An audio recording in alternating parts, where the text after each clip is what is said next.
Chapter 454.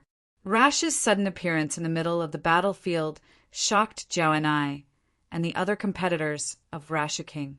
Moreover, the strength he displayed shocked Qinyao and the others. So what if he was an early-stage ghost king, as Luo Xiu said he was once a god? The heights that he had reached were things that others could only look up to and yearn for in their lifetime. This was his confidence. He had a strong physique and a spell that was like the power of a devil. Just these 2 points alone made him invincible in an army of 10,000. What a pity that only a few of you are left in the 9 luminaries. Luo Xiu's lips curled up slightly as he looked at Qinyao and the rest who were in disbelief. It's enough to kill you. In the face of such provocation, the hot-tempered Hua Yao took the initiative to attack. His figure drew a blue arc like lightning and suddenly appeared beside Luo Xiu. A blue ice crystal appeared in the center of his palm. "Eighth brother, you can't." Chen Yao immediately opened his mouth to stop him. But Hu Yao had already approached Luo Xiu, and it was too late to stop him. Die. The moment his right arm swung down, Hu Yao gathered all the strength in his body and slashed at Luo Xiu's neck. At this moment, Rashu, who had been standing at the same spot, finally made his move. The 8 arms of the Azura demon god behind him joined together in front of him, and a golden sun appeared behind the demon god's head. "Barry," Luo Xiu murmured. All the light beams instantly condensed and solidified, shooting towards the approaching brilliant flame. "Die." Hua Yao shouted hysterically as he ruthlessly slashed at Luo Xiu's neck. However, just like before, this attack did not cause any damage to Luo Xiu. At the same time, the golden beam of light suddenly descended and instantly pierced through Hua Yao's body. Ugh! Blood spurted from Hua Yao's mouth. "Die! Die!" Looking at Luo Xiu, who was almost invincible, Hua Dazzling's eyes were filled with resentment. Trembling, he raised his hand again and powerlessly slapped Luo Xiu's body. Bang! The demon god's shadow flickered, and Hua Yao was sent flying like a kite with a broken string. "Eighth brother!" Chun Yao and the others immediately stepped forward and caught Hua Yao, who was flying towards them. Placing Hua Yao flat on the ground, Chun Yao and the others felt their anger rising. At this moment, there was a large circular hole in Hua Yao's chest, and his internal organs had already been destroyed by Luo Xiu's attack. "Wow, I'm going to kill you." Hua Yao began to vomit blood again. His expression gradually weakened, but his eyes were still filled with killing intent. "Eighth brother, stop talking and stay alive." Chun Yao shouted angrily. "Fourth brother, no. No one can look down on 9 luminaries, no one." Wah! Hua Yao's face turned ashen. Runes poured out from his body, crawling all over him, absorbing the last of Hua Yao's vitality. He can't be saved. The curse has entered his body, and his vitality will definitely be exhausted with the passage of time. Luo Xiu said expressionlessly as he looked at Chun Yao and the others. As Luo Xiu's voice fell, Hua Yao's pupils gradually became slack and his body gradually stiffened, petrified. Countless runes separated from Hua Yao's body and floated towards Luo Xiu, entering his body. Ah! At this moment, Chun Yao and the others completely exploded. They stood up and pounced at Luo Xiu like madmen. Watching their 8th brother die in front of them without being able to stop him made them feel extremely painful. At this moment, all they wanted was revenge and to tear the enemy who killed their 8th brother into pieces. Luo Xiu still stood where he was when Chun Yao and his 2 brothers attacked. However, the Azura demon god behind him twisted its body and punched at Chun Yao and the others. 1 punch, 10 punches, 100 punches. 8 arms waved at the same time, and their speed gradually increased. In an instant, the area in front of Luo Xiu was filled with crimson fist shadows. Even though Chun Yao and the others tried their best to advance, they still couldn't hold on for more than a few seconds before they were blasted away. Where's Xing Yao? Luo Xiao asked indifferently as he looked at Qin Yao and the others. Qin Yao and the others didn't answer. Even though their bodies were in pain and blood was flowing, they still stared at Luo Xiao. Then the three of them attacked again. The fist shadows appeared again and smashed Qin Yao and the others back. Where's Xing Yao? Did he abandon you guys and run away? Luo Xiao asked with a frown. If you want to find Big Brother, reincarnate in your next life. Chen Yao spat out a mouthful of saliva mixed with blood and laughed sinisterly. Luo Xiao shook his head slightly. It's just a matter of words. It's a fact that you guys are no match for me. So what if we can't beat you? Do you think you can stop us from scolding you? Grandson, Shui Dazzling, who was standing to the side, said angrily. I'll look for Xing Yao after you guys are dead. As Luo Xiao's voice fell, the Azura demon god behind him suddenly left his body and pounced toward Qin Yao and the others. All 8 arms swung down at the same time. At this moment, the spectating players were shocked. They couldn't believe that the 9 luminaries who had battled with them for half a year would be killed at this moment. The crimson-red arms came crashing down, and Qin Yao and the others roared and swung their fists to meet it. At this moment, a figure suddenly appeared in front of Qin Yao and the others. He took a step forward and swung his right arm to meet the attack.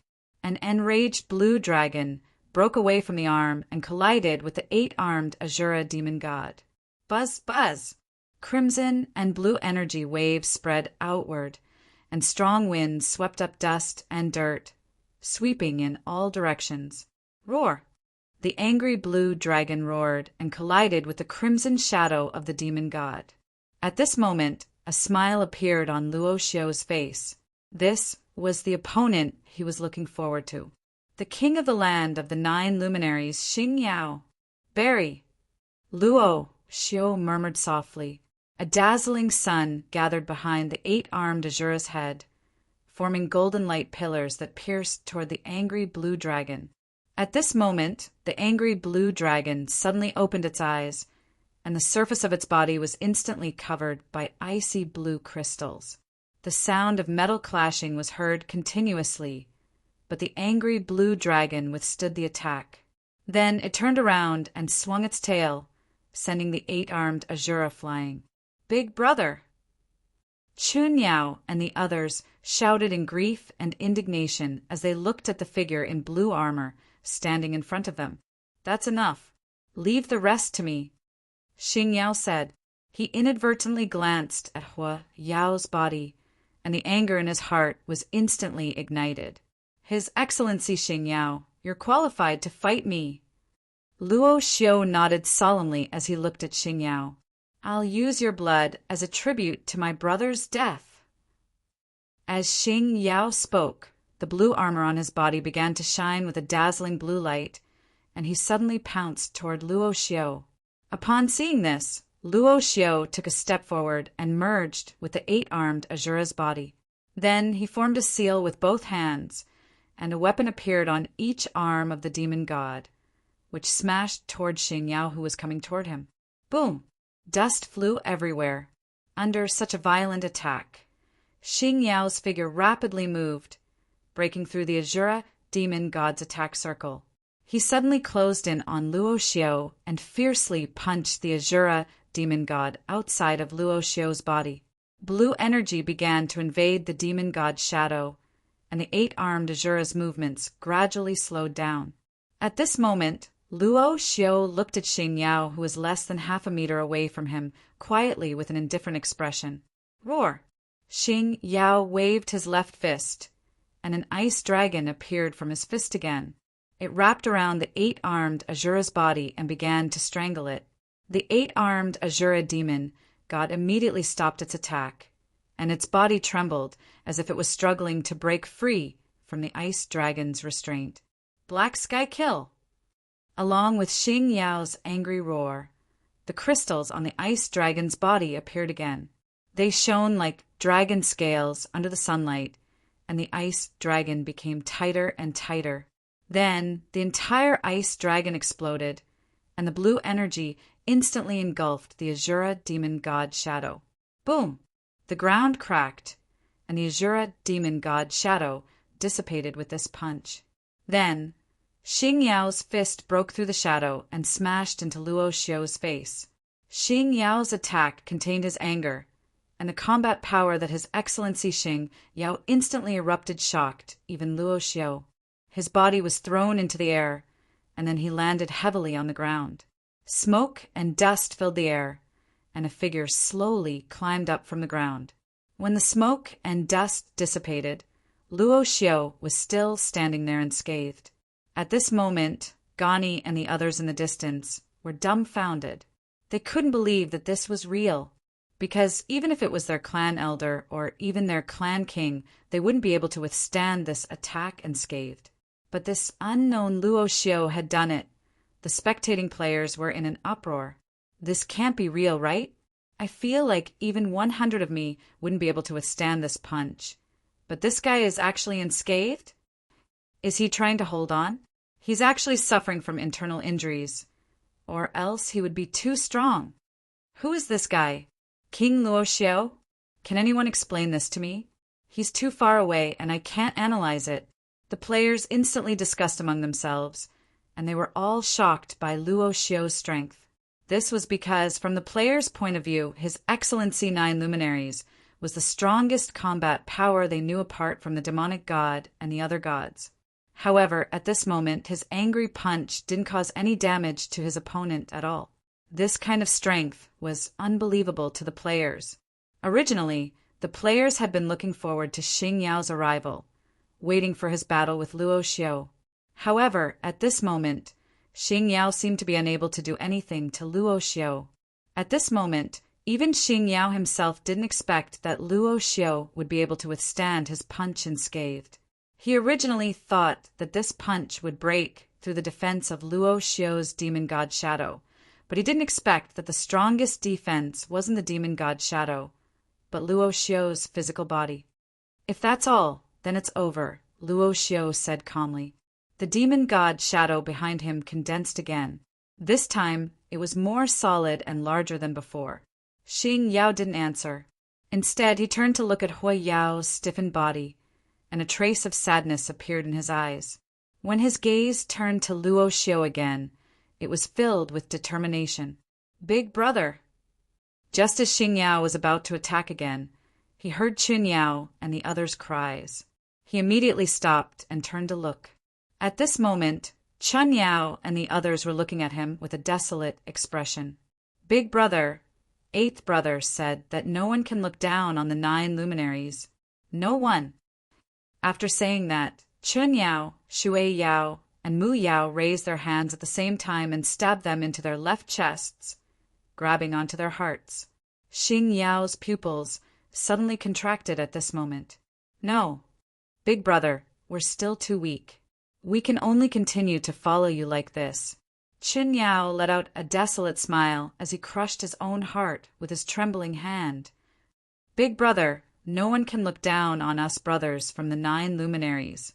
No one. Shui Yao crushed his own heart as he spoke.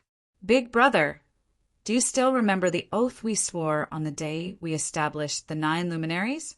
To live and die with the 9 luminaries. Mu Yao let out his final cry the moment he crushed his heart. A sacrificial formation appeared beneath the trio's feet. Their flesh and blood began to melt rapidly. 3 blue souls left their bodies and pounced toward Xing Yao. They began to circle above his head while 3 blue threads appeared in their bodies and connected to Xing Yao. Ah! Xing Yao let out a cry of grief and indignation as he watched his 3 brothers sacrifice themselves. From the moment they were born, the 9 brothers had never left each other. They had overcome all difficulties and dangers along the way. However, at this moment, he was the only one left. He was the only one left. Ah! Xing Yao roared in pain as the ice crystal armor on his body cracked. A blue vortex suddenly formed and spun around Xing Yao in a frenzy. Piercing cold air radiated in all directions. At this moment, Xing Yao had completely lost his mind. With a wave of his hand, the 9 luminaries' army flag in the distance immediately rose from the ground and flew toward him, landing in his hand. He slowly raised his head and looked at Luo Xiao with a ferocious expression. Then he raised his right fist and hammered the left side of his chest. He roared, "The land of the 9 luminaries shall be guarded by me. No one can look down on the 9 luminaries." In an instant, violent ice crystal airflow swept in all directions, while Xing Yao pounced toward Luo Xiao like a ferocious tiger. Chapter 455. As Starshine attacked again, the 3 specters hovering above his head followed closely. At this moment, Xing Yao made up his mind. This was because he was not fighting alone. He was fighting with his brothers and his belief in the 9 glories. This was a battle of life and death. The 9 luminaries' war flag danced in his hands as he smashed it heavily onto the surface of the demon god's body. Kacha! The war flag shattered, revealing a sharp icicle hidden within. As the land of the 9 luminaries was rich in spiritual ores, the 9 luminaries' army flag was forged from the best spiritual ores. It was both a military flag and a legendary weapon. Die. In the midst of the roar, the icicle instantly pierced through the demon god's phantom and fiercely stabbed Luo Xiao's face. Blood slowly dripped down the left side of his face that was stabbed. At this moment, Luo Xiao was stunned. "Ah!" Xing Yao continued to roar angrily. The muscles on his right arm tightened as he lifted Rash's body and smashed him onto the ground. No one can underestimate the 9 glories. Xing Yao's figure suddenly leaped up. Then he gripped the icicle tightly with both hands and stabbed it towards Luo Xiao. Light blue ice crystals appeared in the air, and the surrounding temperature plummeted. This attack was unleashed in anger, and it immediately began to snow. Blue snowflakes fell along with Starshine's figure. The moment the icicle pierced Rash's chest, the ground was instantly covered with blue ice crystals, and it continued to spread outwards. Countless icicles rose from the ground, forming a craggy iceberg. Luo Xiao's body was also slowly covered by ice crystals at this moment, and he was frozen into an ice sculpture. At the same time, the muscles on Xing Yao's body tensed up. He held an ice spear in one hand and lifted Luo Xiao up.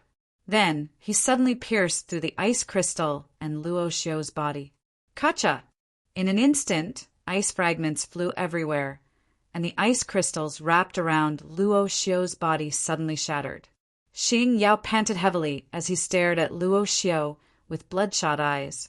He felt as though there was a raging inferno about to erupt from his chest, causing his entire body to tremble.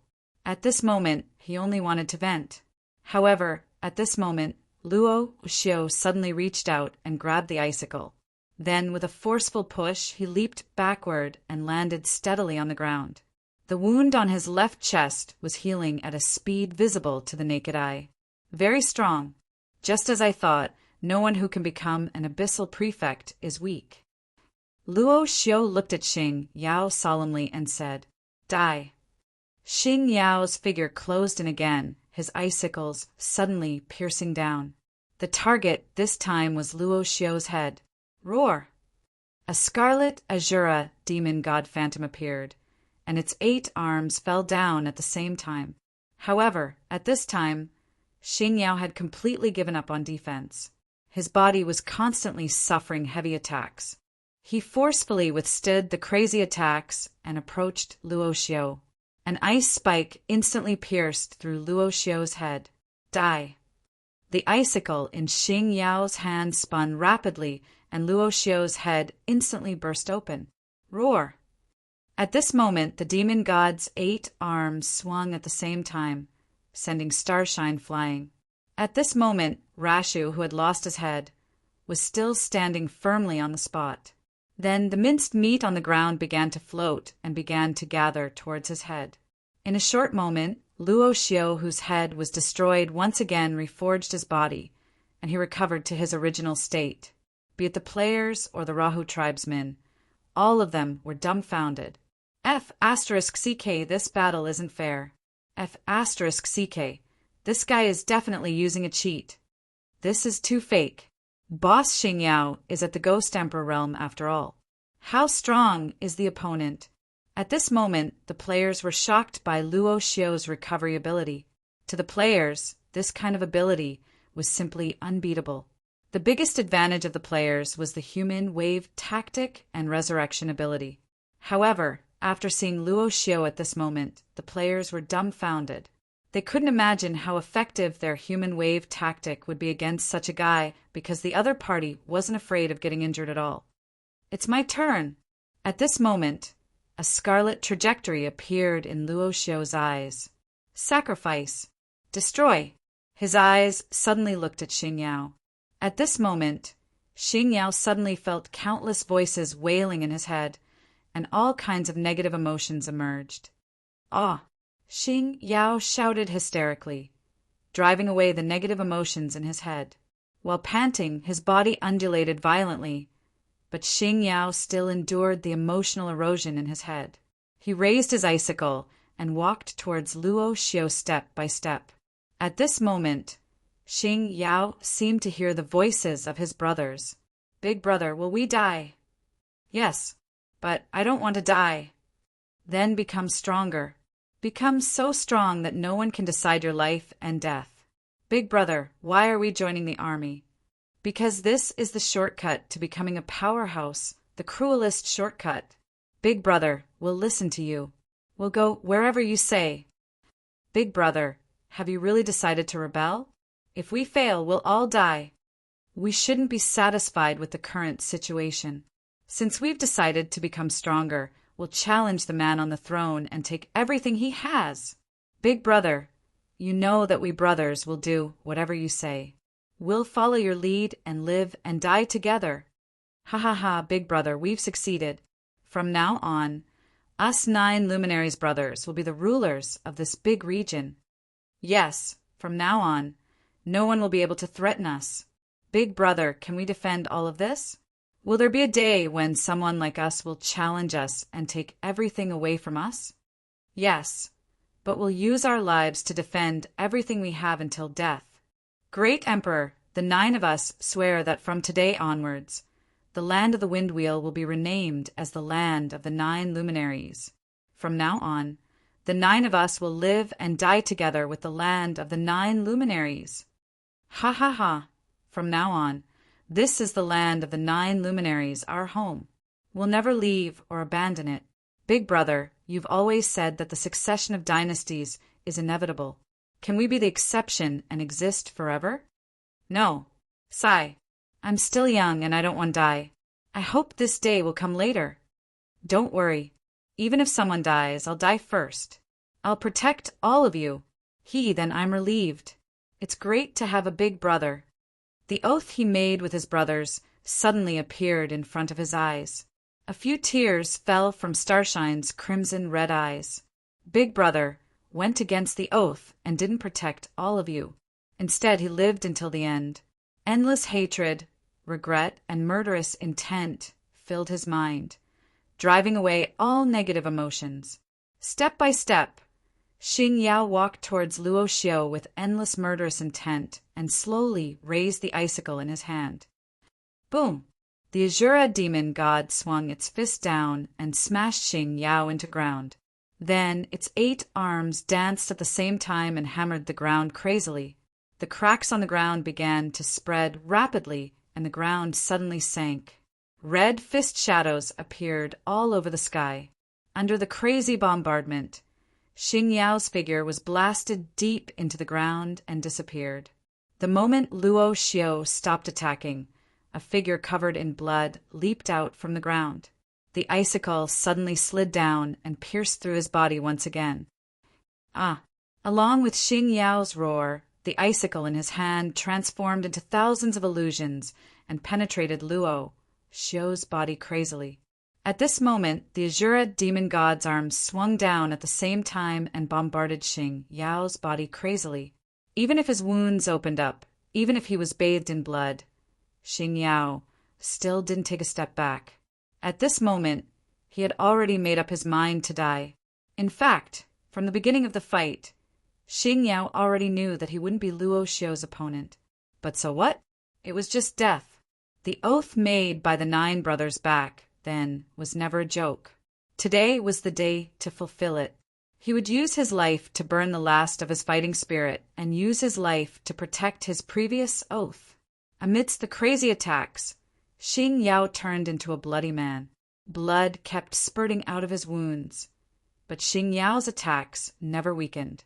At this moment, all the 9 luminary soldiers let out a furious roar and attacked Luo Xiu's army in a frenzy. Our king hasn't retreated yet.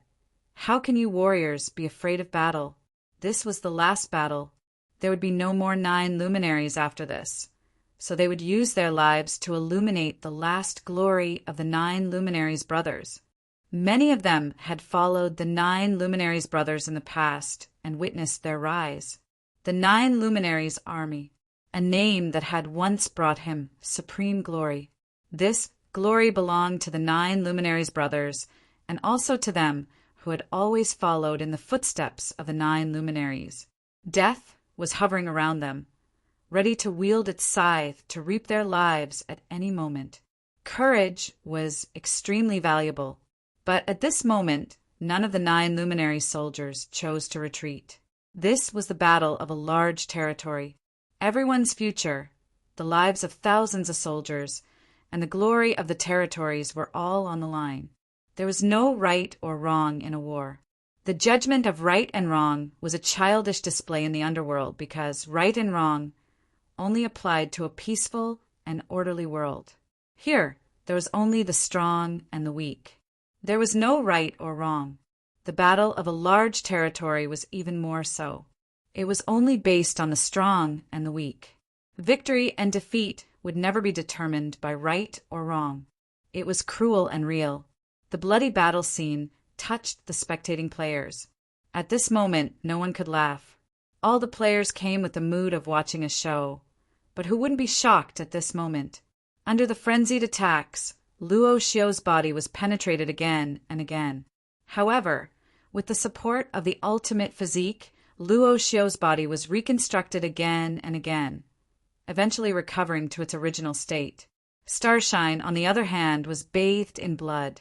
His body was even distorted from the beating. Still, he did not retreat. Instead, he used his remaining strength to attack Luo Xiu. When the golden wheel behind the Azura demon god condensed light again and penetrated Starshine's body, Starshine finally stopped his attack. At this moment, he stood where he was in a daze, using the icicles to support his body from collapsing. His vision was already obscured by the bright red. He wanted to gather his strength. He wanted to fight. I'm so tired. Is the era of the 9 luminaries over? I can't accept this, brothers. I'm sorry. I'm actually the last one to die in battle. Can you forgive me? Wait for me on the path to reincarnation. Starshine slowly raised his head. At this moment, he seemed to see the scene of his 9 brothers choosing to join the army that year and determined to become powerhouses.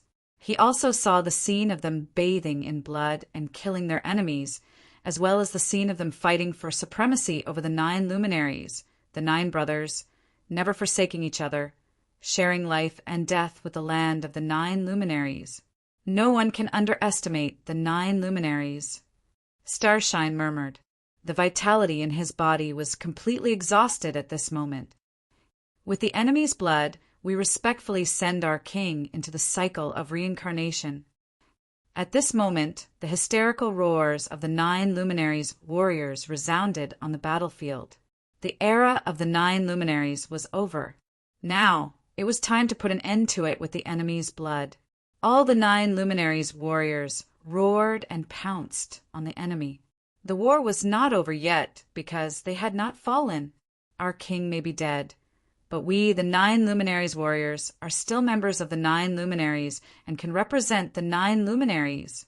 We are willing to sacrifice our lives to prolong the era of the 9 luminaries for a few seconds. At this moment, the spectating players could not help but clench their fists. Just as a certain player had said, we players are just that hypocritical. that we are that easily infected. At this moment, the players finally could not hold it in any longer. F*CKU. You're bullying us with numbers. F*CKU Rahu. The 9 luminaries deserve to die, but they should die in our hands. Who do you think you are, Rahu army? Brothers of the 9 luminaries, we've been together for half a year. Today, I'll kill a few Rahu army soldiers to send you off. At this moment, the players roared and rushed down the hill towards the battlefield. This time, they did not care about who was right or wrong. All they wanted was to send off their opponents that they had fought for half a year. Chapter 456. The moment his life was depleted, the blood-soaked Starshine still maintained his standing posture, using the icicles in his hands to support his body from collapsing. At the last moment before he left this world, he left behind his obsession. No one can underestimate the 9 luminaries. Death was actually within his expectations. After all of his brothers died, how could he live on alone? Because the 9 luminaries had always been the 9 of them, not him alone. That was why he did not retreat. Instead, he used his life to uphold his promise and fought to the end. When the 9 luminaries' warriors used the enemy's blood to send off their king, the players who were watching the battle from afar were deeply shocked.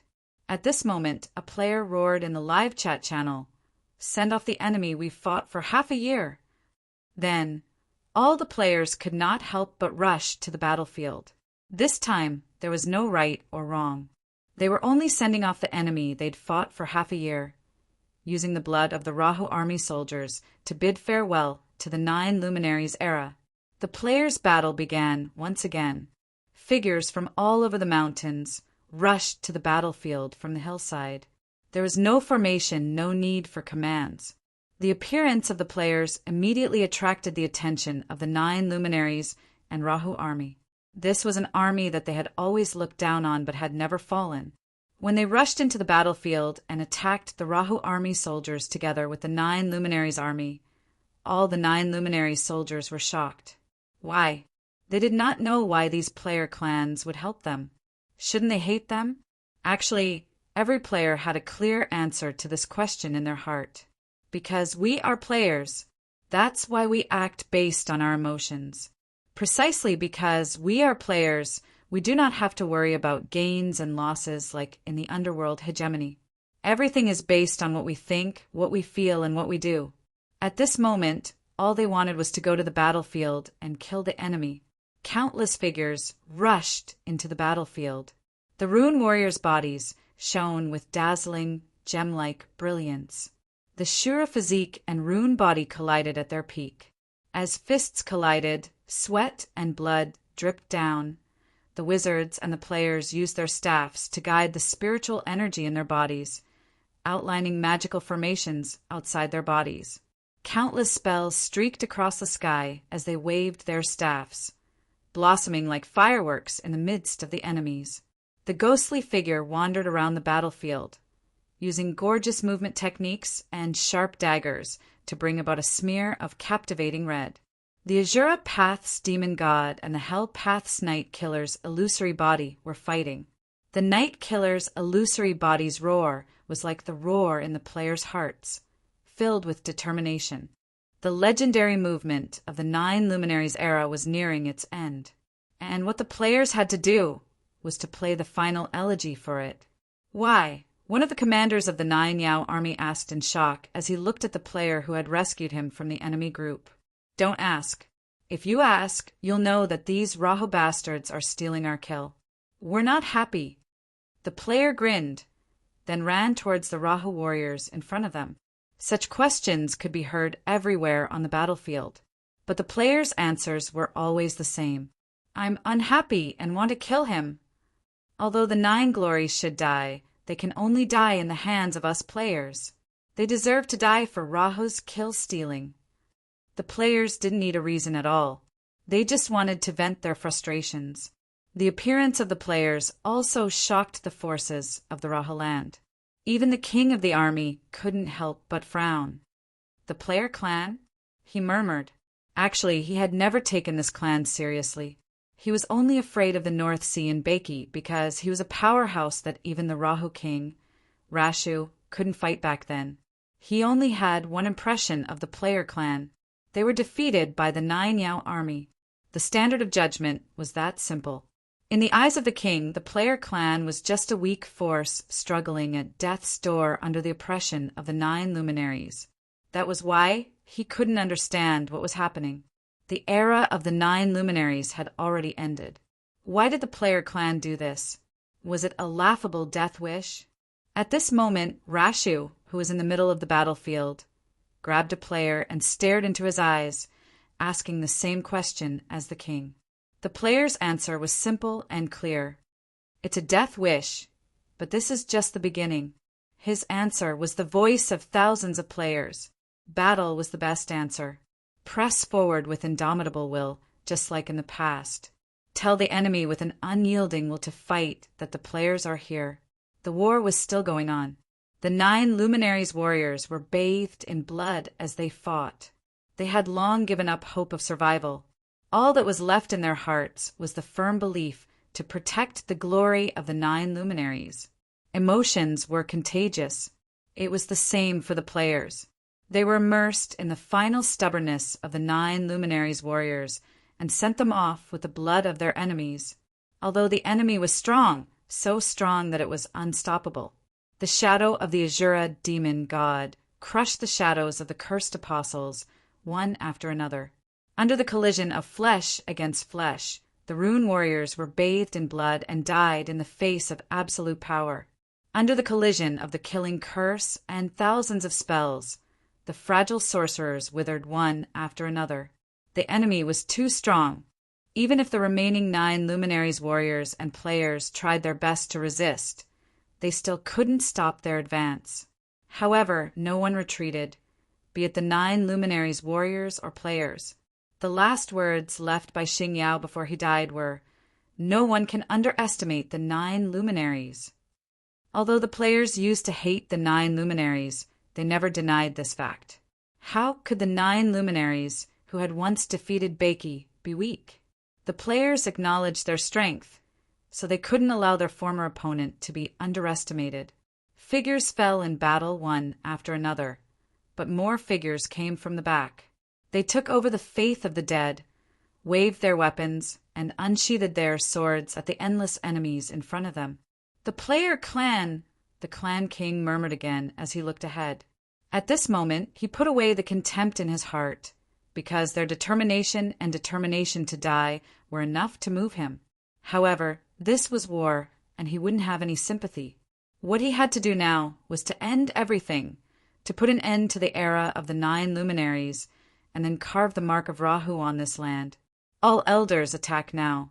It's time to end this war, the clan king murmured. Upon hearing this, someone beside him waved the Rahu military flag and sent out a battlefield signal. It's over. The moment they saw the Rahu military flag waving in the wind, the elders of the various forces of Rahu attacked at once. Each of them had the combat power of a ghost king in the later stages, or even higher. They were all the strongest warriors who survived the Rahu era. They were very familiar with the battlefield, but they were even more familiar with killing. The power of the Asura demon god poured onto the battlefield once again. Every time they attacked, they would take away the lives of a large number of Nine Luminaries, warriors, and players. In this one-sided battle, the number of Nine Luminaries warriors decreased. At this moment, the hysterical cries of the remaining Nine Luminaries warriors rang out on the battlefield. No one can underestimate the Nine Luminaries. At the last moment of their lives, they carried out the words of the Star Brilliance and put their lives into action. "Everyone charge!" The clan king's voice rang across the battlefield. With bloodshot eyes, every Rahu warrior launched a ferocious attack once more. The figures of the Nine Luminaries warriors fell one after another, and their cries grew weaker and weaker. At this moment, shouts rang out on the battlefield once more. No one can underestimate the Nine Luminaries. This time, it was the players who were shouting. The players took over the obsession of the 9 luminaries warriors before they died and continued to fight for them. Their cries blended into the battlefield, filled with soldiers, reverberating into a solemn and stirring symphony, playing the final elegy of the 9 luminaries era. Chapter 457. The battle was over. In the face of absolute power, the players could not stop the advance of the Rahu army, even if they fought to the death. The sounds of battle, the shouts, everything returned to silence. The wind started to blow on the battlefield. The gale swept across the battlefield, blowing away the clamor and the legendary era that belonged to the 9 luminaries. 10,000 years passed. Dynasties changed under the wheel of time. No force could stand forever. This was the underworld under the cruel law of survival. The land had long been dyed red with blood. The old era that belonged to the 9 luminaries had ended. However, the mark of the 9 luminaries was engraved into the legendary story of this region. Even after a long time, there would still be people who remembered that this region once belonged to the 9 luminaries and the 9 brothers. This time, the mark of the Rahu region was engraved into the land of the 9 luminaries. From now on, this region belonged to the Rahu region. In this battlefield where blood flowed like a river, no one cheered for him. All the warriors were thinking about one question: when will we end like this, by the creator of the new era? The sand and wind blurred their eyes. All the warriors stood quietly where they were. They had no way of knowing the answer. However, looking at their comrades beside them, they knew that perhaps they would continue fighting like the warriors of the 9 luminaries until the very end of their lives. This was the fate of every warrior. From the moment they wore the glory of the region, it was as if they were destined to have such an ending. The flames of war would never be extinguished, and the battle would never end. To send off all the fallen warriors, the clan leader's voice echoed across the battlefield. At this moment, a war song echoed across the battlefield. All the Rahu warriors began to chant an ancient war song, to pay tribute to all the fallen soldiers, to the former kings. Hoarse voices, ancient melodies, and sorrowful cries. They used the ancient war song to send off the fallen warriors, regardless of friend or foe. All forces only wanted to continue to exist, and all soldiers only wanted to continue to live. It was the same for killing and plundering. There was no good or bad in this world, nor was there right or wrong. However, to simply live, one must use the cruelest method to eliminate all enemies. We do not want to, but we have no other choice. Under the law of survival, we are all ants. Let us gamble on our honor in this battle. The loser's soul will return to the 6 realms, and the winner will continue to write a legend. The moment the war song ended, all the Rahu warriors roared into the sky. Rest in peace, brave warriors who died for glory. At the end of the cycle, a figure slowly appeared. He looked around in confusion, feeling as if he had lost some of his memories. He tried hard to recall, but his mind was blank. However, he vaguely felt that he had lost something very important. He wanted to chase after something. He wanted to search for it. He wanted to grab hold of everything that had passed away, but he couldn't remember what it was. At this moment, a figure appeared in front of him. Stars shine! Bei Li's voice echoed in Xing Yao's mind, dispelling the fog in the world of samsara and awakening his consciousness. At this moment, he remembered who he was and what he was looking for. I am Starshine. I am searching for my fallen brothers. Where am I? Who are you? Looking at Bei Li, Xing Yao asked in confusion. This is the 6 Paths reincarnation, the place of reincarnation. My name is Bei Li. Am I dead? Yes, you're dead. After knowing that he had died, Xing Yao's expression did not change in the slightest as he calmly accepted this fact. Aren't you afraid? Bei Li asked doubtfully as she looked at Xing Yao. Xing Yao shook his head slightly. I've known that this day would come. Although it has come early, I'm not surprised. I can bring you back to life. Bei Li said solemnly as she looked at Xing Yao. Xing Yao's eyes were emotionless when he heard that. He did not answer her directly. Instead he asked, "Where are my brothers?" "They've crossed the bridge and entered the world of samsara." Bei Li pointed at the bridge in the distance as she spoke, where a dim lantern was hanging. "Did they leave ahead of time?" Xing Yao murmured with a pained look on his face. "Yes, they left, but I can bring you back to life." Bei Li said again as she looked at Xing Yao. "No." Jiu Yao shook his head slightly. "This shouldn't be your end. You have a better future ahead of you." Bei Li could not help but persuade him. "Wherever my brothers are, that's my end and my starting point." Xing Yao smiled faintly. "Have you really made up your mind?" "Wu Hui, the place where my brothers are, is my home and my future. They're all gone and I'm homeless now," Xing Yao said with a sorrowful expression. "Sigh. If it wasn't for the traders from the Heaven Realm, the underworld wouldn't be like this." Bei Li could not help but sigh. Bei Li gritted her teeth as she recalled the sins that the Heaven Realm had committed. They deserve to die, they're shameless traitors. "You really don't want to be reborn." Bei Li could not bear it and tried to persuade Xing Yao again. "No." Xing Yao shook his head slightly. "Aren't you curious about who I am?" Bei Li could not help but stare. "Is it important?" Bei Li was stunned, but she nodded. "It's not." Xing Yao smiled faintly and walked towards the Naraka Bridge, leaving Bei Li with a lonely silhouette as he walked further and further away. After crossing the bridge, Xing Yao's silhouette faded away in the reincarnation whirlpool.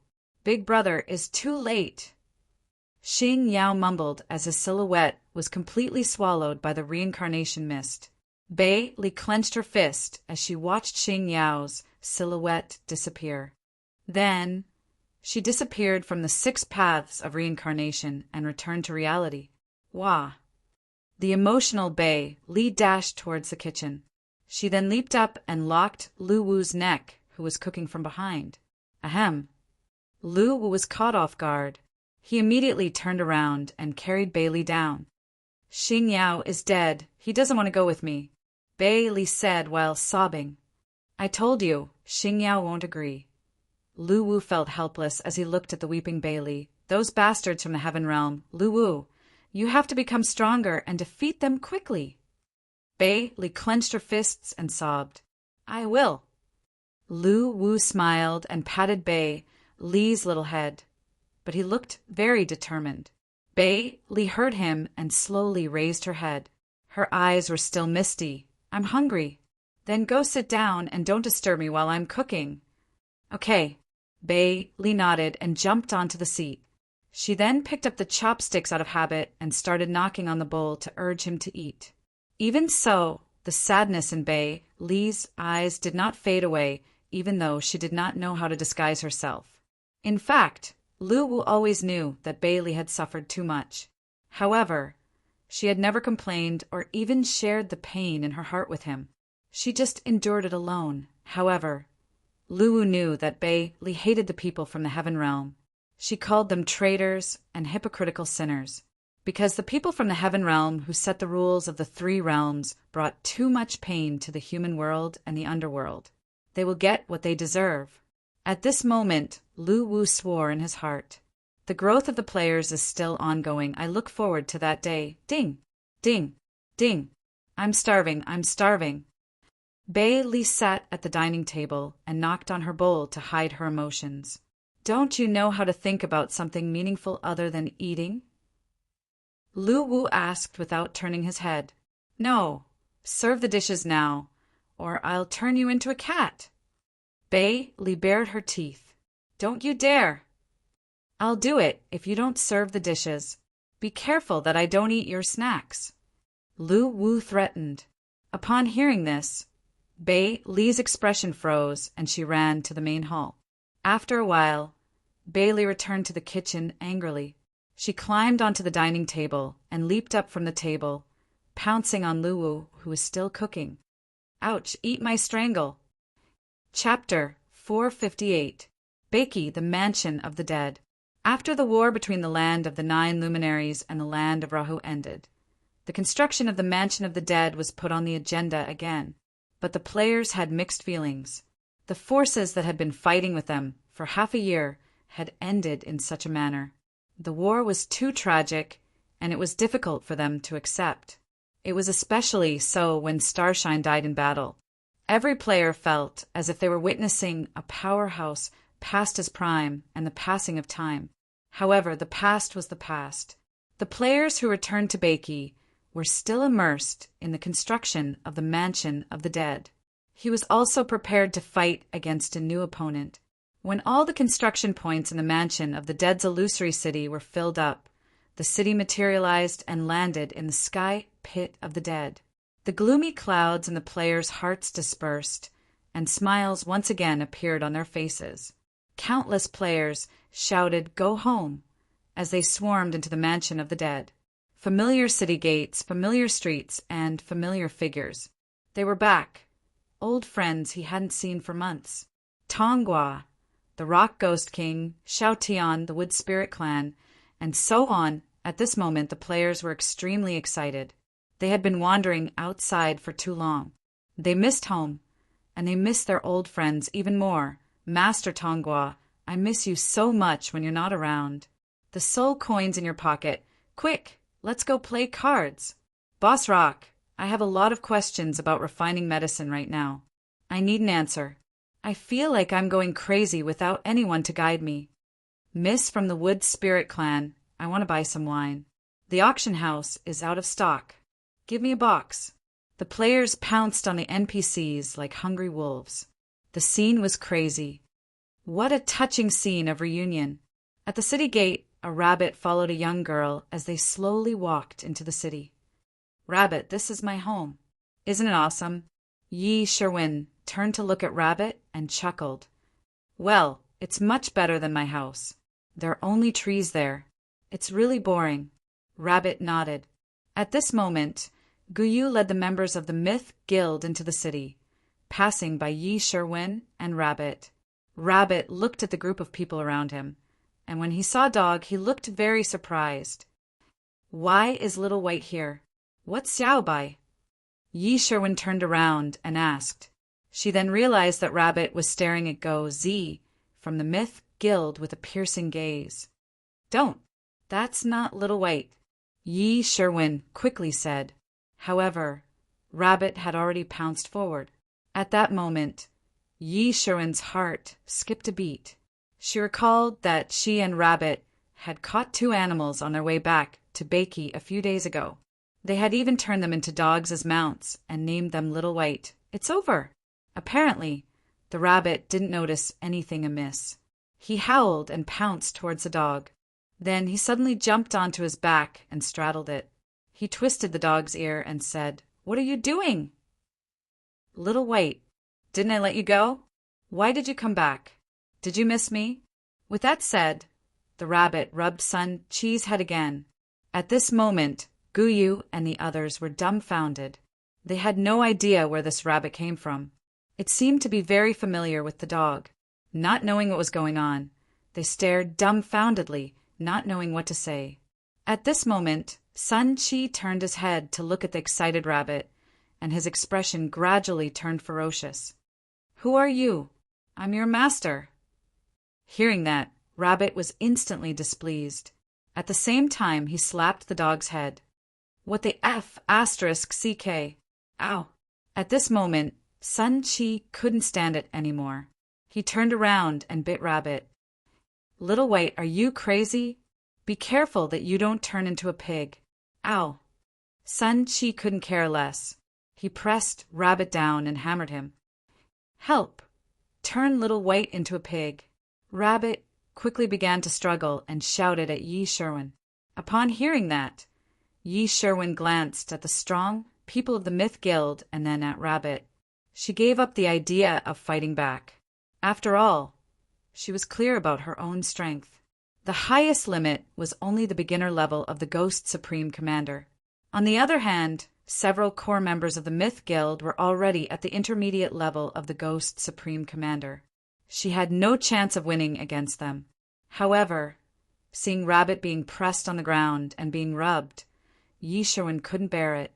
She took a few steps forward and looked at Guyu weakly. "Big Boss Gu, can you let Rabbit go? Did you tame him?" Guyu was stunned. To Guyu, it was very normal for players to tame beasts as mounts or pets. The only thing that surprised him was that this rabbit could speak. "No, he's my friend." Yi Sherwin quickly shook his head. "Hurry up and turn him into a pig. Little White is crazy. He's really going to beat me to death." At this moment, Rabbit's wail could be heard. "Then go to hell."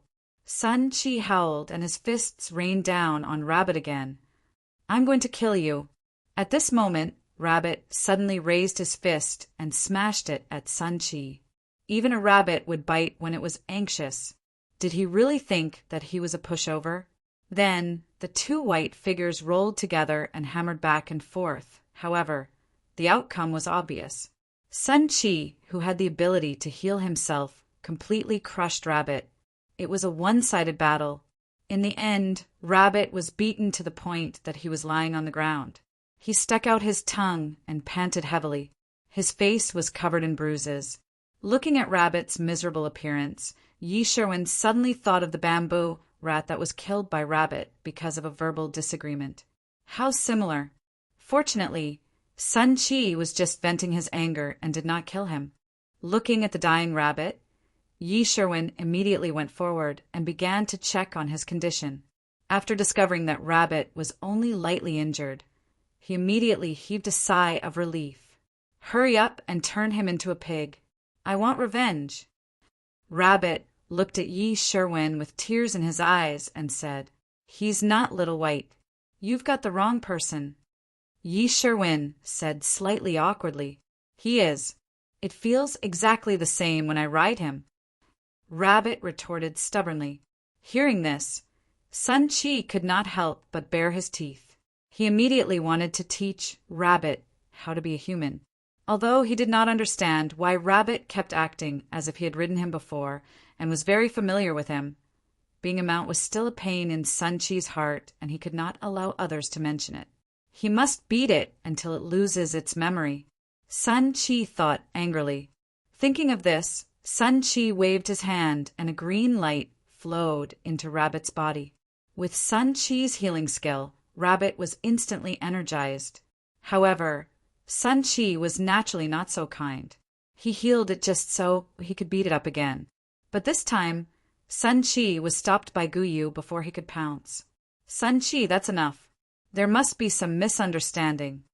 "Boss, this rabbit hit me for no reason." Sun Chi suddenly raised his head, feeling wronged. "It's just a misunderstanding. Let's understand the situation first." Guyu smiled awkwardly. In fact, he knew Sun Chi's character very well. He was the kind of person who was easy to talk to and had a mild temper. However, there were only a few taboos that he could not touch. Night Charge of Dog Dog was one of them. This rabbit rode on Sun Chi and stabbed his sore spot. It was Sun Chi's kindness that he was not beaten to death. Even Guyu felt the same way. However, they were all players. Moreover, the seemingly stupid and cute girl had asked for help. If he continued to attack, it would seem like he was bullying her. At this time, Rabbit, who was energized, quickly bounced up from the ground and hid behind Yi Sherwin. He looked at Sun Chi with a vigilant face. After a while, Rabbit realized that this little white might not be the Little White that he knew. After all, the difference in strength was too big. "Tell me, what's going on?" Guyu looked at Yi Sherwin and asked. Yi Sherwin dodged his gaze. After thinking for a while, he mustered up his courage and told them about the day when he caught the 2 antler goats and turned them into white phantom mounts. Even Yi Sherwin did not expect that his actions that day would have such an outcome. This was because one of her dreams was to have a white phantom mount. At that time, she had unexpectedly turned into 2. However, she did not expect that a moment of happiness would cause the silly rabbit to mistake it for someone else. "Ha ha ha, white phantom mount. This little girl has a dream. Not bad." The people from the Myth Guild could not help but laugh when they heard it. However, Sun Chi's face gradually turned red at this moment. I think I understand the reason. In other words, this rabbit mistook me for someone else, Guyu said while holding back his laughter. Yes, I am sorry to have caused you trouble. Yi Sherwin quickly apologized. It's all right. No discord, no concord. Ha ha ha. At this moment, Guyu could not help but laugh out loud. Little girl, your idea isn't bad, but my brother dog is the godly mount that has been crowned first in the mount ranking for 6 consecutive months in the European server. How can it be so easy? The player suddenly stopped talking as the dog glared at him with a murderous glare. I'm sorry. Yi Sherwin quickly lowered her head and apologized to the dog. Little girl, I advise you to be kinder. Don't have such immoral thoughts. After knowing that the little girl in front of him had such a vicious idea, the dog said with a bitter expression. I won't. Yi Sherwin quickly shook her head. Forget it, stupid rabbit. Brother dog will let you go. Sun Chi sighed dispiritedly and looked at the rabbit hiding behind Yi Sherwin. I'm sorry, I was wrong, but I still dare to do it. At this moment, the rabbit looked at the dog with timid eyes, but still said stubbornly. Although it knew that it was wrong and felt apologetic, it could not help but be stubborn when it thought of the beating just now. At this moment, the dog turned to look at Guyu and said, Boss, I think we should just beat it to death. Guyu was speechless. Yi Sherwin was speechless. Stop it, it's still young, Guyu said helplessly. I'm 302 years old, the rabbit immediately retorted. At this moment, everyone was speechless. Do you really want to be beaten to death?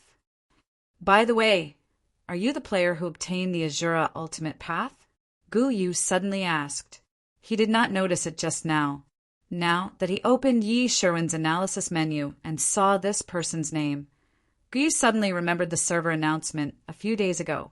The player mentioned in the announcement was also called Yi Sherwin. Coupled with the transformation skill that Yi Sherwin described earlier, Guyu suddenly had an idea. Yes, Yi Sherwin nodded obediently.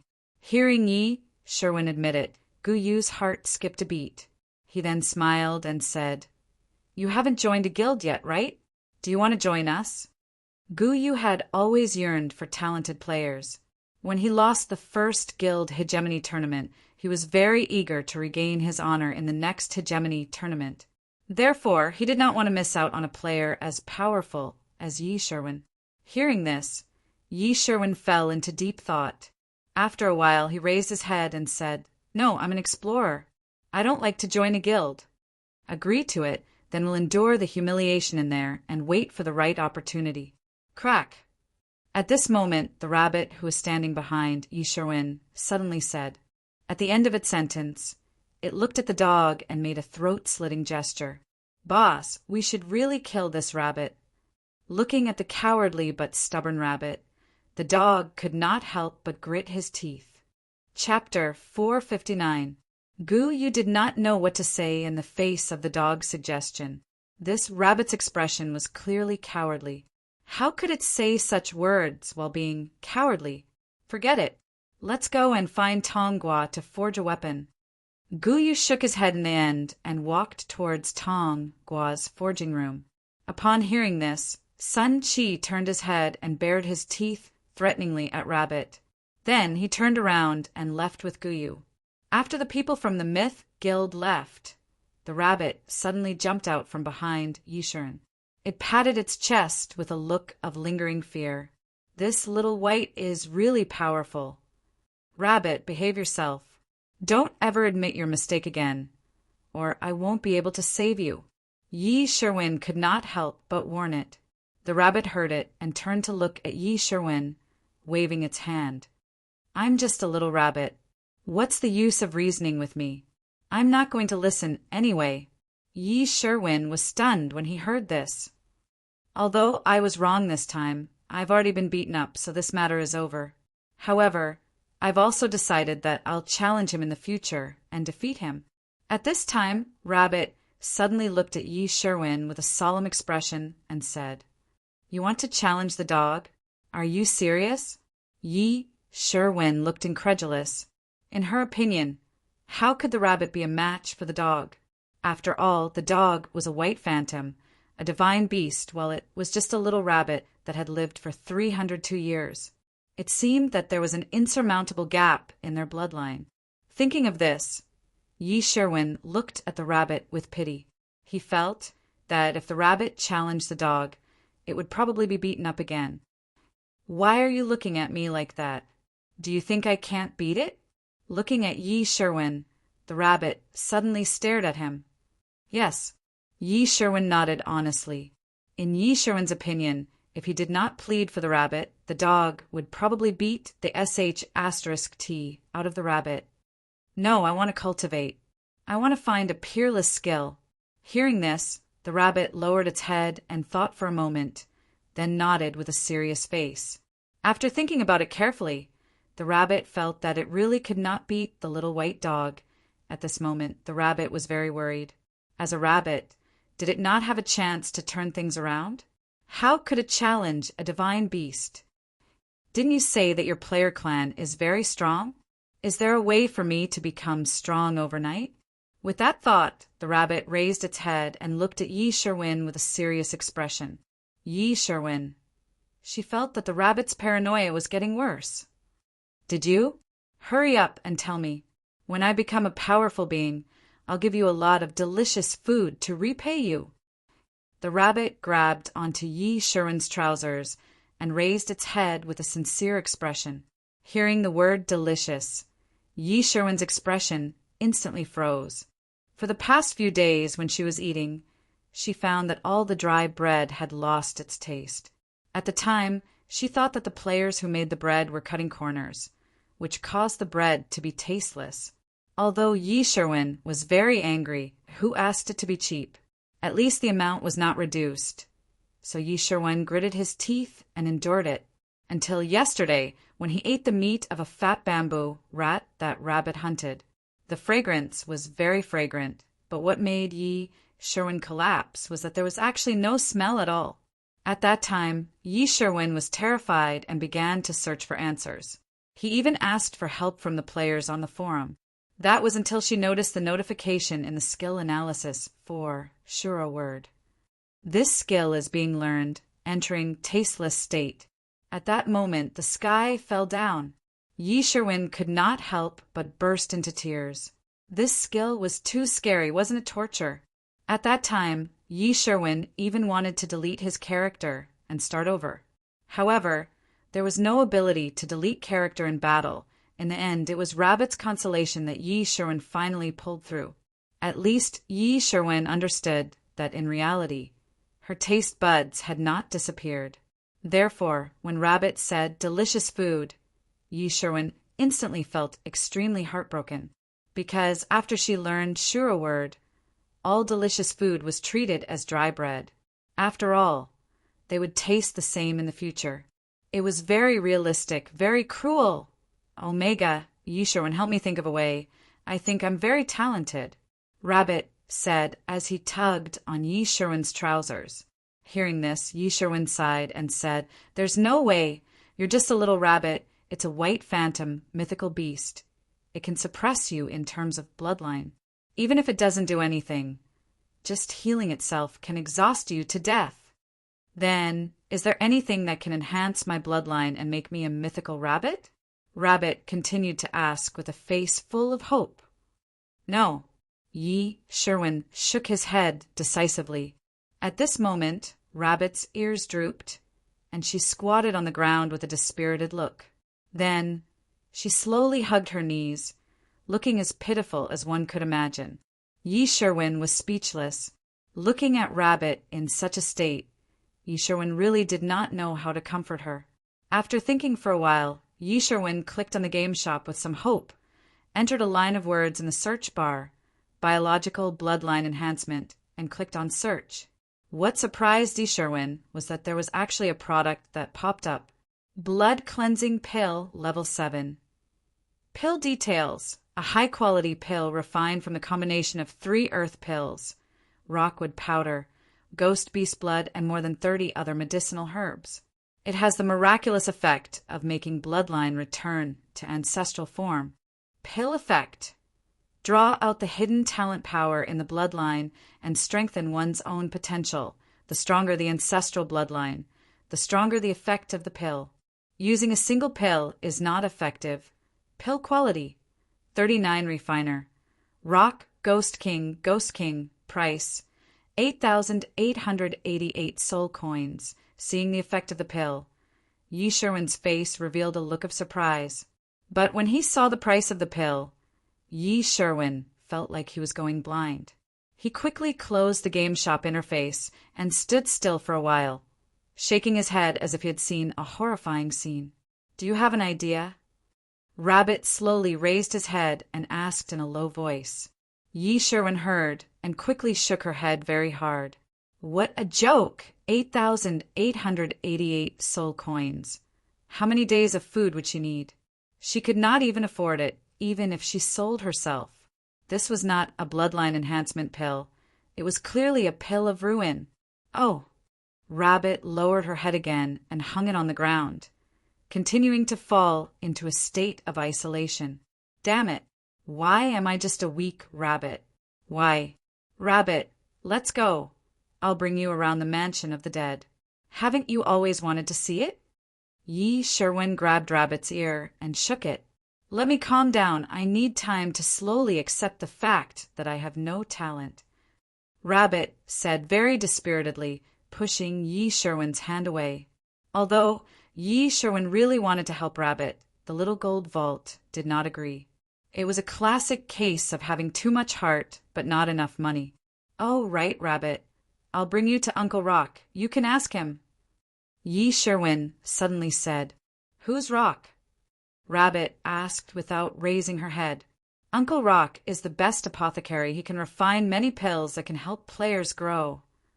Yi Sherwin explained. Then can he refine a pill that can let me eat it and turn me into a divine rabbit? Maybe. Hearing this, Rabbit immediately raised her head and grabbed Yi Sherwin's trouser leg. Please bring me to him. I need his help. As she spoke, Rabbit placed her head on Yi Sherwin's leg and rubbed it. Then let's go. Yi Sherwin looked at Rabbit, feeling uncertain. Okay. Rabbit quickly nodded. After that, the human and Rabbit set off for the Rock Apothecary Association. At this time, the Apothecary Association was already surrounded by a crowd, but only a few could enter. This was because Rock had set the prerequisites for entering the Apothecary Association. Only an apothecary or under the guidance of an apothecary, and no more than 3 people could enter. Therefore, a large wave of players who came to visit Rock were blocked outside the door. Yi Sherwin's arrival did not attract the attention of any players. She pulled Rabbit along and squeezed her way to the entrance of the Apothecary Association. Then, under the surprised gazes of the players, she dragged Rabbit in. That's right, although Yi Sherwin was poor, she could proudly say that she was an apothecary. As a player who wanted to write the World Conquest Encyclopedia, although the knowledge of apothecary was complicated, the few days of studying had allowed her to grasp the basic knowledge and ability of apothecary. In terms of intelligence, Yi Sherwin was very confident. Although Yi Sherwin felt that she was lacking a little in terms of emotional intelligence, it was not a big problem. Regrettably, Yi Sherwin completely gave up on being an apothecary ever since she charged a fee for practicing spiritual materials. It could not be helped. Who asked this profession to burn money? If she wanted to increase her success rate and proficiency in apothecary, she would need to consume a large amount of spiritual materials. In Yi Sherwin's eyes, any spiritual material was a huge sum of money. In addition, she liked to wander around and did not like to gather in groups. She could not have her cake and eat it too. Therefore, she rejected many invitations from guilds. Being so poor that she gave up on her future was a true portrayal of Yi Sherwin. Although many players said that the apothecary profession was good and profitable, but in Yi Sherwin's opinion, she should just obediently explore. A poor child wanting to be a great apothecary? Go eat your farts. But at this moment, Yi Sherwin's identity as an apothecary allowed her to pass through the entrance of the Apothecary Association and enter easily. The interior was extremely spacious. Yi Sherwin was very familiar with this place and walked toward the apothecary area where Rock was usually at. The apothecary area was the size of 2 football fields. At this moment, there were already many players present. Surprisingly, Rock was among them. He was surrounded by the players in the center and was asking questions. After being cooped up in the artifact space for so long, Rock was finally out. At this moment, he was extremely happy and in an extremely good mood. Rock did not feel annoyed with the players' doubts and answered them one by one. Seeing this, Yi Sherwin pulled Rabbit along and waited at the side. An hour passed. 2 hours passed. In the days when Rock was not around, the players had accumulated many questions about apothecary. Naturally, they had to ask them now. However, Rabbit had lost his patience. Thinking that he might be able to become a godly rabbit soon, he was a little impatient. Rabbit, wait a little longer. Uncle Rock is busy. How much longer? Soon. When the rabbit heard this, it waited obediently again. Another hour passed. Just as Rabbit was about to lose his patience, Rock suddenly said, "Let's go." "All right, let me see how everyone has improved during this period. Refine a furnace of medicinal pills for me to see." Hearing this, the players could not help but nod and retreat. They took out their own apothecary furnaces and began refining. Seeing that the players had retreated, Yi Sherwin immediately pulled Rabbit over. Chapter 460. Yi Sherwin's approach attracted Rock Spirit Rock's attention. Rock Spirit Rock turned his head and immediately saw a rabbit sprinting toward him from a short distance away. After approaching, the rabbit leaped up from the ground and hugged Rock Spirit Rock's arm tightly, rubbing its face against it. As a rabbit that ate leaves, it instantly smelled the rich aroma of spirit materials after approaching Rock Spirit Rock. This was too tempting for it. "Rabbit, stop!" Yi Sherwin hurried forward and used a great deal of effort to pull the rabbit off Rock Spirit Rock's arm. "He seems to be very delicious."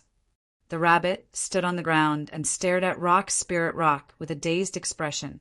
There was even a trace of crystal at the corner of its mouth. Yi Sherwin, seeing this scene, Rock Spirit Rock couldn't help but clench his fists. "Uncle Rock, I'm sorry. This rabbit just came out of the mountains and doesn't understand." Yi Sherwin hurriedly apologized. "What's the matter?" Rock Spirit Rock turned to Yi Sherwin and asked, "You're a spirit material. Why can you move and even speak?" At this moment, the rabbit asked in shock, "Can't you, a rabbit, speak too?" Rock Spirit Rock couldn't help but glare at the rabbit. "It's not the same.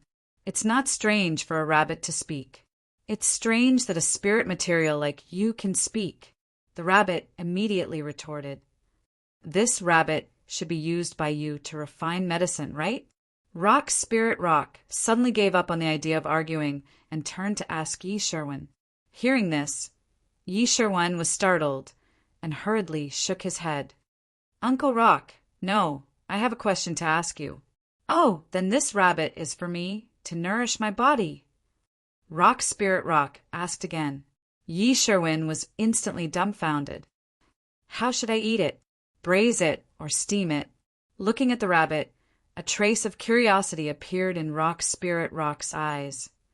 What the hell, a spirit material actually wants to eat a rabbit? Looking at Rock Spirit Rock, the rabbit was also dumbfounded. After all, in its opinion, spirit materials were existences at the bottom of the food chain, and a rabbit, like it, ate these plants. Thus, when it heard Rock Spirit Rock say that he wanted to eat it, the rabbit had a look of disbelief. The rabbit scratched its ears and asked with a perplexed expression, "Wait, let's get this straight. You're a spiritual material and I'm a rabbit. Shouldn't I be the one eating you?" Rock Spirit Rock obviously couldn't be bothered to argue with the rabbit. He glanced at it disdainfully and turned to Yi Sherwin. "Speak, what exactly is it?" Yi Sherwin came back to his senses when he heard that. He pointed at the rabbit. Uncle Rock, Rabbit is my friend, not food. I can see that, so why are you looking for me? Rock asked curiously. That my rabbit friend wants to evolve into a divine beast. Yi Sherwin felt extremely embarrassed when he said this. Yes, evolve into a divine rabbit. Rabbit nodded vigorously at the side. Ha ha ha, divine rabbit?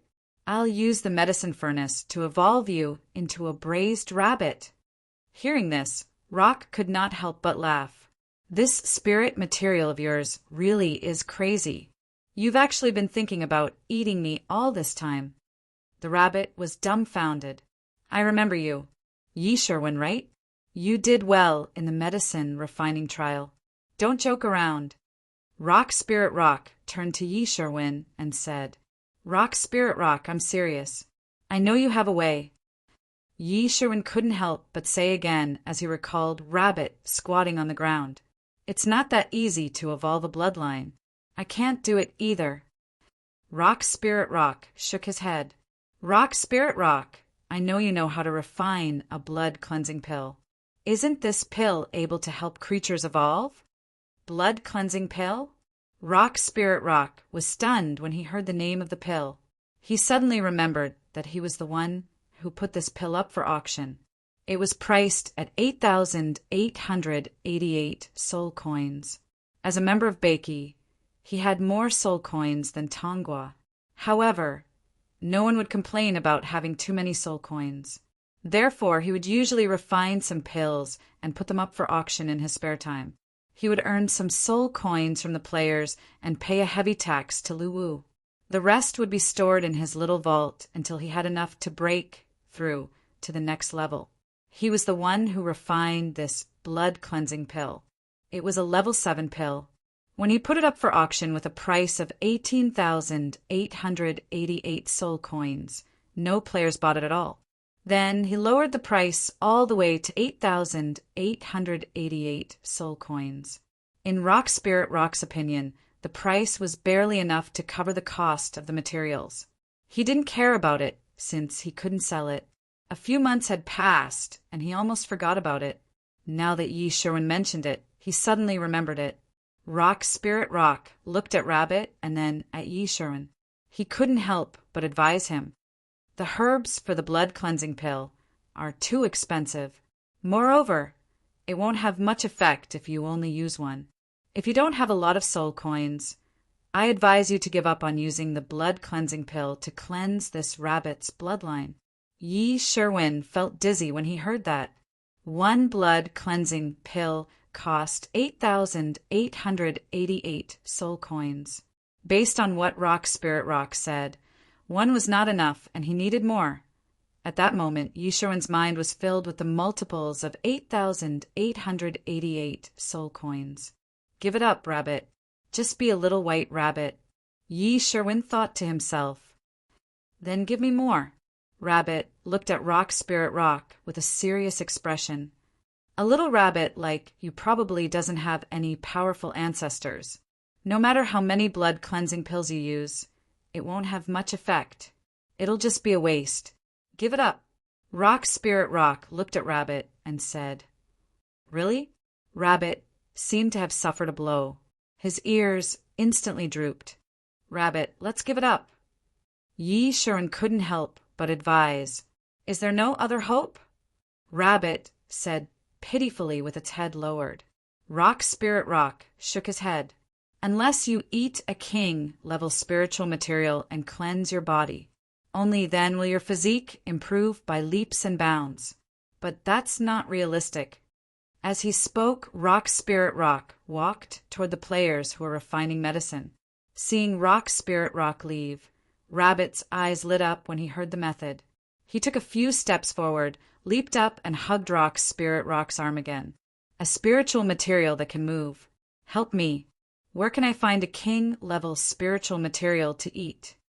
Let go. It's not that I don't want to help. I really can't. Rock Spirit Rock turned his head and glared at Rabbit. From Rock Spirit Rock's point of view, he had only seen one king-level spiritual material in his life, and that was himself. Could he King eat this? Hearing this, Rabbit's body slid off Spirit Rock's arm and landed on the ground with a thud. He curled up with a dispirited expression. Rabbit, don't be so emotional. Yi Sherwen felt that Rabbit's state of mind was too bad as he looked at Rabbit, who had once again fallen into isolation. Couldn't he just draw pictures to satisfy his hunger, entertain himself, and deceive others and himself? Was it so hard to imagine some beautiful things and deceive oneself? Sigh, what a mentally deficient rabbit. Don't mind me. I'm just a little rabbit, a weak little rabbit with no strength at all. Rabbit shrunk his body dispiritedly. Then he flipped over and faced the ground, curling up into a ball again. Yi Sherwen. Looking at the rabbit, Yi Sherwen somehow mustered up the courage to jog to the front of the rock and said with a trembling voice, "I'm sorry, but I didn't say anything." Then he said in a trembling voice, "Uncle, Rock, I'll buy a blood-cleansing pill. Can I buy it on credit? I'll pay you back when I earn the money." Looking at Yi Sherwen's trembling voice, Spirit Rock couldn't help but be stunned. "You're really going to give that stupid rabbit a blood-cleansing pill?" Yi Sherwen nodded his head forcefully, but tears flowed down uncontrollably. Spirit Rock was completely speechless. At this moment, Yi Sherwen made a heart-wrenching decision.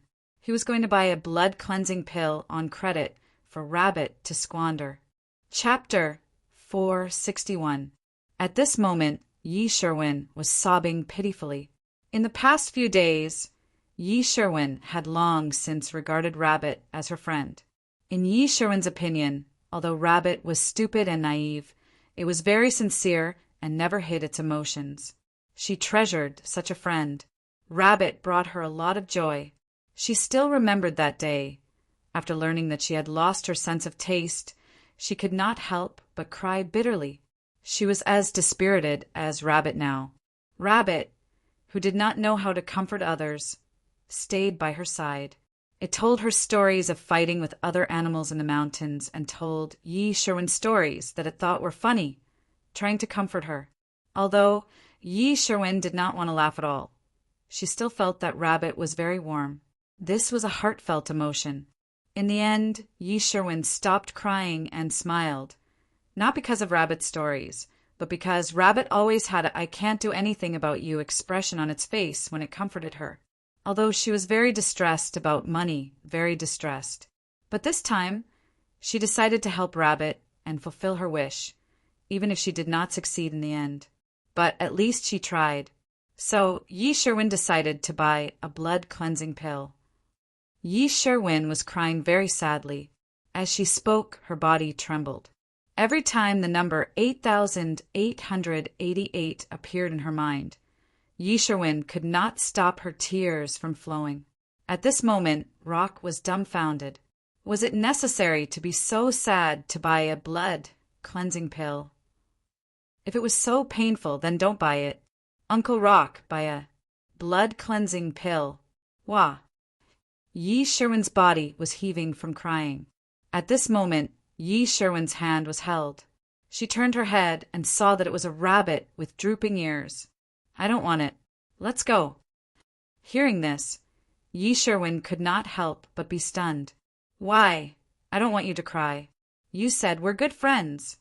Rabbit's drooping head suddenly lifted, revealing a face with snot and tears. "We're good friends. I don't want you to cry. Being a worry-free, SSS worry-free little rabbit is pretty good. Rabbit, I can buy it for you. No, let's go and make money. When we have money in the future, we can buy a lot of delicious food for you," the rabbit said, wiping away her tears and looking at Yi Sherwen solemnly. Yi Sherwen was stunned as he stared at the rabbit. "Rabbit, N." Rabbit nodded heavily. Rock sighed when he saw this. He stretched out his hand, and a red pill appeared in his palm. "How about this? Your talent in alchemy is not bad. Stay here and refine pills for me for 2 months, and I'll give this blood-cleansing pill to you. There's no need. We'll be rich in the future, and we'll be able to buy anything," said the rabbit stubbornly. As it spoke, it wanted to drag Yi Sherwen away. At this moment, Yi Sherwin broke free from the rabbit's grip and reached out to grab the red pill in Rock's hand. "Thank you, Uncle Rock. I'll work hard." Yi Sherwin bowed to Rock Ghost King. "Don't be too happy yet. You have to complete a fixed amount of tasks every day. If you make a mistake in refining the medicine and cause a loss, the time will be extended. And, Uncle Rock, I'll work hard." Yi Sherwin nodded solemnly. After saying this, she turned to look at the rabbit, and a smile appeared on her tear-stained face. Then, she handed the pill to the rabbit. "Silly rabbit, here you go. I don't want it. Give it back to him. Let's go earn money," said the rabbit stubbornly as she looked at Yi Sherwin. "Think about it. If you become the godly rabbit, won't we earn money faster?" Yi Sherwin continued with a smile. Hearing this, the rabbit couldn't help but be stunned. Then it leaped into Yi Sherwin's arms and rubbed its head against her chest. "It's so nice of you to treat me like this. No one has ever treated me so well. Right? That's why we have to earn more money after becoming the godly rabbit." "You promised to buy me a lot of delicious food," said Yi Sherwin with a grin. And then the rabbit hugged Yi Sherwin and nodded vigorously. Looking at the human and rabbit, Rock Ghost King shook his head, then walked towards the players who were refining medicine. Holding the red pill, the rabbit was very nervous, and so was Yi Sherwin. In fact, Yi Sherwin knew that the probability of success was very low, but she still had high hopes for the rabbit. "Will I become the godly rabbit after eating it?" The rabbit looked conflicted as she held the pill. "And eat it. Just eat it." Yi Sherwin nodded vigorously. Hearing this, the rabbit stuffed the red pill into its mouth, then closed its eyes tightly and began to wait. The moment the red pill entered the rabbit's mouth, a powerful medicinal effect spread out, turning into a blood-colored liquid that slid down the rabbit's throat into its stomach. Then the medicinal effect spread throughout the body, fusing into the blood, and began to awaken the power in the bloodline. The rabbit instantly felt hot all over, as if its blood was boiling. However, this feeling only lasted for less than a minute before it quickly cooled down and disappeared. When the rabbit opened its eyes again, it hurriedly looked at itself. "There seemed to be no change at all. I'm still a little white rabbit. Did I fail?" The rabbit lowered its head dejectedly. "Wow, rabbit, your ancestor is the moon rabbit who batters medicine," Yi Sherwin exclaimed as she looked at the rabbit with bright eyes. The rabbit looked at Yi Sherwin with a dumbfounded expression. It did not understand what Yi Sherwin meant at all. However, in Yi Sherwin's eyes, the rabbit's analysis menu had completely changed. Herb battering rabbit, jungle rabbit. Creature details. Contains a thin bloodline of the heavenly realm's godly moon rabbit. Can be enhanced with special spiritual materials and pills. Born with the ability to find spiritual materials and accurately distinguish the medicinal effects contained in spiritual materials. The best assistance for an alchemist. Creature abilities. Spiritual material search. Spiritual material identification. Accurately measure the age, weight, and other data of spiritual materials. Creature characteristics. This kind of creature is almost extinct in the three realms due to its natural strong curiosity and honest personality. Official notification. Please protect endangered animals. Wow, rabbit, you really have the bloodline of a godly beast. Yi Sherwin shouted excitedly. Looking at the excited Yi Sherwin, the rabbit gradually became excited as well. Then it stood up and waved its fists in the air. "Have I become stronger? Have I become stronger?" No. The smile on the rabbit's face instantly froze. "But you really have the bloodline of a godly beast." Yi Sherwin's eyes were filled with little stars at this moment. At this moment, Rock's figure appeared beside Yi Sherwin. At this moment, his gaze toward the rabbit was also filled with astonishment and shock. "Uncle Rock, the rabbit succeeded," Yi Sherwin said excitedly. "F*CK, really? You're actually a herb-battering rabbit? Aren't you extinct?" Rock still had a look of disbelief on his face. "It's true." Before the rabbit could speak, Yi Sherwin answered excitedly, "You're rich. With this rabbit, you can directly skip the steps of measuring the weight and dosage of medicinal materials in the future when you refine medicine. This rabbit's natural ability is to identify medicinal materials, and it's a top-notch one at that." Looking at the dumbfounded rabbit, Rock felt a pang in his liver. Such a stupid rabbit actually had such a high-level bloodline and was really the descendant of a godly beast. To Rock, this was simply inconceivable. Although the herb-battering rabbit's natural ability did not have any combat enhancement effect, in the eyes of an alchemist like Rock, the value of the herb-battering rabbit was immeasurable. In the profession of alchemists, the top-notch ability to identify medicinal materials required the accumulation of an enormous amount of knowledge about medicine refinement. Even Rock himself, who had studied medicine refinement for tens of thousands of years, was only close to high level in terms of identifying spiritual materials. He was still very far from the level of a master. However, the herb-battering rabbit was different. It was born to be a top-notch expert in identifying spiritual materials. This was the ability bestowed by the moon rabbit's bloodline.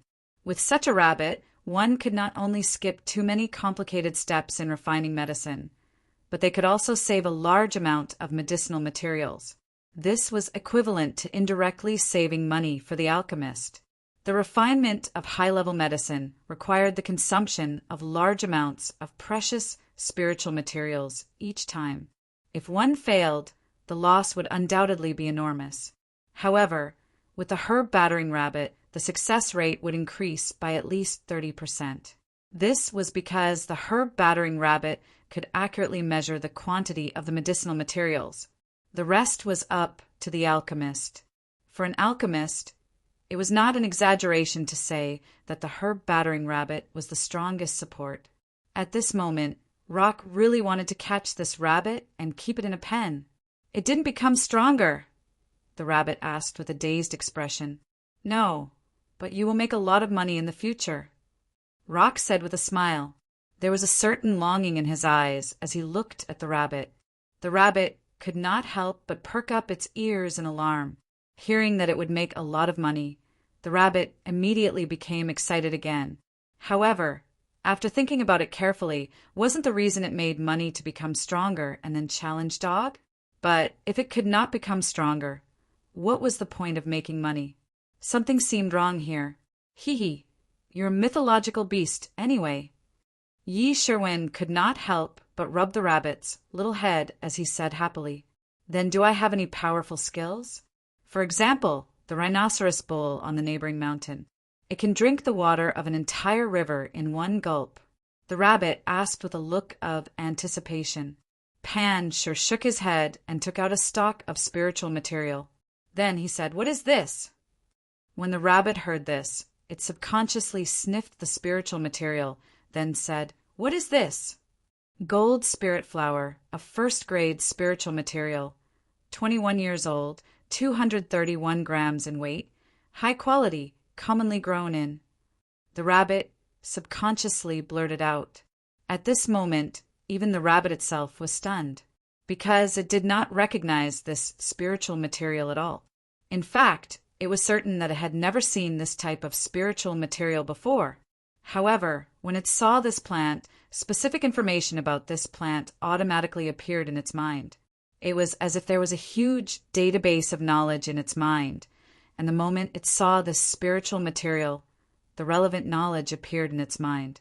"This is my ability?" the rabbit asked with a constipated expression. "That's right, this is one of your abilities. You also have the ability to search for spiritual materials." "Ah, I'm going to die. My ability is too useless. I'm going to die." At this moment, the rabbit could not help but fall to the ground and start wailing. "Rabbit, you're a mythological beast." Yi Sherwin blinked. What's the use of a mythological beast that can't fight? The rabbit turned to look at Yi Sherwin, then continued to lie on the ground and flop. "Not really. As the concentration of your bloodline increases, so will your physique. After all, you have the bloodline of the moon rabbit. No matter how weak you are, you're still a mythological beast. You'll definitely be good at fighting, Rock said with a smile as he looked at the rabbit. Really? The rabbit immediately raised its head. Really, as long as you have enough blood-cleansing pills. Your future will be limitless. Ha ha ha, as expected, I'm gifted. I'm a mythological rabbit. The rabbit immediately stood up proudly. At this moment, Rock turned to look at Yi Sherwin and said, Come back and be a medicine refiner. With this rabbit, your future in medicine refinement will be limitless as well. Yi Sherwin could not help but shake her head when she heard this. After all, she had always thought of herself as an explorer. Medicine refinement and whatnot were enough for her as an amateur. Uncle Rock, let's do it for 2 months. I'm going on an adventure in 2 months. Looking at Yi Sherwin's determined expression, Rock could not help but sigh. He could not understand why such a good seedling would not think about improving herself. However, with this rabbit's ability, Rock felt that Yi Sherwin would probably be able to obtain a lot of spiritual materials in her future adventures. This really made the tree envious, thinking that Yi Sherwin would have to work for him for 2 months, which meant that this rabbit would also be ordered around by him for 2 months. Rock felt a sense of satisfaction in his heart. With the rabbit's assistance, he could definitely make use of these 2 months to refine some high-grade elixirs in bulk. He would make a killing, then work hard in these 2 months.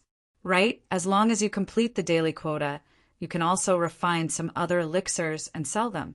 I'll provide the spiritual materials. Of course, if you fail, you'll have to bear the losses yourself. Thank you, Uncle Rock. The rabbit hopped to Yi Sherwin's side and said excitedly, Then let's begin. I want to earn money. I want to become the richest rabbit. Yi Sherwin smiled sweetly when she heard this and reached out to pat the rabbit's head. Just then, a game notification appeared in Yi Sherwin's mind. Game notification. Your affinity with the herb tampering rabbit has reached 100 points. Do you wish to sign a contract with it and activate the pet affinity bar? The appearance of the game notification stunned Yi Sherwin. In fact, one of Yi Sherwin's biggest worries was the rabbit's safety. After all, the rabbit was not a player and had no ability to revive. It would always be in danger if it followed her. After all, the players had too many enemies. Perhaps one day, the mansion of the dead would once again be destroyed by a strong enemy. She could not guarantee the rabbit's safety. Therefore, Yi Sherwin could not help but feel excited when the game notification appeared. At this thought, Yi Sherwin asked the rabbit, Rabbit, do you want to follow me from now on? Yes, we're good friends. The rabbit nodded without hesitation. Chapter 462. Land of the 9 Luminaries. Following the destruction of the 9 luminaries, this land welcomed its new ruler. After the various forces of the Rahu land took over, they redistributed all the spiritual mines and resources.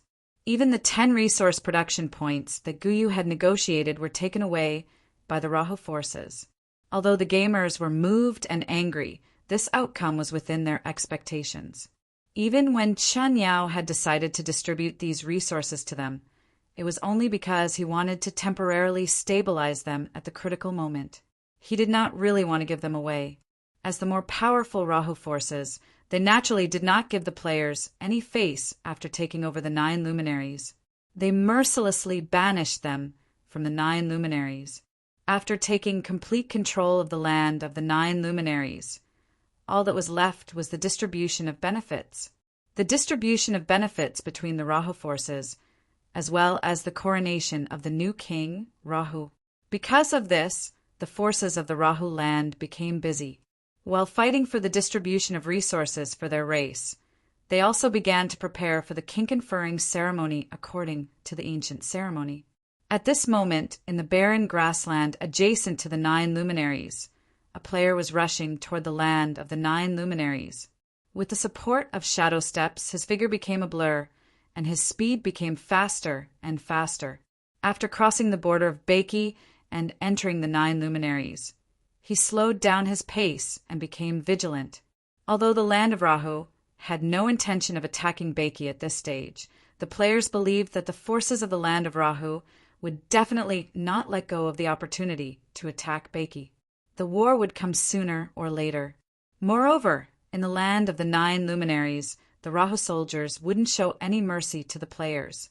Therefore, the danger level in the land of the 9 luminaries was much higher. Naturally, they had to be vigilant. After advancing a certain distance, the player stopped in his tracks and opened his friend list. Instantly, his friends' avatars appeared. He chose one of the player's avatars and chose to talk to them. Shur-ing, I'm already at the 9 luminaries. Let me confirm with you again. Is the weapon at the Wolf Ridge at the east of the 9 luminaries? Ao Jian, I can't be wrong. This weapon was assigned to the Wolf Ridge in the east. That place is now controlled by the Black Demon Clan, the Luoho faction. Be careful. Shur-ing, I understand. Watch me.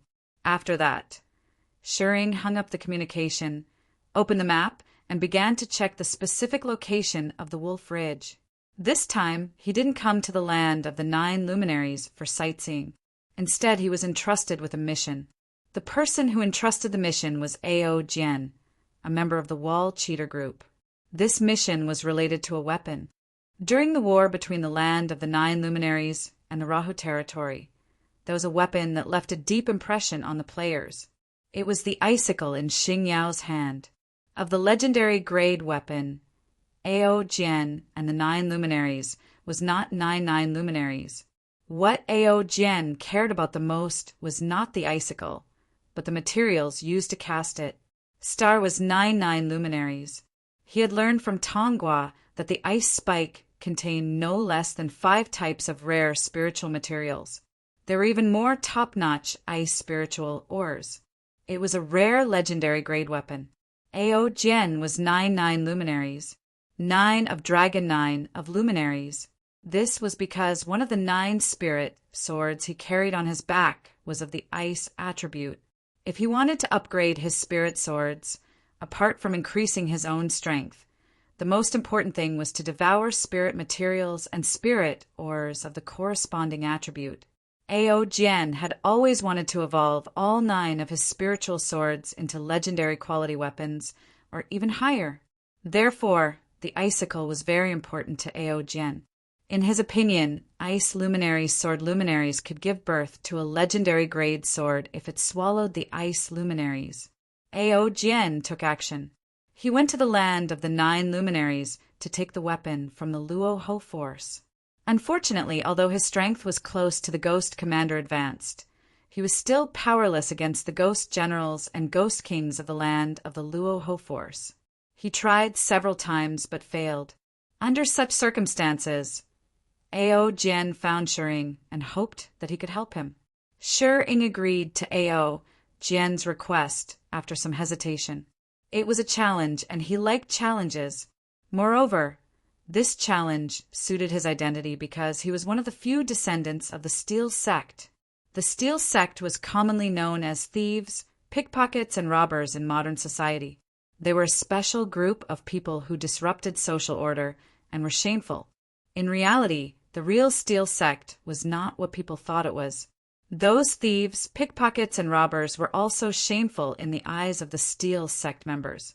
Their style might be similar to the Steel Sect's, but their purpose was completely different because the members of the Steel Sect never did evil things. They only stole from the rich and heartless merchants and corrupt officials. The Steel Sect also had a rule that only 1/10 of the stolen money could be kept, and the rest would be given to those who needed it. Even so, because of the word thief in the Steel Sect, they still bore the infamy of being thieves. In the eyes of the Steel Sect members, they were wrongly accused. In their eyes, the word thief represented stealing without using violence or killing people.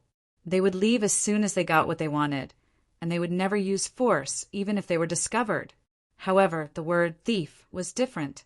Only those who robbed, plundered, and robbed with violence were called thieves. They were 2 completely different concepts.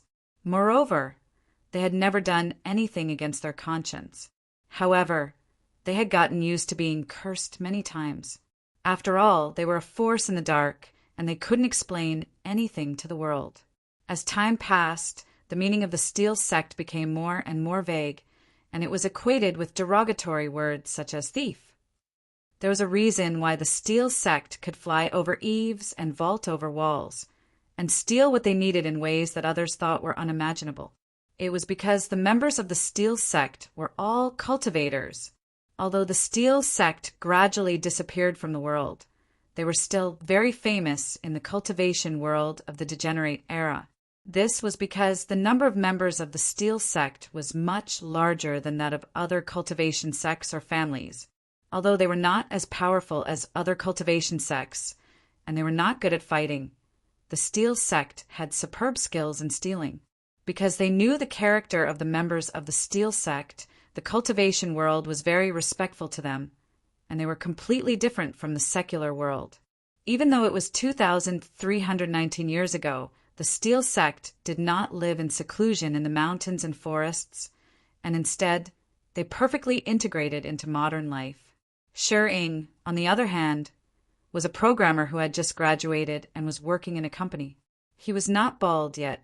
At the same time, Shi-Ing, who was in his 20s, was a gaming enthusiast. Naturally, he did not miss Battle Online. He became one of the players and was addicted to it. However, there was nothing special about him in the game. After all, the players' equipment was worn on their bodies and the items were stored in the channel.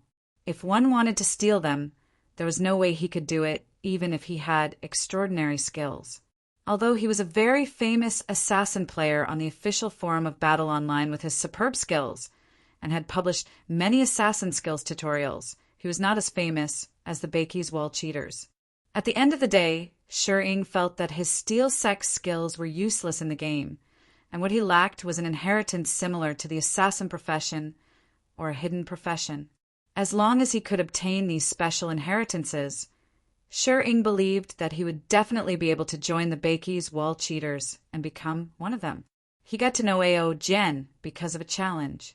As a belligerent, Ao Jian had been challenging the group of players who were known as professional players in the forum for a period of time, and Shi-Ing was one of them. Unsurprisingly, Shi-Ing was defeated. He was brutally abused by Ao Jian. At that time, other than Murphy and Little Pomelo, who tied with Ao Jian, all the other players were defeated without exception. However, his assassination skills were also recognized by Ao Jian. Only when they were chatting did they realize that both of them were cultivators in reality. Therefore, they added each other as friends. Although they met a few times after that, they did not communicate much. In order to obtain the ice spike, Ao Jian went to the land of the 9 luminaries. After a few fruitless attempts, he thought of Shi-Ing. Since Shi-Ing was a member of the Steel Sect, he was very knowledgeable about stealing. Ao Jian believed that this person might have a way to help him steal the ice spike from the Luoho force. Shi-Ying's ability was ineffective against players, but the Luoho force did not have the binding function of the players' weapons and equipment, which could be retrieved upon death, nor did they have a storage space. Therefore, from Ao Jian's point of view, Shi-Ying's ability was still useful. Of course, Ao Jian was just holding on to hope and promised Shi-Ing a high reward of soul coins. Whether he succeeded or not depended on whether Shi-Ing had the unpredictable stealing ability of the Steel Sect, as described in the legends.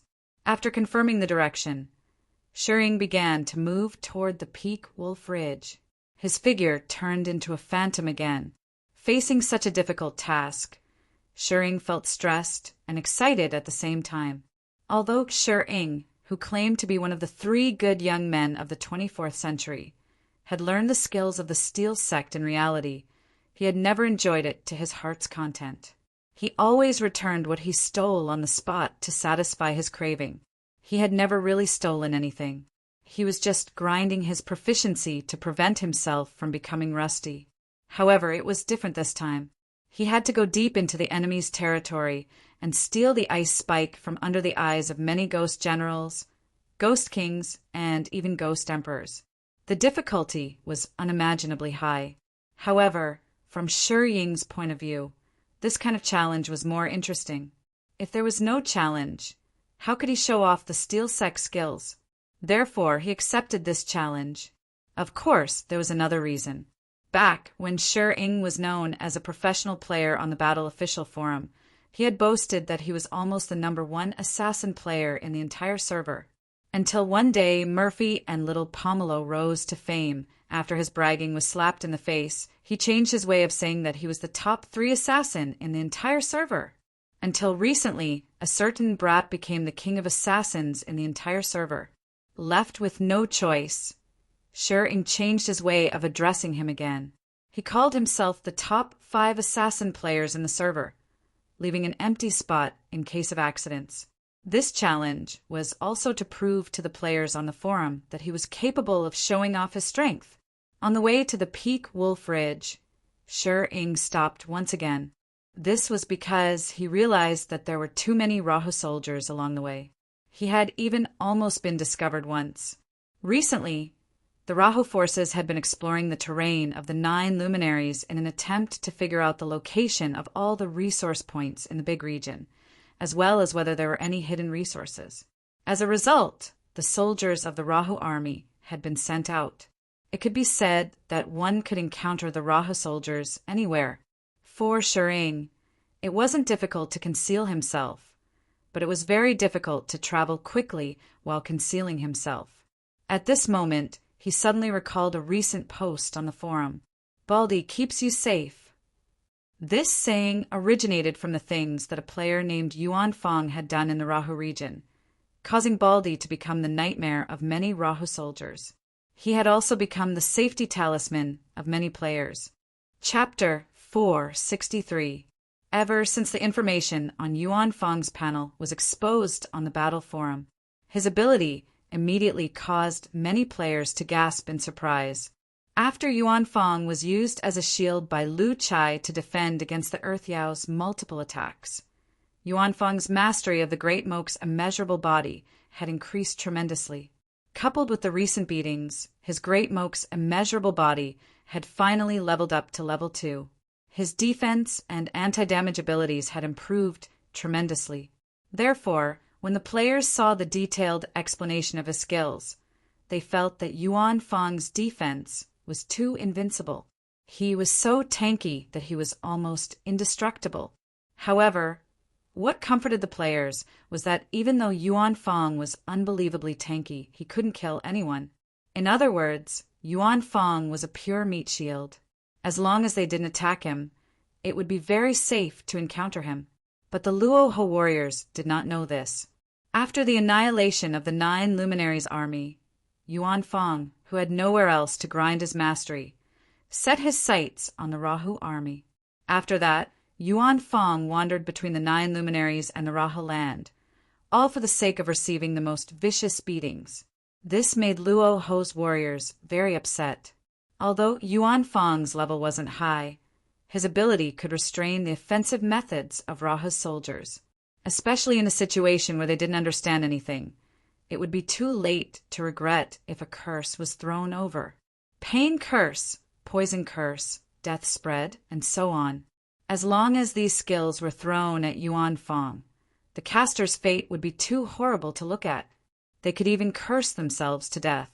Even without using the killing curse technique, the Azura path of self-sacrifice demon god image was still completely suppressed by Yuan Fong. That was because Yuan Fong's attack would pass through the demon god phantom's external defense and hit the attacker directly. No matter how strong the demon god phantom's defense was, it would be useless. That was why the Rahu soldiers hated this Baldy to the core.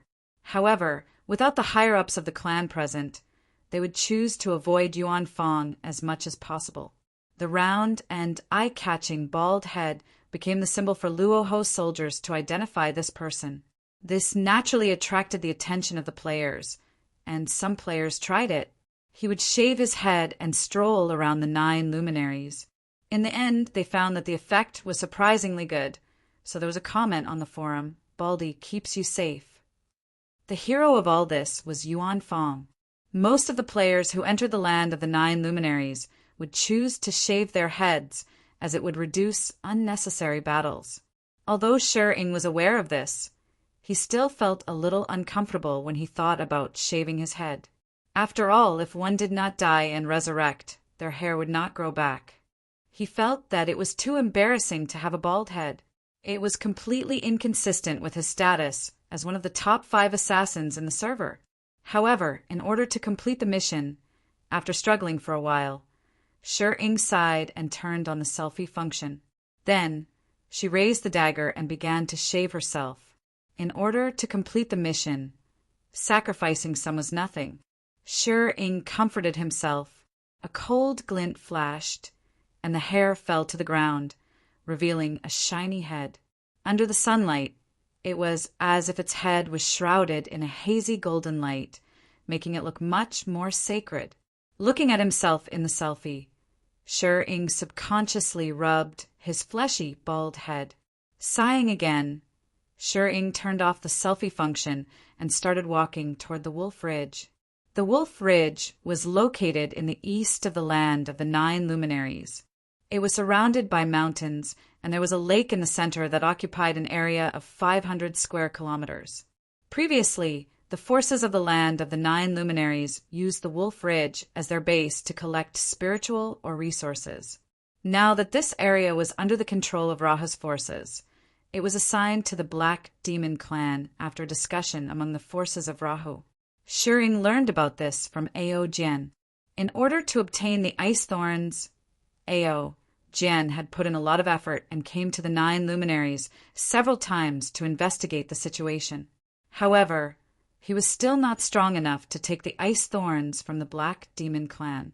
Of course, Shi-Ing would not fight the Black Demon clan head-on like Ao Jian. As a member of the Steel sect, skills were naturally the most important. The journey took a long time, especially since the land of the 9 luminaries did not have a teleportation formation like Baiki. Even with the help of the shadow steps, it still took a lot of time to travel.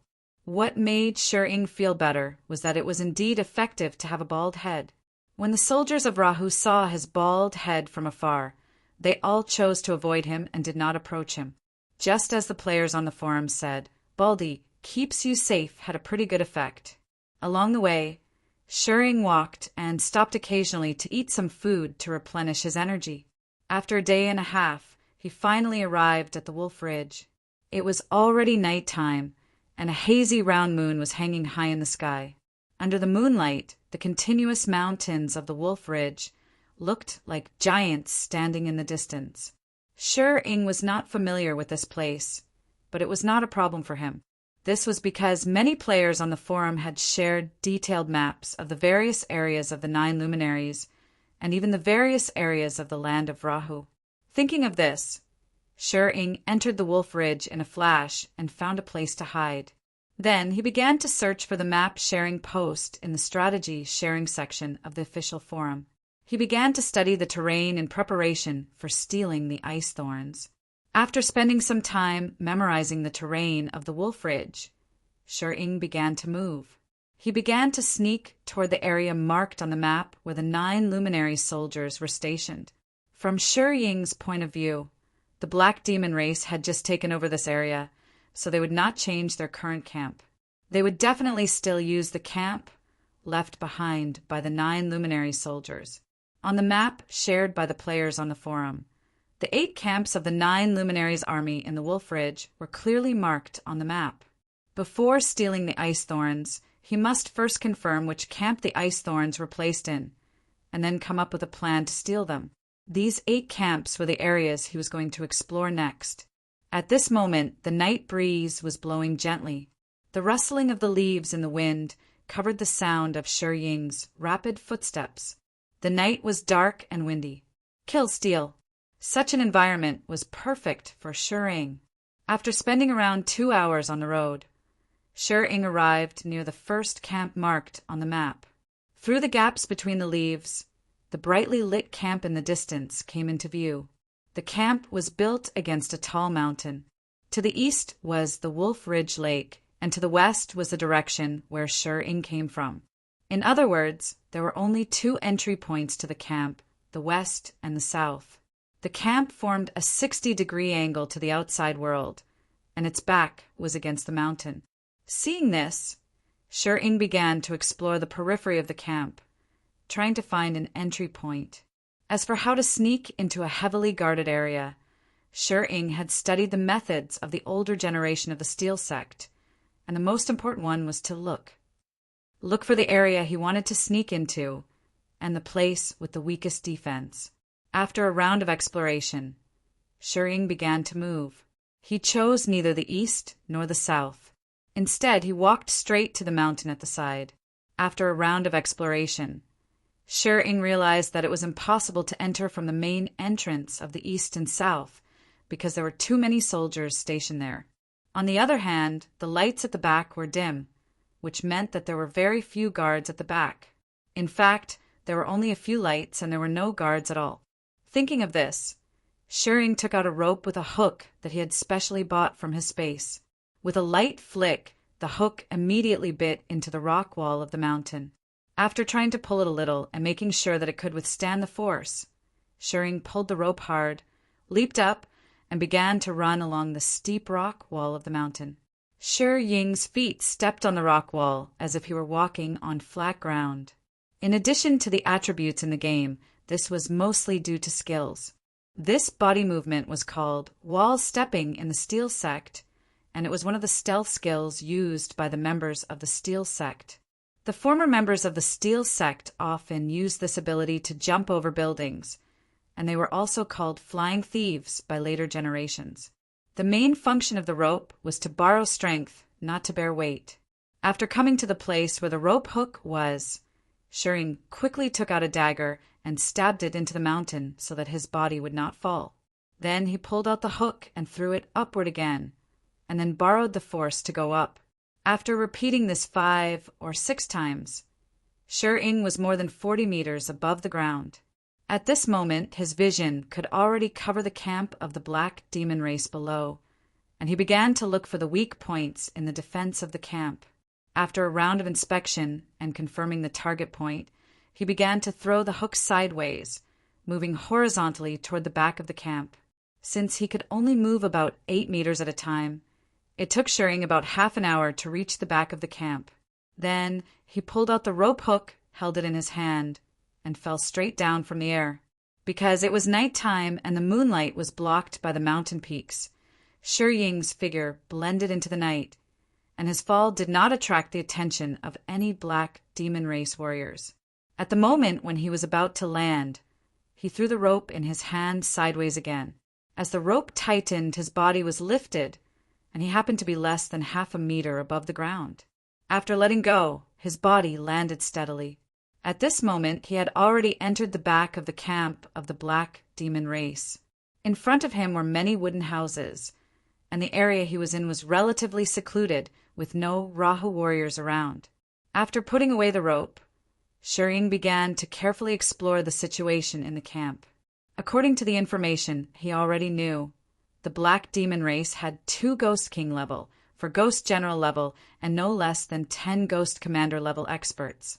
Although this was only one of the 8 camps, it was basically impossible for him to escape if he was discovered. Moreover, there was no good way to find the icicles, so he could only explore them one by one. Of course, his priority was naturally to explore the wooden houses that looked relatively luxurious. After all, the icicles could not be kept by ordinary soldiers. When he came to the front of a wooden house, Shi figure leaped up, and with 2 steps, he leaped to the top of the wooden house. The moment his figure landed, his feet lightly touched the top of the wooden house, eliminating the sound. Then he slowly squatted down and put his ear on the wooden house, and began to carefully listen to the situation inside the wooden house. At this moment, a clamor came from afar. "He's here, that Baldy is here again." Following the appearance of the shouts, the dong-dong of the alarm bell rang in the camp. Instantly, the entire camp was in an uproar. A large number of soldiers walked out of the wooden houses and ran toward the main entrance of the camp. Seeing this, Shi hurriedly crouched down to prevent himself from being discovered.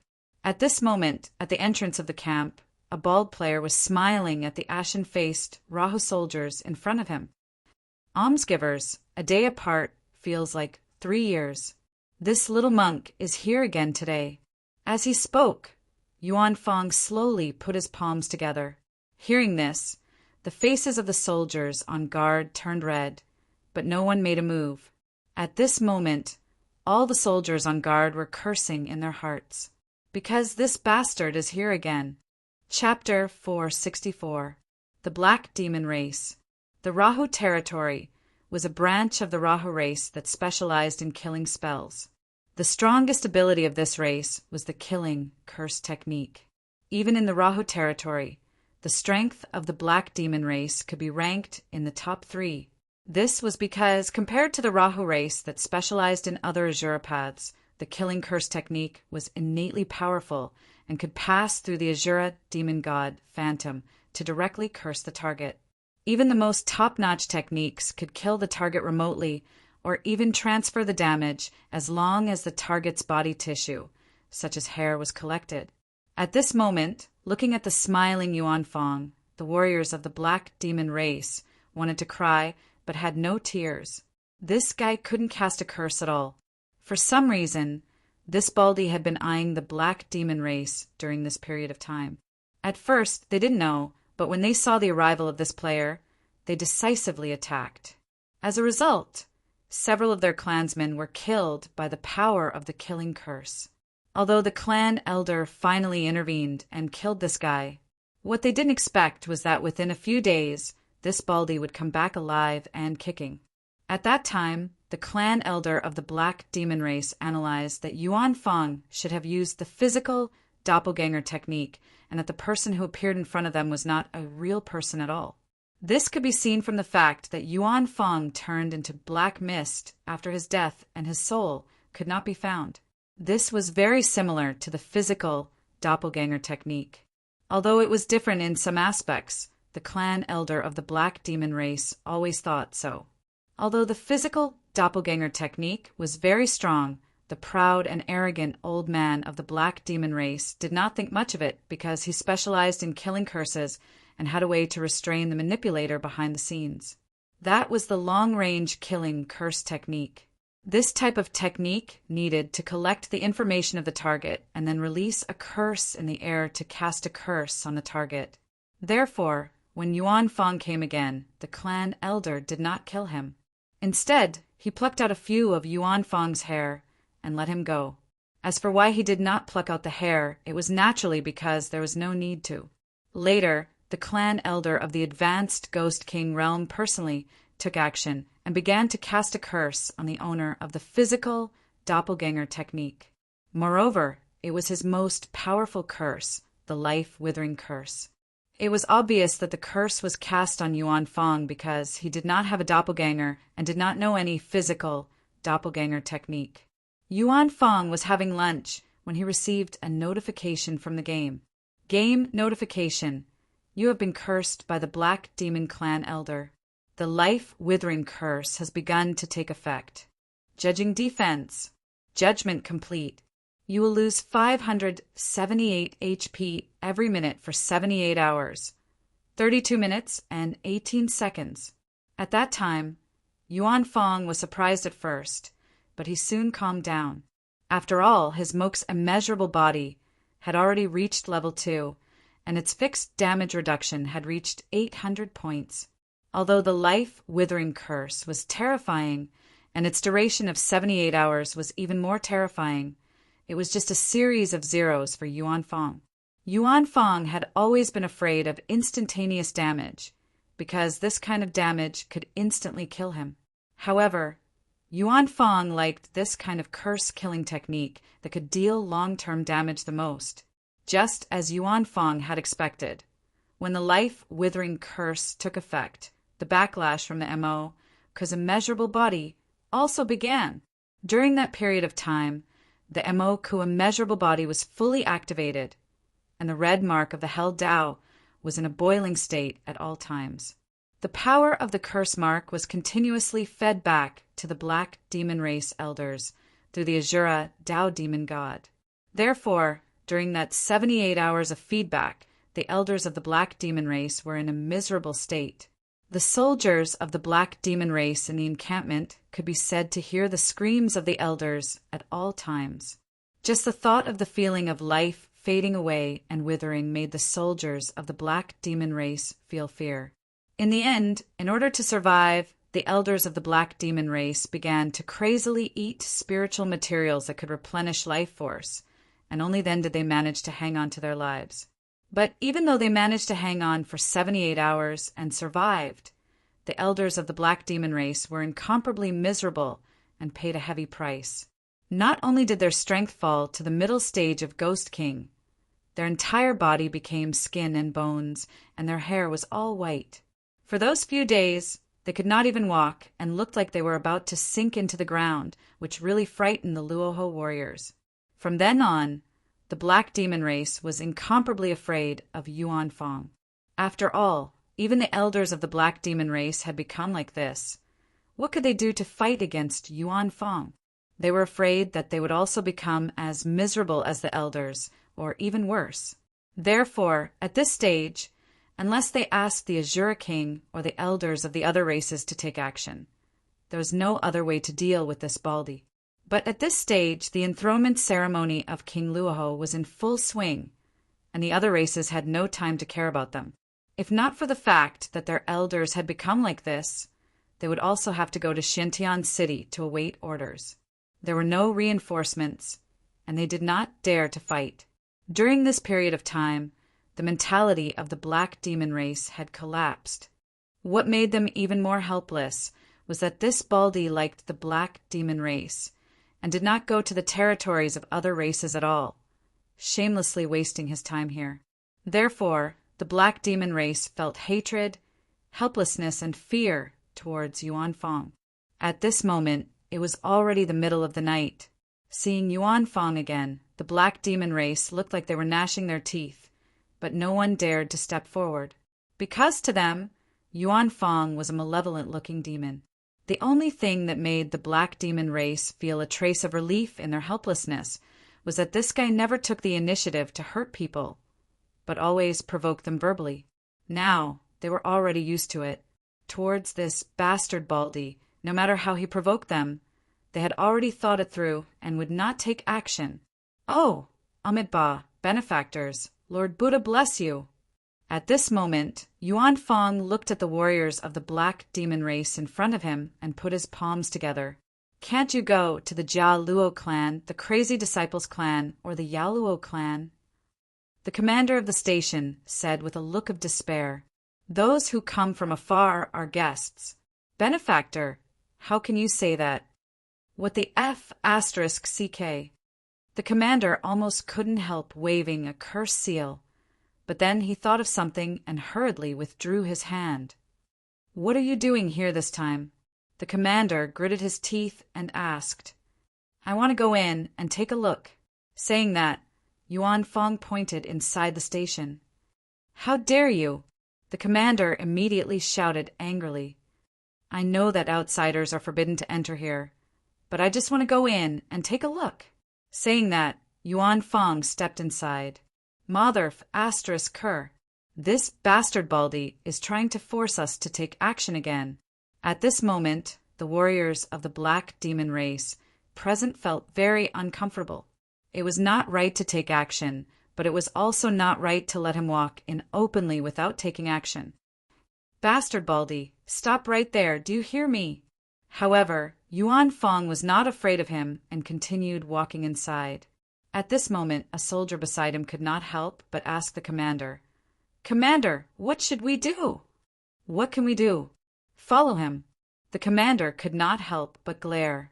Therefore, the soldiers of the black demon race followed Yuan Fong closely and began to walk inside the station. As they walked, Yuan Fong suddenly looked back at the people of the black demon race behind him with hidden bitterness. He thought to himself, "Why haven't they attacked me yet? Have I not gone too far enough?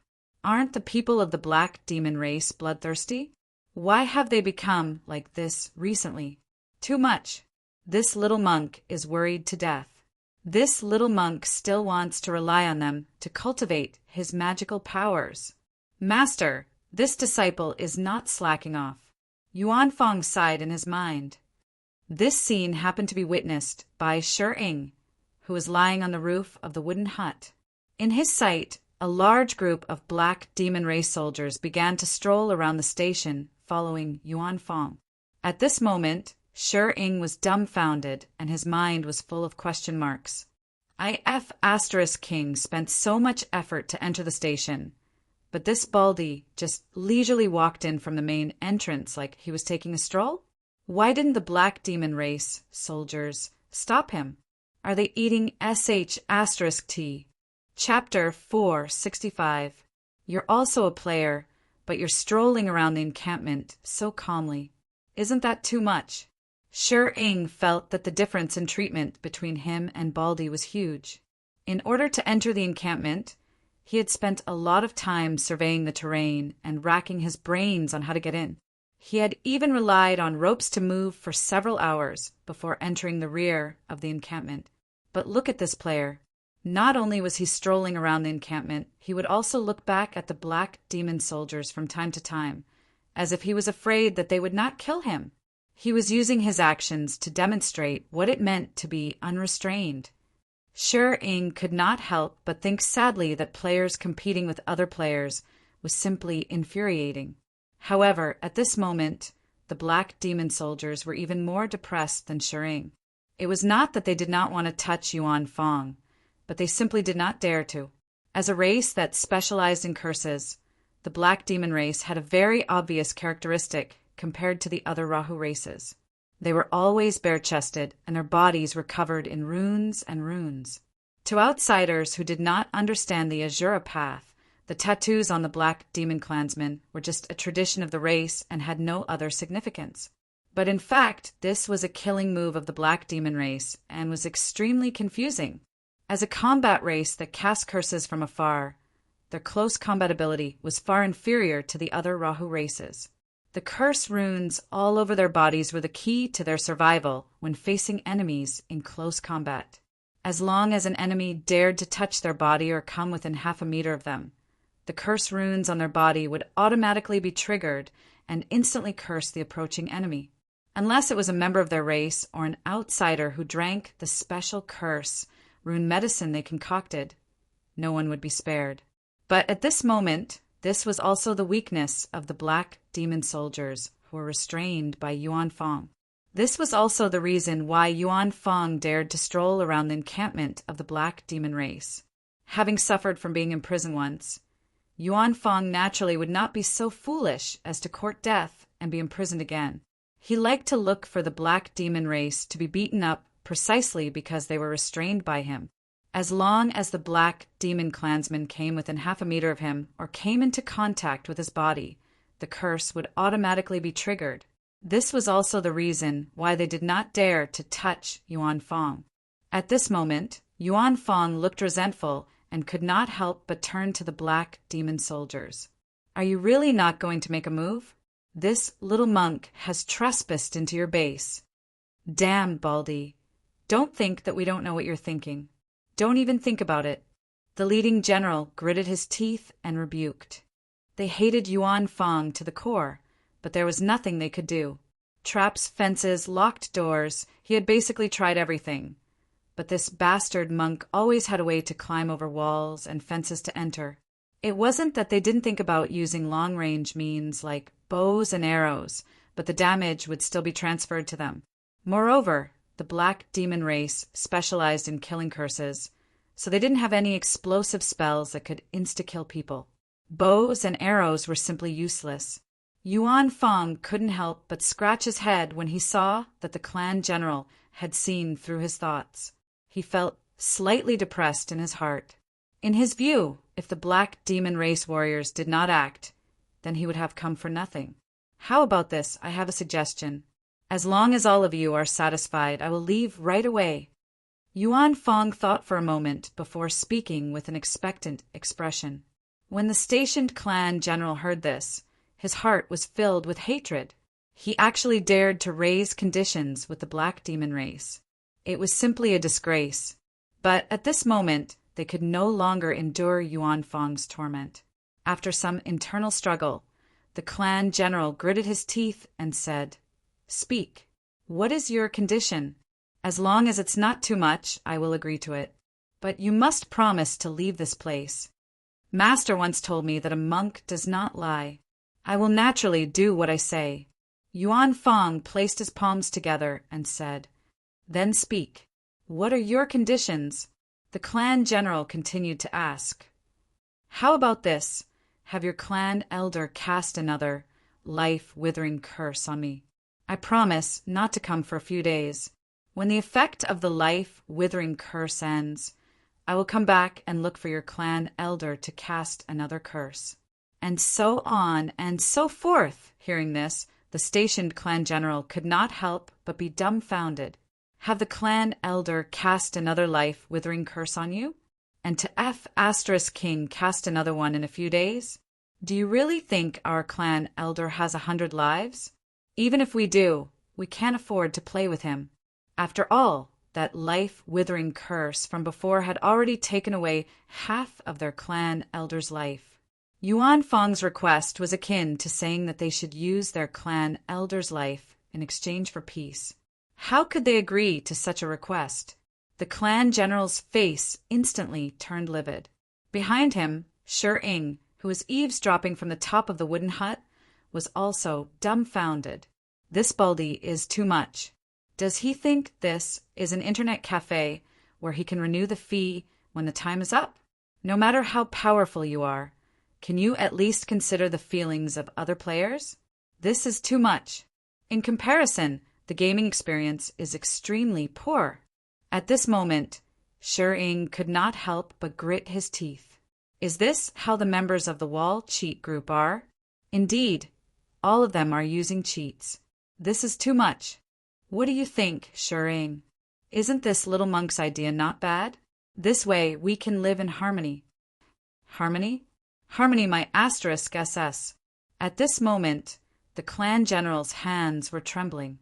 He really wanted to cast all sorts of vicious curses on this bastard Baldy. He wanted to make his body rot, make him wail in pain, and make him kneel and beg for mercy. However, he could only think about it. Looking at Yuan Fong's harmless, wooden face, the tribe general in the base wailed in his heart. He's tricking me to attack him. Bear with it. Bear with it. At this moment, the clan general could only comfort himself. As a warrior, he had never felt so aggrieved before, no matter how terrifying or powerful his opponent was.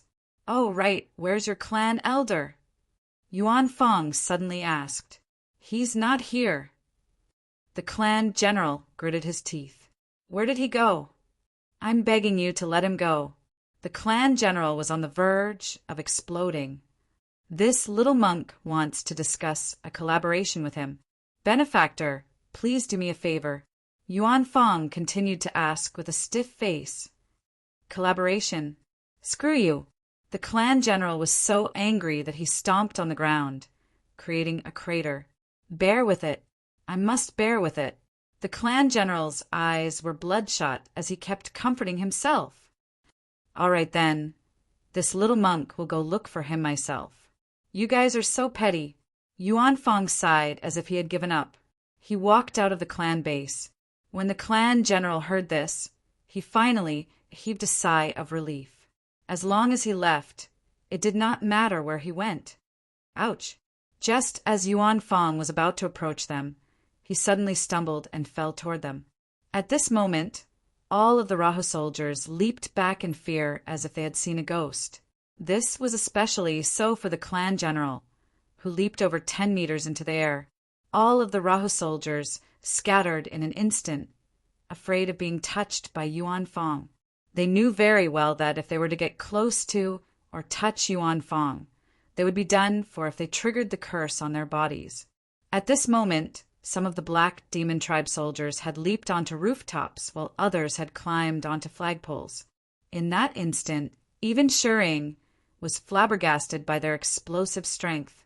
At this moment, Yuan Fong crawled up from the ground and looked curiously at the Black Demon Tribe soldiers around him. "Benefactors, why are you doing this? This bastard Baldy is definitely doing this on purpose." The faces of the Black Demon Tribe soldiers darkened with rage. Sigh, this little monk accidentally tripped while walking. Not only did you not help me up, but you even looked at this little monk with that kind of gaze. This really makes this little monk's heart turn cold. Yuan Fong patted the dust off his clothes with a sad expression. If that's the case, this little monk can leave now? Scram! Please scram, don't ever come back. The surrounding Black Demon Tribe soldiers wailed in their hearts. Seeing that the surrounding Black Demon Tribe soldiers were hiding far away, Yuan Fong had no choice but to walk out of the encampment. As Yuan Fong walked out, the Black Demon Tribe soldiers once again gathered around him and followed him from a distance. When they saw Yuan Fong walk out of the encampment, all of the Black Demon Tribe soldiers heaved a sigh of relief because the terrifying malefic star had finally left. They were safe. At this moment, Yuan Fong suddenly turned around and waved at them. Benefactors have a sweet dream tonight. This little monk will visit again next time. Don't miss me. Hearing this, the smiles on the faces of the Black Demon Tribe soldiers instantly froze, and they were on the verge of a mental breakdown. They felt that they might not be able to sleep tonight. Yuan Fong's actions left Shering, who was lying on the rooftop, dumbfounded. At this moment, he only had one thought in his mind. Did I have to go through all the trouble of leaping onto roofs and vaulting over walls, sneaking around and surveying the terrain?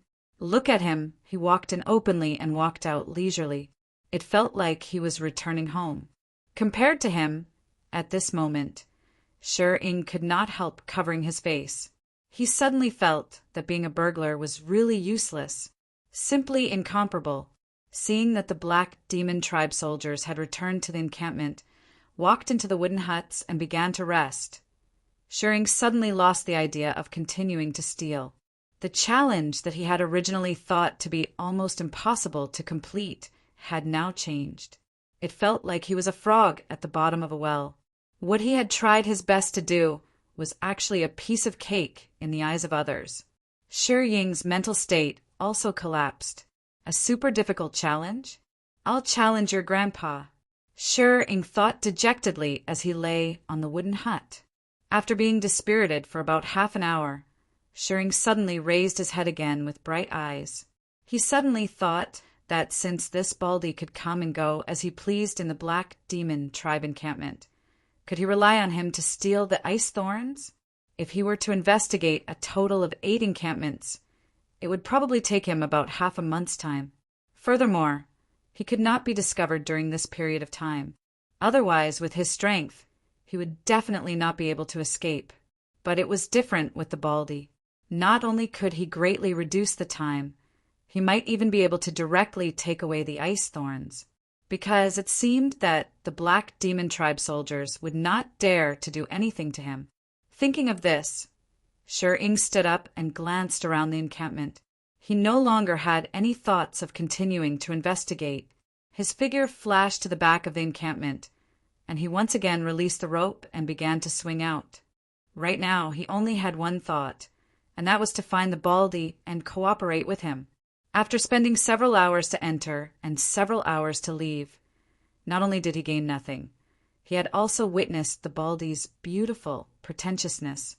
This undoubtedly made Shering feel extremely pained, but in order to better carry out the plan, he endured it. After leaving the encampment of the Black Demon Tribe from the back of the mountain, Shering began to look for traces of Yuan Fong.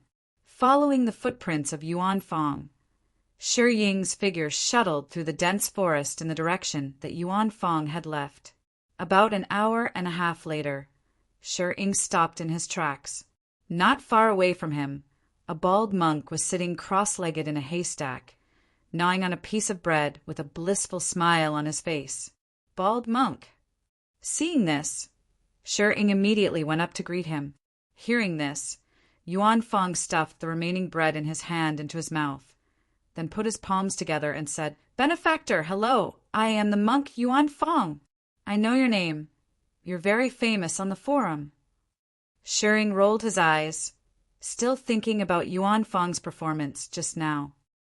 "Benefactor, what business do you have with me?"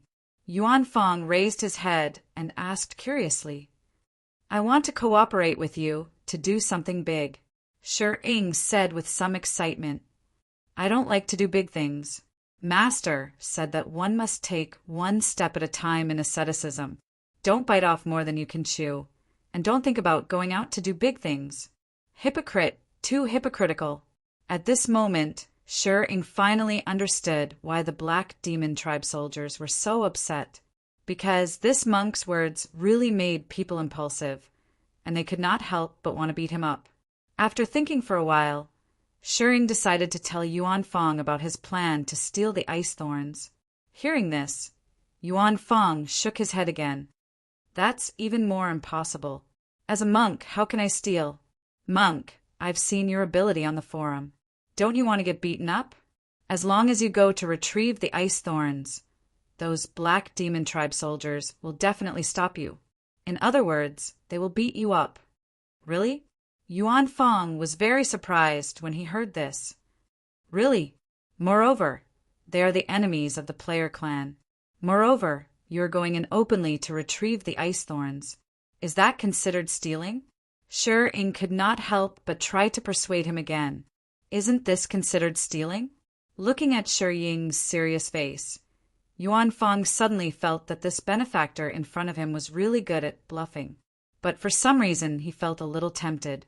Chapter 466. Looking at Shi Ying, who was looking at him expectantly, Yuan Fong was so worried that he went bald. Yuan Fong did not even dare to think about stealing. Even in the game, the precepts that his master often mentioned still bound him. Although he had killed many members of the Black Demon race, Yuan Fong could at least comfort himself with self-confidence. He did not do it. It was others who did it. He could not stop others from doing it. There was nothing he could do. However, if he took the initiative to steal, he would be making a mistake. It was a completely different concept from making a mistake passively. Seeing that Yuan Fong was still struggling, Shi Ying could not help but speak again. Monk, what do you think? How can it be considered stealing if I take it openly?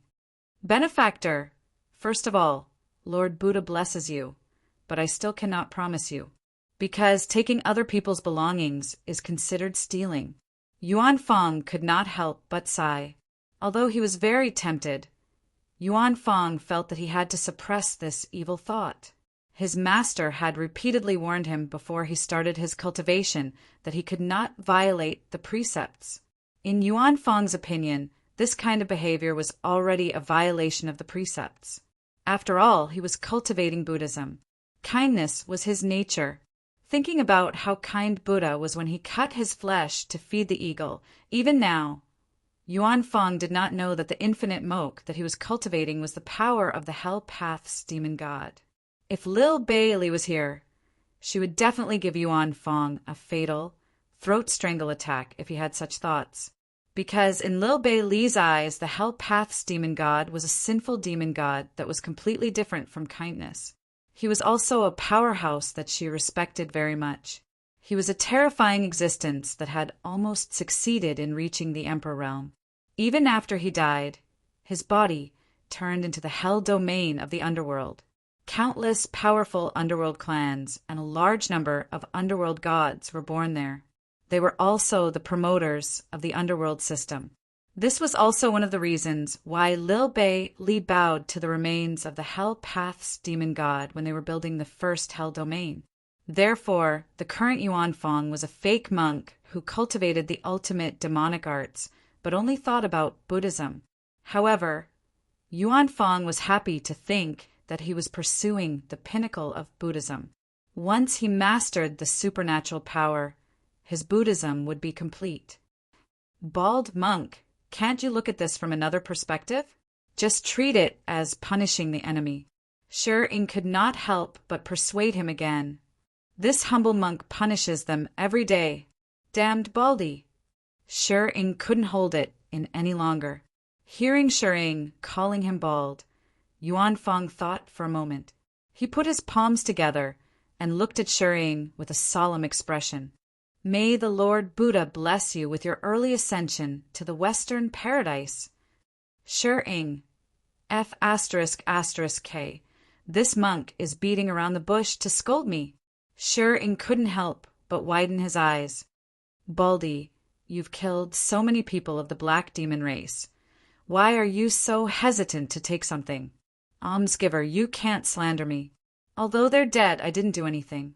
How can you use the word kill? Yuan Fong retorted with a solemn expression.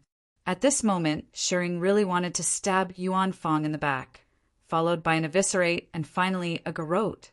He wanted to kill Yuan Fong 3 times in a row. She would repeat it for an entire night, letting him know what pain was, and what it meant to be a good person. It was no wonder that the black demon race could be destroyed by him. This monk was simply a wooden fish brain. Not to mention how stupid he was, and how black-bellied he was. Looking at Shi Ying's gloomy expression, Yuan Fong took out another piece of bread from his base and started eating. Looking at the monk eating happily, Shi Ying felt irritated. He also took out some food and started eating. In his mind, he was thinking about how to abduct this damn Baldy to do something big. As he ate, Shi Ying's eyes suddenly lit up. He turned to look at Yuan Fong again and said, Baldy, did you know that the ice thorn I'm going to take this time is needed by A.O. Jian? You know A.O. Jian. He's a member of your wall cheater group, right? Yuan Fong couldn't help but nod when he heard that. Yes. Almsgiver A.O. Jian has done me a favor. That's right. This favor must be repaid. More importantly, the ice thorn I'm going to take this time belongs to Xingyao and doesn't belong to the black demon race. So, how can it be considered stealing when we take Xingyao's weapon? Yuan Fong was stunned when he heard that. After staring at Shi Ying for a moment, Yuan Fong couldn't help but say, Almsgiver, you should have said so earlier. If you said so earlier, I would have definitely agreed. Shi Ying was excited when he heard Yuan Fong's agreement. After all this time, this bastard Baldy just needed a reason to make a move. As expected, he's black-bellied to the extreme. He's definitely a fake monk. In Yuan Fong's mind, this almsgiver is really good at bluffing. He actually helped me find a reason not to violate the precepts. What a talent. It's a pity that he's not a monk. Maybe I have to think of a way to make him become a monk. Maybe he can bluff master to allow me to eat meat. That's settled then. Let's eat first. We'll set off after eating, Shi Ying said with a smile. Yuan Fong nodded and continued to eat his bread, while eating the spiritual fish slices he bought from the shop. Shi Ying looked at Yuan Fong curiously and asked, Baldy, didn't you join the Myth Guild? Why are you still eating bread? Boss Gu is so rich. Didn't he allocate you food expenses? Boss Gu takes good care of me. Before I came to the land of the 9 luminaries, he specially gave me a batch of spiritual materials as food, Yuan Fong said while eating his bread. What about the spiritual materials? I ate them all. Shi Ying was speechless. Do you want some spiritual fish slices?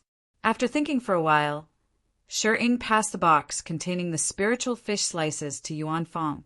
At this moment, Yuan Fong's expression was bitter. He sniffed the fragrance of the spiritual fish slices and resisted the urge to agree. He took a big bite of the bread and said, No thanks. You still haven't found a reason to eat meat, right? Shi Ying couldn't help but laugh as he looked at Yuan Fong's bitter expression. What he said was exactly what Yuan Fong was thinking. It caused Yuan Fong to receive a critical damage that ignored the strength of his body. This almsgiver is really powerful. He's made to be a monk. I've hidden myself so well, but I've still been discovered. You really don't want to eat? Shi Ying asked again with a teasing expression. No thanks. Yuan Fong rejected again and moved his body to the side. Sigh, what a pity. This spiritual fish is a special dish in the game. I can't taste it in real life even if I wanted to. This time, Yuan Fong received another critical damage. This was the feeling of heartache. Then the two of them started eating. One ate bread, while the other ate spiritual fish. During this period, Yuan Fong's appetite really shocked Shi Ying. He also recognized the bread that Yuan Fong ate. It sold well in the mall at 5 soul coins each. The quantity was very high and could almost cover a day's worth of food. However, Yuan Fong ate more than 20 of them and still looked like he wanted more. Shi was dumbfounded. "Are you full?" Shi asked subconsciously as he looked at Yuan Fong. "This is just a snack. 10% full is enough," Yuan Fong said calmly. 10%? How could he be eaten? He was practically a miniature version of Tao Wu. Shi was shocked by Yuan Fong's appetite. Cheap bread could cost him dozens of soul coins, and he was still only 10% full. If he ate spiritual ingredients, only the Myth Guild could afford it. "Then shall we go now?" Yuan Fong stood up and asked. "Let's go. Steele, get the icicles." Shi, who almost let it slip, quickly changed his words. Then the two of them set off for the next Black Demon Race encampment. After about 2 hours of rushing, they arrived at the encampment of the Black Demon Race on the other side of the Wolf Tribe. As for how to get the icicles, Shi Ying's idea was very simple. He would let Yuan Fong walk directly into the encampment and find out where the icicles were. If he found them and no one stopped him, he would take them away. Therefore, the main force of this operation was still Yuan Fong, and Shi Ying's role was to be his assistant. This made Shi Ying very frustrated. Once again, he doubted the use of the steel sex methods. It was not as useful as a baldy. After understanding the plan to get the icicles, Yuan Fong nodded and walked toward the encampment by the lake. Openly, Yuan Fong calmly walked to the front of the encampment. Just as Yuan Fong thought, alarm bells rang in the encampment, followed by shouts of "Baldy is here." In a moment, a large number of heavily armed Black Demon Race warriors surrounded the encampment with nervous expressions. "Dear benefactors, how have you been?" Yuan Fong greeted them politely. "Baldy, stop right there. Don't come in." Looking at Yuan Fong, the leader of the encampment shouted angrily with a nervous expression. "This little monk would like to go in and help you see the geomancy of the internal buildings." Yuan Fong put his palms together and said, "What an exquisite reason." The Black Demon Race warriors in the encampment were expressionless. Although they wanted to ruthlessly torture Yuan Fong, they knew in their hearts that they had to restrain this thought. They must not lose their lives because of a moment of impulse. "Baldy, I advise you to leave here. Otherwise, when the various races are done with our king's ascension to the throne, they will definitely not spare you.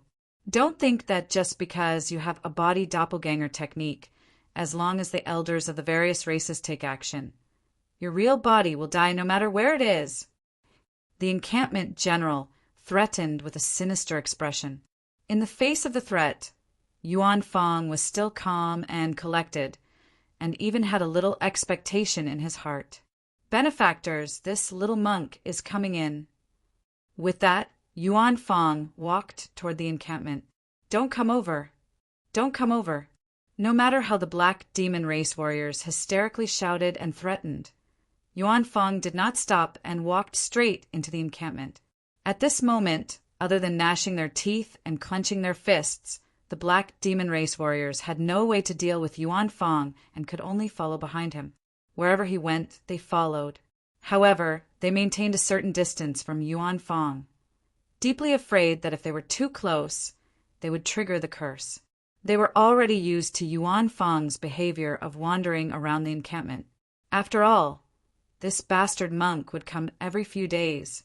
During this period, he would also provoke them in various ways, trying to provoke them into attacking. In the beginning, there were soldiers who could not resist attacking and lost their lives. But now they had learned their lesson. No matter what Yuan Fong said, they had to endure and endure. They constantly warned themselves that they must not attack. He was doing it on purpose. He was doing it on purpose. As for why, they followed Yuan Fong. After all, this was the encampment of the Black Demon Race. Following him was the most basic dignity. Otherwise, if they could not do anything, they would appear to be too useless. It could only be said that following Yuan Fong was also a way for the black demon race warriors to comfort themselves. At least it proved that they were monitoring his every move and could do something. Chapter 467. The warriors in this black demon race encampment were already used to Yuan Fang's arrival. After many encounters, they had understood Yuan Fang's routine and knew that he would leave after a few laps if he did not achieve his goal. In short, before the Baldy left, no matter what he did or said, as long as he did not attack, there would be no losses or casualties. Although Yuan Fang had been like this before, this time the warriors of the black demon race were obviously wrong. Under their astonished gazes, Yuan Fang actually walked into the wooden house in the encampment. This undoubtedly puzzled the warriors of the black demon race. Therefore, they followed behind Yuan Fang, wanting to see what he was up to. Yuan Fang was extremely calm towards the warriors of the black demon race behind him. Anyway, he only took Star Glory's icicle and did not touch any other items, so he could live with it. Just like that, Yuan Fang searched through the wooden houses one by one. After a while, he arrived in front of a tent that occupied an area of 300 square meters. He lifted the curtain and walked in. When he saw the scene inside, Yuan Fang was stunned. He saw dozens of blue-skinned children locked in iron cages, looking at him in horror.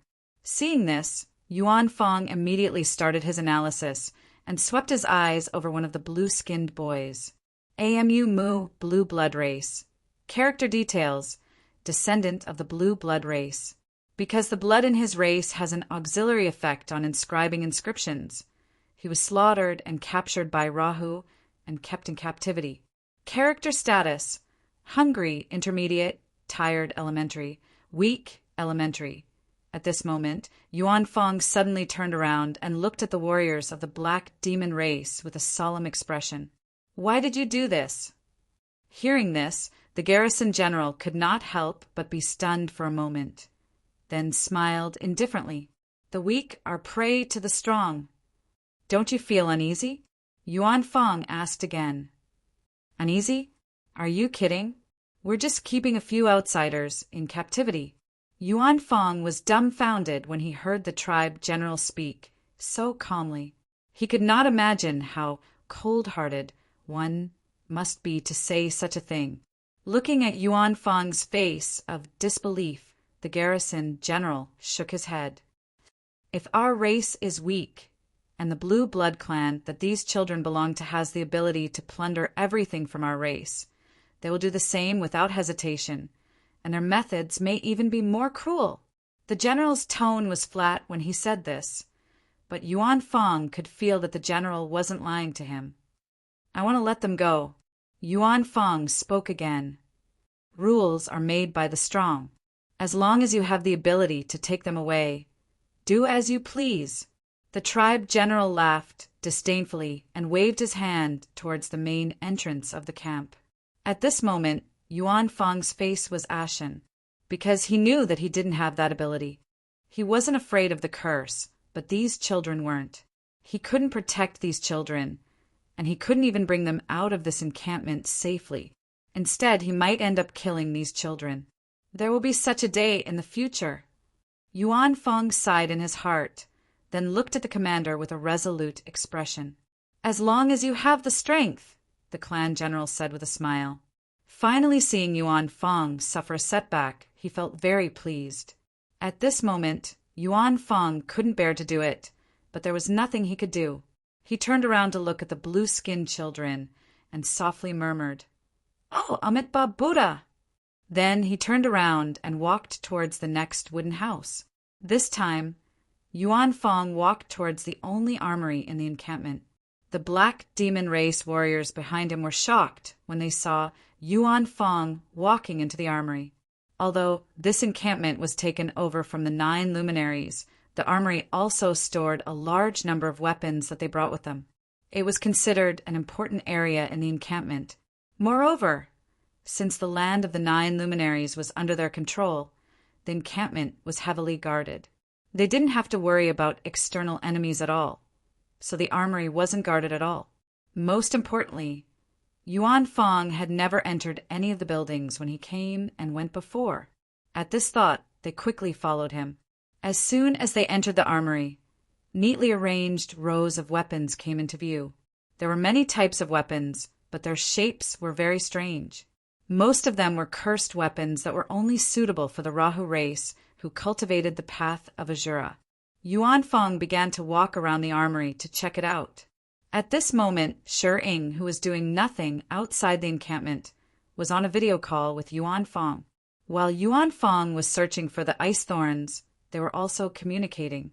At this moment, an ancient dagger that was completely black appeared in front of Yuan Fong. Yuan Fong's gaze automatically swept past it because it wasn't his target at all. However, at this moment, Shi Ying's voice rang in the party's live chat channel. "Baldy, don't go yet. Look at this dagger." Hearing this, Yuan Fong stopped in his tracks and looked at the dagger. Soul Breaker Dragon, Epic Level 1. Weapon details. Soul Breaker Dragon is an anti-magic dagger made with black dragon's tooth as its main material. The remnant soul of a young black dragon is sealed inside. Weapon skills. Dragon's Lust, passive. Absorb 10% of the damage dealt to a living creature with a physical body. Evil Breaker Dragon, passive. The wielder of the Soul Breaker Dragon will receive the protection of a young black dragon and receive 50 damage reduction from spells. Dragon Soul, passive.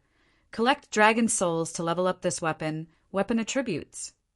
Shi Ying was stunned for a few seconds when he saw that the dagger was an epic level weapon through the video call. Then his eyes lit up and he said, "Baldy, take this dagger with you.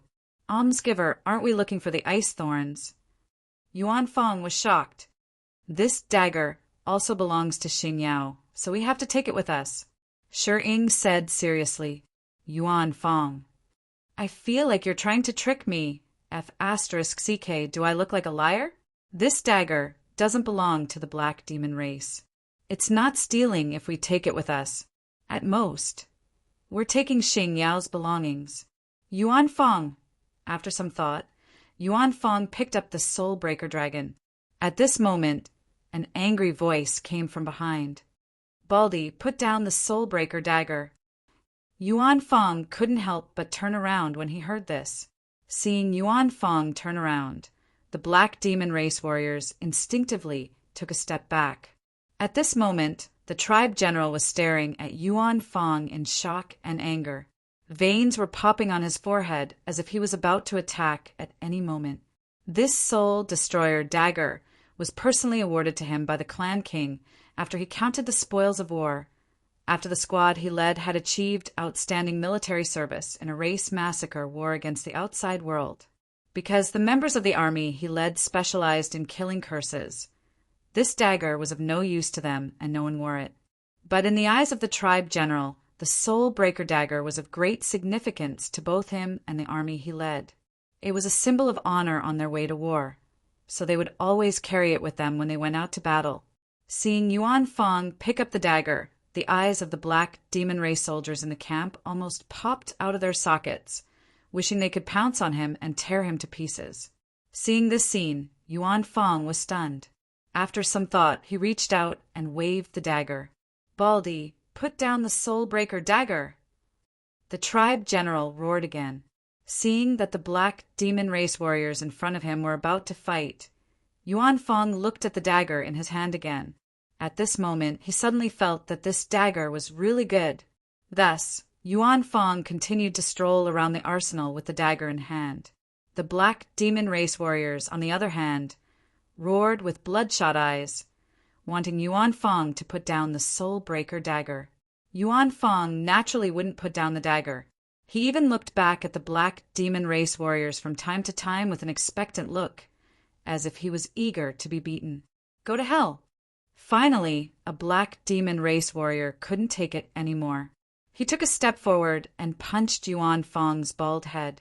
Thud! A muffled sound rang out. In an instant, a curse mark appeared on the surface of the warrior's body and climbed onto Yuan Fong's body. Then a scream rang out. Naturally, this scream didn't come from Yuan Fong. Although the fist that the soldier swung at Yuan Fong was wrapped in a metal glove, because the distance was too close The curse mark on the surface of his body was still activated, and he took the initiative to curse Yuan Fong. The curse mark's long-lasting lethality was once the pride of the black demon race warriors. Any enemy that fought with them, even if they were lucky enough to escape during the battle, would be of no use because the curse mark would always torture them. Most of the enemies who were lucky enough to escape would eventually die under the torture of the curse mark. But at this moment, they were facing Yuan Fong. Under the protection of the Mo Ku immeasurable body, he had a fixed 800 points of damage immunity. As long as the curse mark's long-lasting damage did not exceed the immunity value, it didn't matter how long it lasted. At this moment, Yuan Fong's anti-damage ability was activated. A green poisonous fog appeared on the surface of the body of the soldier who attacked. It gushed out from his mouth and nose and quickly covered his entire body. Just like that, under the corrosion of the poisonous fog, he slowly lost his breath. This scene really frightened the black demon race warriors around. Even though they had seen it several times before, seeing it again still made them tremble in fear. At this moment, a golden light that only Yuan Fong could see appeared on the surface of his body. Then, a game notification appeared. Game notification. Congratulations on leveling up. You have gained plus 100 HP, plus 1 STR, plus 3 END. Shi-Ing, who saw the scene through the video, was also dumbfounded. He could actually level up like this? At this moment, he finally understood why this bastard monk always harassed the black demon race. It turned out that there was such a cunning, evil plan in the background. Just as Shi-Ing thought, Yuan Fong targeted the black demon race because the black demon race was too suitable for him to farm monsters and level up. Usually, when Yuan Fong was farming monsters in the wild to level up, many monsters would basically run away when their HP was low. Yuan Fong was completely helpless against this. Often, he would be busy for half a day only to end up empty-handed. However, the black demon race was different. As long as their curse was triggered, the experience and soul coins would basically be in their hands, and they could run away as they pleased, just like when the black demon race faced foreign enemies. As long as the enemy was hit by the curse, even if they ran away, they would still die. Therefore, from Yuan Fong's point of view, the black demon race was sent by Lord Buddha for him to level up. It was rare to find such a suitable race for him to level up. So how could he bear to leave it? Baldy, you're courting death. Seeing the death of his soldiers, the stationed clan general was livid with anger. As long as you have the strength, you can take it away at any time. Yuan Fong smiled and raised the soul breaker in his hand. This was what the stationed clan general said when Yuan Fong wanted to take away the blue blood race children. This time, Yuan Fong returned the same words. You. The stationed clan general was so angry that his face turned red and the veins on his neck bulged. But he still held back and did not make a move. This was because Yuan Fong was too strange to him. Even the clan elder could not do anything to him, so there was no way he could kill Yuan Fong. Just like that, under the furious gazes of the black demon race warriors, Yuan Fong circled the armory twice and took out 2 more starlight weapons before walking out of the armory. At this time, the patience of the black demon race warriors had reached the limit. These weapons were extremely precious equipment, especially that soul breaker, but now it was in the hands of an outsider, which made them feel extremely humiliated. During this time, several soldiers wanted to make a move, but this time they were all stopped by the stationed clan general. Just like that, after circling the encampment again, Yuan Fong, who did not find any ice thorns, finally gave up and walked out of the encampment. Seeing this, the soldiers of the black demon race followed closely behind.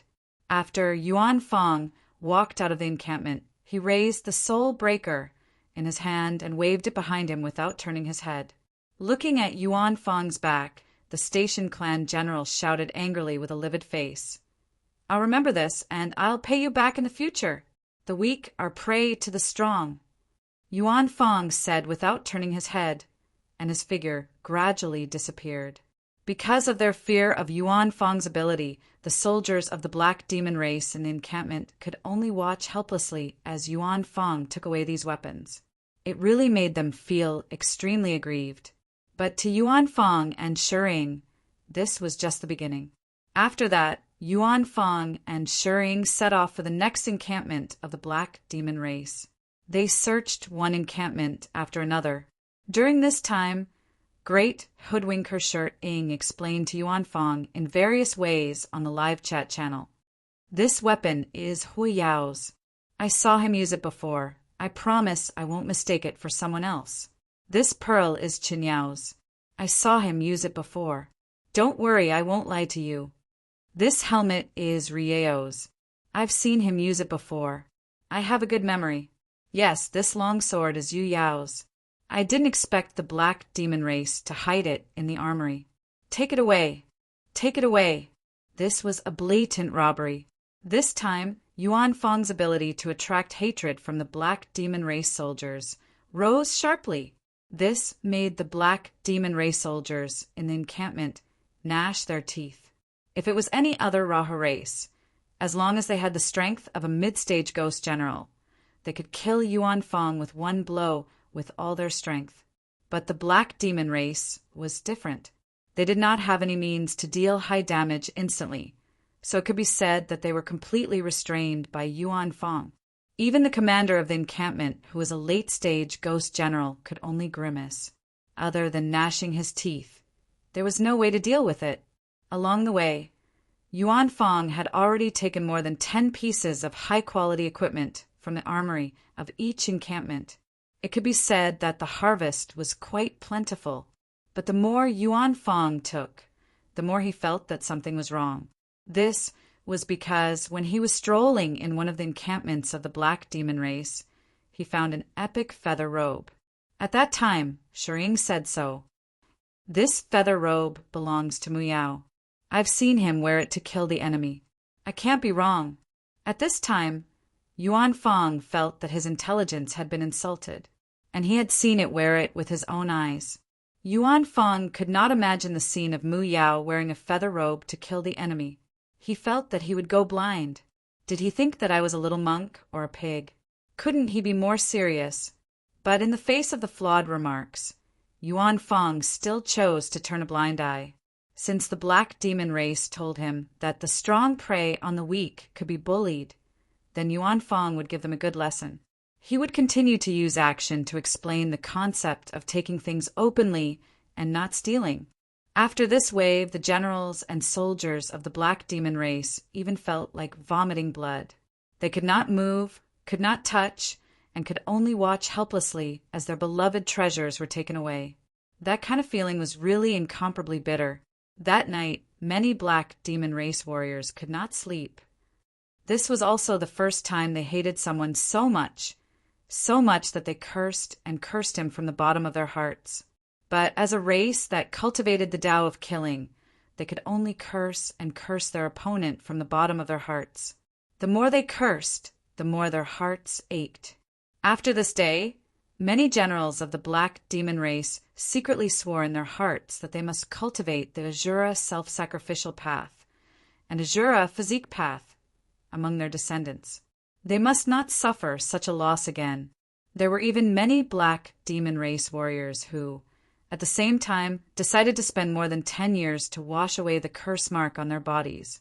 They would rather endure the pain of washing away the curse mark and switch to the physique path or self-sacrificial path. Because of Yuan Fang, the black demon race changed the future direction of their race's cultivation overnight. Chapter 468. For 3 days in a row, they had swept through 6 stations, but still could not find the ice thorn. This undoubtedly made Shering a little depressed. He even suspected that the ice thorn was no longer in the 9 luminaries and might have been transported back to Raha's territory by the black demon race. However, from Shi Ying's analysis, this should not be the case. Before coming, he had specially gathered information and knew that the main forces of Raha's forces were basically in the 9 luminaries, including the clan elders of the Rahu clan. Even the coronation of the new king Rahu was going to be held in the 9 luminaries. Under such circumstances, the Black Demon race had no reason to send the Ice Thorn back. After all, the 9 luminaries was currently safer for the Black Demon race than Rahu. At this moment, Shi could only pin his hopes on the remaining 2 stations. Shi and Yuan Fang arrived at the 7th encampment of the Black Demon race after hurrying on without stopping. Shi was still hiding far away, while Yuan Fang swaggered into the clan grounds. During this period, the two maintained a video call. However, before Yuan Fang could enter the station, several figures galloped out of the station and blocked Yuan Fang's way. At the same time, several demon god phantoms appeared in front of him. Yuan Fang could not help but be stunned at this scene. "Baldy, do you really think we can't do anything to you?" At this moment, countless familiar faces emerged from the station.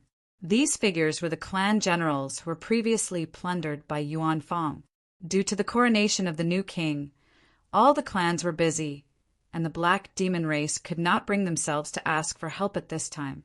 After all, the clan elders were on standby in Shentian City, but their clan elder was recuperating in the station due to serious injuries. This was already very embarrassing to them, and it would be too embarrassing to ask for help. However, this time, Yuan Fang actually began to take their precious equipment from the armory of the station. This pushed the Black Demon race soldiers to the limit, and they finally decided to send someone to Shentian City to ask for help. Although it was very embarrassing, this was the last resort. None of the clans refused the request of the Black Demon race. Although there was competition between them, one thing did not change: they were all from the Rahu clan and were of the same lineage. Moreover, the Rahu region was going to be unified again. Therefore, they still agreed to the Black Demon race's request. Each race had sent a general to help the Black Demon race kill Yuan Fang. Yuan Fang was dumbstruck as he looked at the dozen or so people who had summoned the Azura demon god. He felt that he was in trouble. He had the ability to restrain the Black Demon race, and it could be said that he had completely suppressed the Black Demon race. However, it was extremely difficult for him to deal with the Rahu warriors who cultivated other Azura Das, especially those who were mid-stage ghost generals and above. Moreover, there were so many ghost generals surrounding him, so he had no chance of winning. "I seem to have gone the wrong way." Yuan Fang thought for a moment, then raised his head and said solemnly. Then he turned around and walked away, his pace getting faster and faster. "Brothers of the same race, attack!" A Black Demon race general in the encampment gritted his teeth and shouted at Yuan Fang. As soon as his voice fell, the Rahu ghost general's figures flashed and blocked Yuan Fang's path of retreat. At the same time, they surrounded him. The Azura demon god's roar rang out, and countless heavy fists mixed with flames rained down. For a moment, Yuan Fang was hammered to the ground, holding his head and howling in pain. In the face of such a fierce attack, the Mo Ku's infinite imprint on the surface of Yuan Fang's body appeared. At the same time, he negated 800 points of fixed damage and activated the damage reflection ability. At this moment, the faces of the Rahu ghost generals who were hammering Yuan Fang turned red, and the blood in their bodies churned. However, unlike the Black Demon race, their ability was not continuous damage like the Killing Curse technique. Instead, it was instantaneous and could break the upper limit of Yuan Fang's fixed damage immunity. Although this punch was extremely uncomfortable for them, they were entrusted to come here. It would be very embarrassing if they stopped now, so they could only grit their teeth and continue to attack. Seeing Yuan Fang's injury through the video, Shi became anxious and quickly sent a few bottles of high-grade HP recovery potions to Yuan Fang. Seeing the mail-delivered notification, Yuan Fang was also stunned. He immediately opened the mail, took out the potions, and began to drink them. These bottles of HP recovery potions could be said to be very timely. At this moment, Yuan Fang's HP was almost empty. Every time the ghost generals attacked, they dealt more than 1,000 points of damage. Although the 800 points of fixed damage were removed and the 60% damage reduction from the level, Tuomo, cause infinite, did not seem to deal much damage. Yuan Fang's level was not high, and his HP was not particularly high. He was already on the verge of death. After drinking the potions, Yuan Fang's HP instantly recovered by a large amount. When the surrounding ghost generals saw Yuan Fang suddenly regaining his vigor, they felt depressed. However, they gritted their teeth and continued to attack. Bang! Bang! Bang! Yuan Fang's body was hammered back and forth like a sandbag. While he was in pain, Yuan Fang suddenly felt a little excited. This was because his proficiency had started to increase again. These ghost generals' attacks were very high, so his proficiency had increased by a lot. At this moment, it was true pain and happiness. At this moment, a beginner-level ghost general suddenly turned red and spat out a pool of blood. "Are you all right?" The Rahu ghost generals who were attacking Yuan Fang immediately turned to look at him and asked, I'm fine, continue." The ghost general gritted his teeth and said while enduring the shock to his internal organs. In fact, none of the ghost generals who were attacking Yuan Fang were feeling good, but they didn't show it. They endured the discomfort and continued to attack. There were a total of 5 bottles of high-level potions, and Yuan Fang chose to use 1 bottle every time his HP was low. Under such a stalemate, several ghost generals couldn't help but spit out blood, but they still gritted their teeth and continued to attack. At this moment, Yuan Fang suddenly felt that face was really a good thing. It could make people impulsive. However, very soon, Yuan Fang's HP was low again, and he had also finished drinking the potions. At this moment, Shi Ying's voice sounded in the live chat channel. "Baldy, there's no more potions. This potion is a high-quality HP potion refined by Boss Rock. It's a bestseller. I've checked the shop just now, and it's out of stock. I can only hope that Lord Buddha will bless you. I'll be leaving first." Yuan Fang. After thinking about it, he had already earned so many proficiency points. Actually, it wouldn't be a loss even if he died. Yuan Fang comforted himself in this way. However, at this moment, the shout of a black demon race general came from inside the encampment. "Brothers, stop. Don't kill him. Capture him alive." Hearing this, Yuan Fang was startled and hurriedly got up from the ground. "Benefactors, you can't do that." However, these Rahu ghost generals wouldn't listen to him. They moved at the same time and held Yuan Fang down. At this moment, they were also very depressed. Since they wanted to capture him alive, why didn't they say so earlier? They must be doing this on purpose. Looking at the pools of blood on the ground, they confirmed their guess. In fact, it was just as they thought. Although the black demon race generals who had gone to Xiantian City to seek help had obtained it, the generals of the various races had mocked and ridiculed the black demon race on the way. Therefore, these black demon race generals decided to use this method to make them feel pain, to let them understand that it wasn't that the black demon race wasn't strong enough, but that the opponent was too abnormal. As these generals who came to support did not have curses inscribed on their bodies, they didn't have to worry about being hurt when they came into contact with Yuan Fang.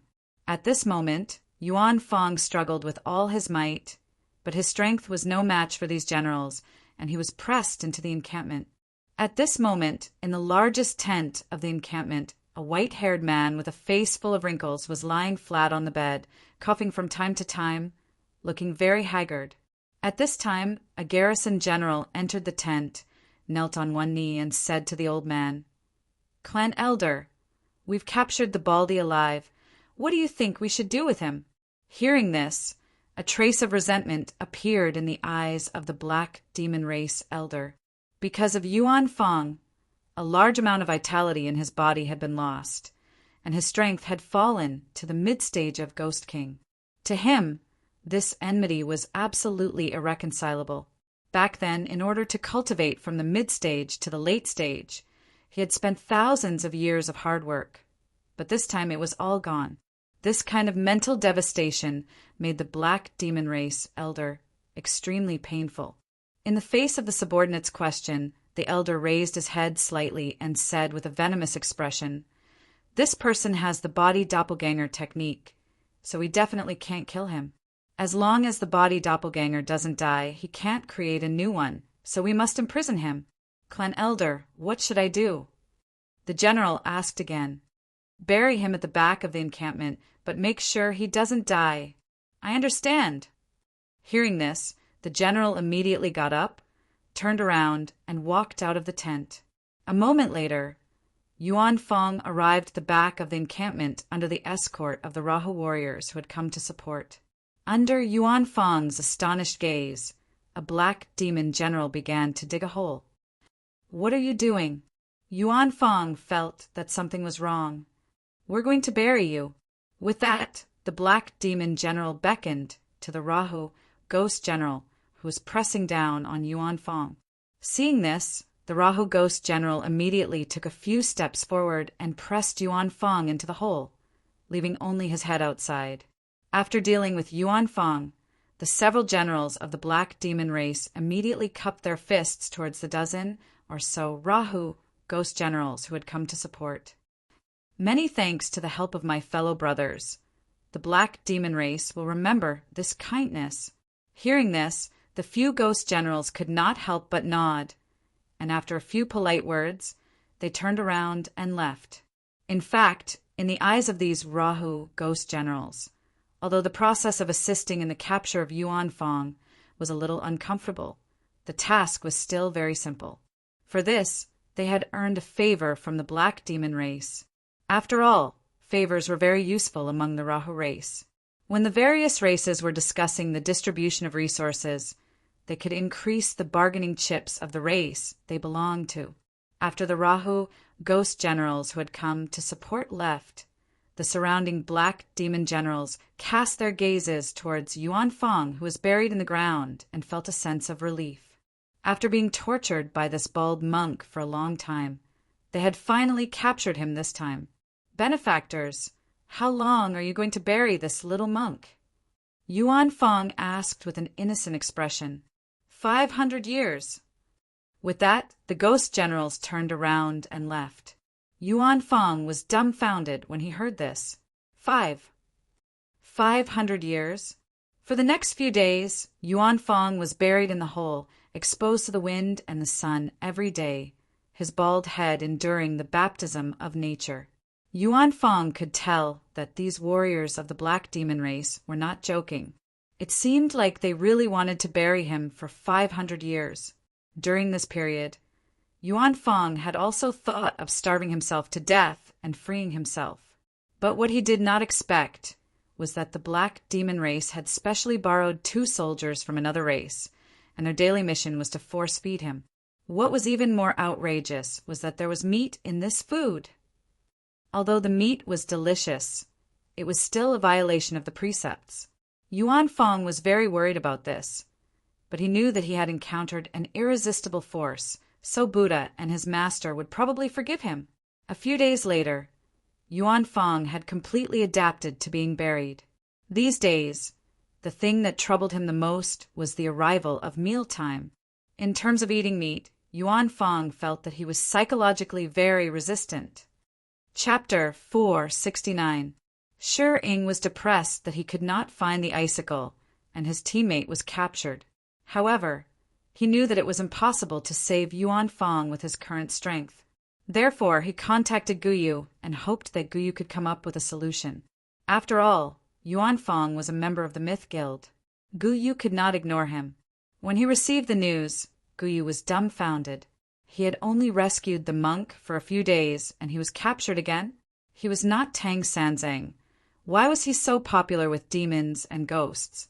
Therefore, Guyu quickly contacted Yuan Fong to ask him about his current situation. "Guyu, monk, what's going on?" "What's the situation now?" "Yuan Fong, boss, I'm buried in the ground. My life is very hard. I'm forced to do things I don't want to do every day." "Guyu, don't worry. I'll think of a way to get you out." "Yuan Fong, don't." "Boss, I think this kind of hard life suits me. After all, I'm training hard. Guyu. Guyu, are you serious? Yuan Fong, very serious. Boss, you don't have to worry about me. I'll think of a way to get out after I've suffered enough. Guyu, then I really don't have to worry about you. Yuan Fong, this little bit of suffering is just enough to sharpen my will. Don't worry about me. Guyu, up to you.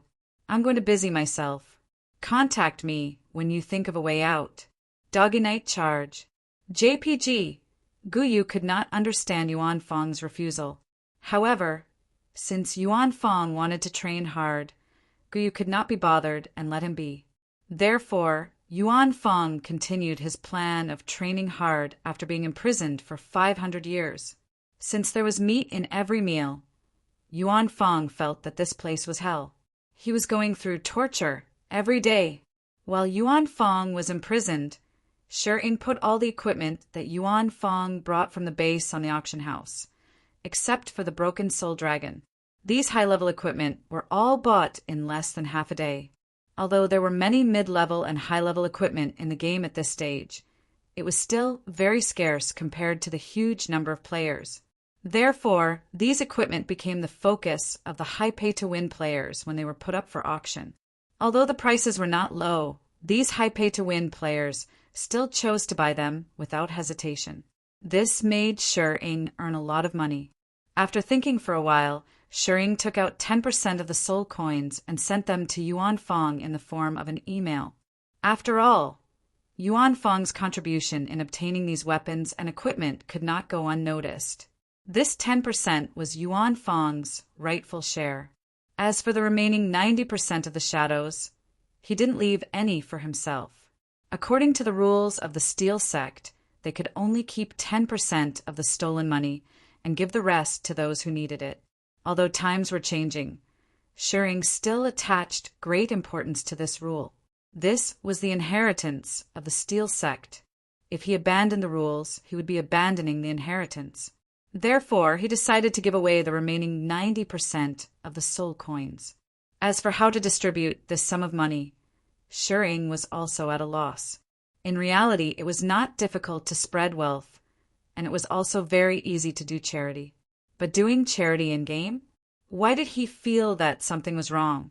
How many of those who could afford to play games couldn't afford to eat? This made Shi feel very awkward. In the end, he had no choice but to open a post on the forum, hoping to get some inspiration from the players. A post asking for help. Let me ask everyone, if you received a huge sum of soul coins, but you can't spend it and can only distribute it to those who need it, what would you do? OP. Thieves roam the world regarding such a post. Under normal circumstances, the players would think that it was another bored player who wanted to eat **T. Moreover, such posts often appeared on the official website forum. For example, frowny face, if I give you 10 million soul coins, how would you spend it? If I give you a god-level inheritance, how would you use it? If one day you were reborn to the day 2 years ago when the battle started, what would you do to be ahead of the other players? These delusional posts appeared from time to time on the forum, and the players were already used to it. In the eyes of most players, the players who made such posts were delusional, thinking about all kinds of nonsense all day long. Therefore, the players did not even bother to pay attention to such posts. It was like a multiple-choice question. If you were given 2 buttons, button A could give you 5 million, button B could give you 100 million, but the probability was only 50%. Which would you choose? In fact, no matter what you chose, the result had nothing to do with you. Originally, such a post would disappear very quickly. However, the difference was that the person who made the post was very famous in the forum. Thieves Roam the World, who had published many lessons on assassin techniques. Back then, he was the one who developed the earliest lesson on traps and monsters. Many players in the forum followed such a professional player, and they would usually check his posts in a timely manner. This was because most of his posts were teaching posts, and they were indeed very helpful to them. However, when the players saw such a ridiculous question, they did not know whether to laugh or cry, but they still replied. King of Assassins with an AK. Thief King, since when did you become so delusional? If you continue like this, I'm going to unfollow you, laughing emoji. Roasting jade hair with Chang'e in arms. I'm guessing it's because the Thief King's assassin ranking has been plummeting recently, and he suffered a huge blow. He's starting to fantasize about becoming rich and powerful overnight, laughing emoji. Shuali _ the strongest. Thief King, why don't you ask everyone? If you have 100 inherited professions but can only choose one, how would you choose? Laughing emoji. Crayon _ Shinchan. This question is very profound. Since you're the Thief King, I'll give you a solution that satisfies both sides. Under normal circumstances, if I encounter such a problem of becoming rich overnight, I'll choose to transfer all the soul coins to Crayon _ Shinchan's forum account to solve the problem, 1, by sponsoring those in need, and the problem 2, by spending all the soul coins. Isn't that perfect? Laughing emoji. Thieves roam the world. OP, I'm serious this time. Everyone, give me some suggestions, slams table emoji. Above _me _eating _h replied to Thieves roam the world. Since you're so serious, I think you can consider what the contrarian said, laughing emoji. Gugu _ blade. If you really have so much money, you can look at the wish column section of the forum. There are many players' wishes there, and they're all made by a group of players who only want to eat shit all day long. You can help whoever you like to fulfill their wish. Isn't it great to be a dream mentor? Slams table emoji. Man-eating flower of the motherland. Yeah, go to the wish column section. Apart from many unreliable wishes, there are also some reliable ones. Add me _watching _videos. I heard you guys talking about the wish column just now, so I went to take a look. Instantly, I felt like I was in a different world from them. The wish column is really the gathering place for the most ridiculous and delusional group of netizens in the entire forum. As there were many sections on the forum, Shering did not have a good understanding of every section. Seeing that many forum players were recommending the wish column section, Shering was very curious. Therefore, he exited the forum's main section, scrolled down, and began to search for the wish column section. After finding it, he clicked on it. Instantly, countless posts appeared, and these posts really refreshed Shuying's worldview. Some of the ridiculous wishes made Shuying feel like his brain circuit could not keep up with them at all. Wish, receive a Neptune inflatable doll. Wish, receive Aladdin's magic lamp. Wish, wish to have double eyelids when you wake up. Wish, pick up a Pikachu or a Carp King on the way out to buy groceries. Wish, all assassin players do not know how to backstab, or players who know how to backstab will be blinded. At that moment, Shering finally understood why this place was known as the gathering place for players with delusions of grandeur. What kind of brain circuit is this? Shering could not help but feel that the lives of these players must be very exciting in real life. Moreover, it seemed like he could not satisfy these wishes with soul coins at all. He was too tired to complain anymore. After thinking about it, he continued scrolling down to see if there were any more reasonable wishes. At that moment, he suddenly found the wish-like ranking on the left side of the section. Seeing this, Shering was instantly delighted. After all, if everyone liked it, it should be very reliable. After all, there were only a few silly netizens. It should be feasible to choose a few wishes that were at the top of the list to be fulfilled. Therefore, with a feeling of anticipation, he clicked on the wish-like ranking. Then, Shering was dumbfounded. That was because, although the number of likes in the top 10 of the list was very high, they all had the same wish. Wish-like ranking. 1. Wish, Crayon Shinchan dies suddenly. 2. Wish, find Crayon Shinchan's real body and then brutally kill it. 3. Wish, get rid of the evil in the forum, sacrifice the trolls to the heavens, in exchange for peace and prosperity in the forum. Shering was dumbfounded to see the same wishes of killing Crayon Shinchan, or finding Crayon Shinchan, and then brutally killing him. Although he knew that the trolls were detested in the forum and were hated by everyone, especially in the bounty section of the battle forum. Crayon Shin-chan's bounty had always been at the top, except for the time when he continuously caused natural disasters. At this moment, the accumulated bounty had reached a terrifying amount of more than 3 million soul coins. One must know that the bounty missions in the bounty section could not be issued at will. Instead, they required soul coins as collateral. For example, if a player wanted to spend 100 soul coins to kill an enemy, the player who issued the mission must first take out 100 soul coins as collateral to prevent others from not having enough soul coins to pay after completing the mission. In other words, the bounty section had already stored 3 million soul coins as collateral. This portion of soul coins was paid by players from the local server, the European server, the Naraka server, and the Asia server. It could be said that players from every server had placed a bet on Crayon Shin-chan's head in the bounty section. As a result, Crayon Shin-chan's bounty had been constantly increasing. At this moment, what surprised Shering was why such a niche and Shinibu Wish section hated Crayon Shin-chan so much. Driven by curiosity, Shering clicked on several popular Wish posts to find out the reason. After some checking, Shering finally understood. It turned out that the trolls were also frequent visitors of this section. However, the trolls were never here to make wishes, but to challenge people. Regarding the wishes of these idiotic netizens, he unceremoniously attacked and destroyed them with his words. For example, a player wanted a Sea King inflatable doll, and the trolls replied, "I can give you the Korean version, laughing emoji." For example, a player wanted an Aladdin's magic lamp, and the trolls replied, "Tisk tisk KSK, I want to eat farts again, laughing emoji." Crayon Shin-chan could be said to have challenged most of the players in the Wish section to tears. At this moment, Shering did not know whether to laugh or cry. He felt that Crayon Shin-chan's lethality was really terrifying. Such a niche forum section could create so many enemies. The title of the number 1 Trolls in Battle Forum was not just for show. Chapter 470. After visiting the Wish column section of the Paranoia Gathering Place, Shering felt that his worldview had been refreshed.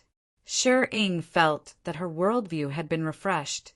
No wonder the players on the main forum said that the players in the wishing section were thinking about eating farts all day long. At this moment, Shering had a deep understanding of it. However, Shering could not help but feel carefree after seeing Crayon Shin-chan's various fierce replies below. Although he hated Crayon Shin-chan very much because this guy always liked to pick on him during his live stream, the most uncomfortable thing was that Crayon Shin-chan's arguments were always from a tricky angle, but they were also very reasonable, and he had no ability to refute them. However, this time he felt that there was nothing wrong with Crayon Shin-chan's rebuttal. It was time to teach these delusional players a lesson and let them know the cruelty of reality. After exiting the Wish column, Shering suddenly wanted to see what kind of existence Crayon Shin-chan was in other sections. Therefore, he began to look for those niche sections to see if there was any sign of Crayon Shin-chan. Just as Shering had guessed, every section he clicked into had more or less Crayon Shin-chan's comments. These replies were undoubtedly comments that made the original poster extremely uncomfortable and even drove him crazy. For example, in the homework communication section, this section was created by a group of students who could not pass the addiction prevention test. The purpose was to cooperate and find ways to circumvent the addiction prevention system from the lousy officials. In this section, the student players tried to sort out all the answers in the addiction prevention question bank. They even wanted to create an answer list and collude with each other. Crayon Shin-chan played the role of a righteous messenger in this section. He went all out and directly refuted the entire section. The last post was a few months ago. Aside from the elementary school players who knew that the addiction prevention system launched by the Battle Federation was so huge that it was impossible to calculate the answer list, Crayon Shin-chan's contribution was also indispensable. From then on, no more players posted on this forum. There were many such examples, not only in the wish column and the homework communication section, but also in many sections, posts, and even forum hosts who were criticized by Crayon Shinchan in various ways. As a Crayon Shinchan who frequented the forums of the 4 major servers and made people think that he had countless clones, his level of sarcasm had reached an unfathomable level. Moreover, he would never bully someone without reason. Instead, he would reason with you and provoke your anger in all sorts of ways, causing you to lose your mind and fly into a rage. According to what Crayon Shinchan always said, "Are you angry? If you're angry, jump out of the forum and hit me." Laughing emoji, this was Crayon Shinchan. He had single-handedly garnered hatred in the forums of the 4 major servers, and all the players who liked to post often hated him. However, the players on the forum were helpless against Crayon Shinchan. That was because, even though he had a lot of fun on the forum, he was flawless in the game, which made the players' scalps go numb. It could be said that Crayon Shinchan was a legend in the forums, and he was recognized as the #1 god of trolls in the 4 major servers.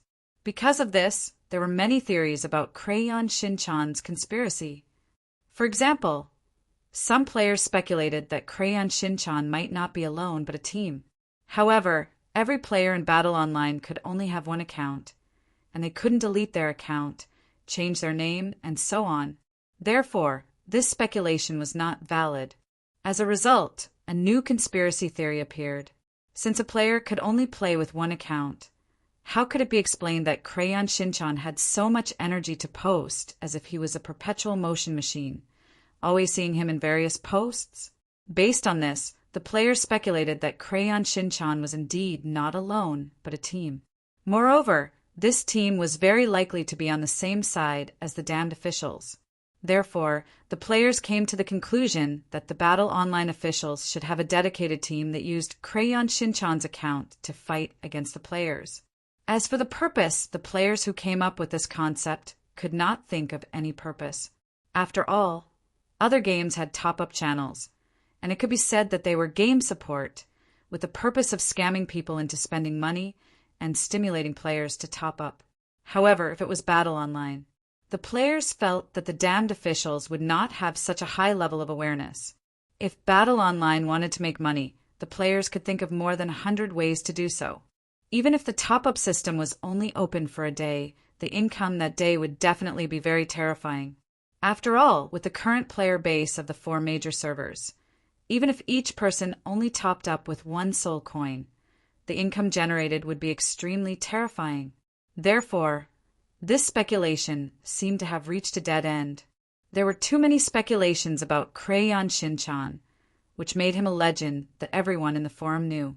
Many new players might not know who the members of the Wall Cheat Group were when they first joined the Battle Online forum, but they would definitely recognize Crayon Shinchan. Even the members of the Wall Cheat Group had more or less suffered losses from Crayon Shinchan in the forum. Crayon Shinchan never looked at one's strength or status in the game when it came to attacking others. He would attack fiercely once he found a flaw. This was just like the dog who was always pressed to the ground and rubbed against Crayon Shinchan. Even if he gritted his teeth in hatred, he had no means of fighting back. According to Crayon Shinchan, with the dog's IQ, he probably would not have a chance to find him in this lifetime. This was Crayon Shinchan's confidence.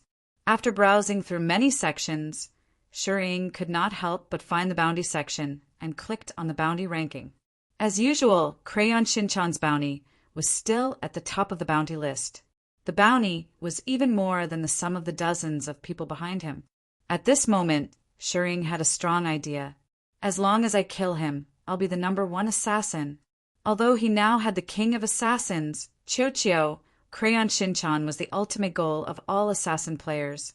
Learning the Prajna scarification would make him amazing among the assassin players. But if he could take away Crayon Shinchan's bounty, he would become famous in the 4 major servers and become recognized as the king of assassins by the 4 major servers. In contrast, the latter was naturally far superior to the former. He thought about how he had been ridiculed by the players in the forum recently. Some players even asked him when he would change his prefix to the top 10 in the server. These ridicule undoubtedly made him feel very uncomfortable. Back then, he was once the #1 assassin in the forum. For this reason, Shi Ying wanted to prove himself with action. There were many ways to prove himself. At that time, Shi Ying accepted Ao Jian's request to steal the icicle because he felt that the challenge was difficult enough to prove his strength. However, the plan to steal the icicle was changed at the last minute. After that, Yuan Fong was imprisoned by the Black Demon Clan, and the defense of their base was strengthened several times. With his strength, there was no way he could steal the icicle again. Therefore, he had to give up this plan for the time being. However, after browsing the forum for a while, Shi Ying suddenly thought of why not try to kill Crayon Shin-chan. Could it be that I can't do what little Pomelo and Murphy couldn't? Thinking of this, Shi Ying's eyes gradually lit up. At this moment, he made a decision. Hunting Bar Demon. As long as he succeeded, not only would he get a huge bounty, but he could also proudly call himself the #1 assassin in the entire server in the future. With such a beautiful vision, Shi Ying looked at Crayon Shin-chan's bounty and fell into deep thought. His eyes gradually blurred. After a while, he came back to his senses, clicked on his account, and transferred the remaining 90% of the soul coins that he had earned from selling equipment in the game to the forum account number. Then, he threw all of them into Crayon Shin-chan's bounty pool. At this moment, Crayon Shin-chan's bounty rose again. The original 3,800,000 soul coins had become 3,900,000, and it was close to the 4 million mark. In fact, Crayon Shin-chan's bounty had been rising, and the number would jump from time to time. Basically, it was from players who had been bullied by a certain post and came to increase their bets. However, most of the bets were small, and under normal circumstances, there were no large bets.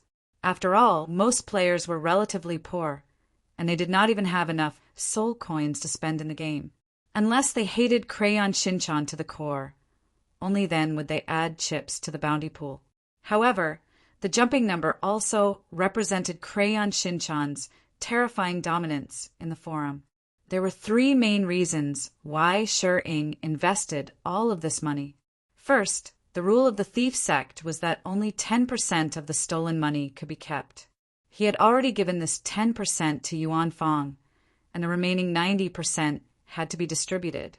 Second, killing Crayon Shin-chan was the wish and goal of many players, and it was in line with the rules of the thief sect to distribute the money to those who needed it. This was because the players needed someone to kill Crayon Shin-chan, and the increase in the bounty would naturally increase the motivation to kill Crayon Shin-chan. Third, since he had decided to kill Crayon Shin-chan, the money would return to him after he completed the mission. At this moment, Shi Ying's plan was perfect, and he was just short of killing Crayon Shin-chan. After that, he would become rich overnight, become a legend, reach the pinnacle of his life, gain countless fans, and conquer the world. Shi Ying forcibly interrupted his fantasy and began to ponder on how he should proceed. Killing Crayon Shin-chan was an extremely difficult challenge, and it was naturally unrealistic to search for him aimlessly. He had to have a detailed plan. Thinking of this, Shi Ying clicked on the draft column of the forum's function list and began to plan the hunting plan. He erased some ideas from time to time and added new ideas from time to time. At this moment, Shi Ying was extremely serious. Time ticked by bit. Shi Ying's brows were tightly furrowed, and he was still thinking hard. Crayon Shin-chan was too mysterious.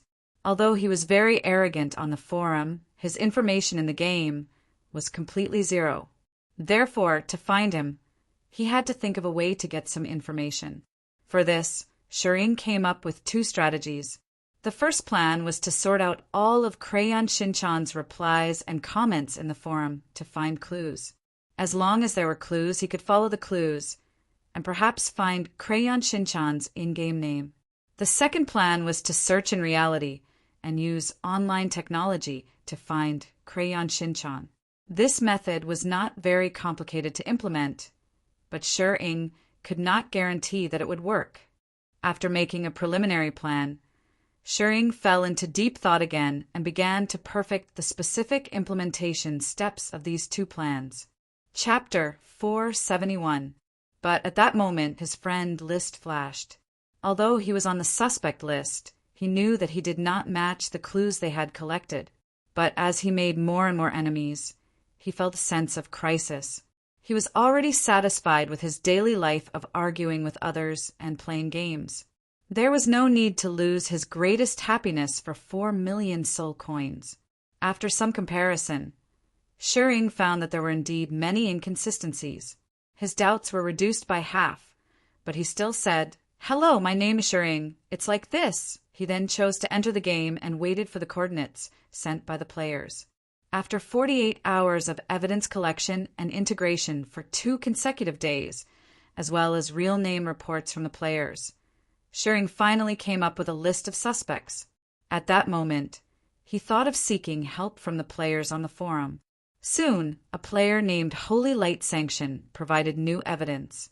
Compared to Shering, who relied on clues to search, Crayon Shinchan was actually more afraid of Murphy and Little Pomelo's boorish search.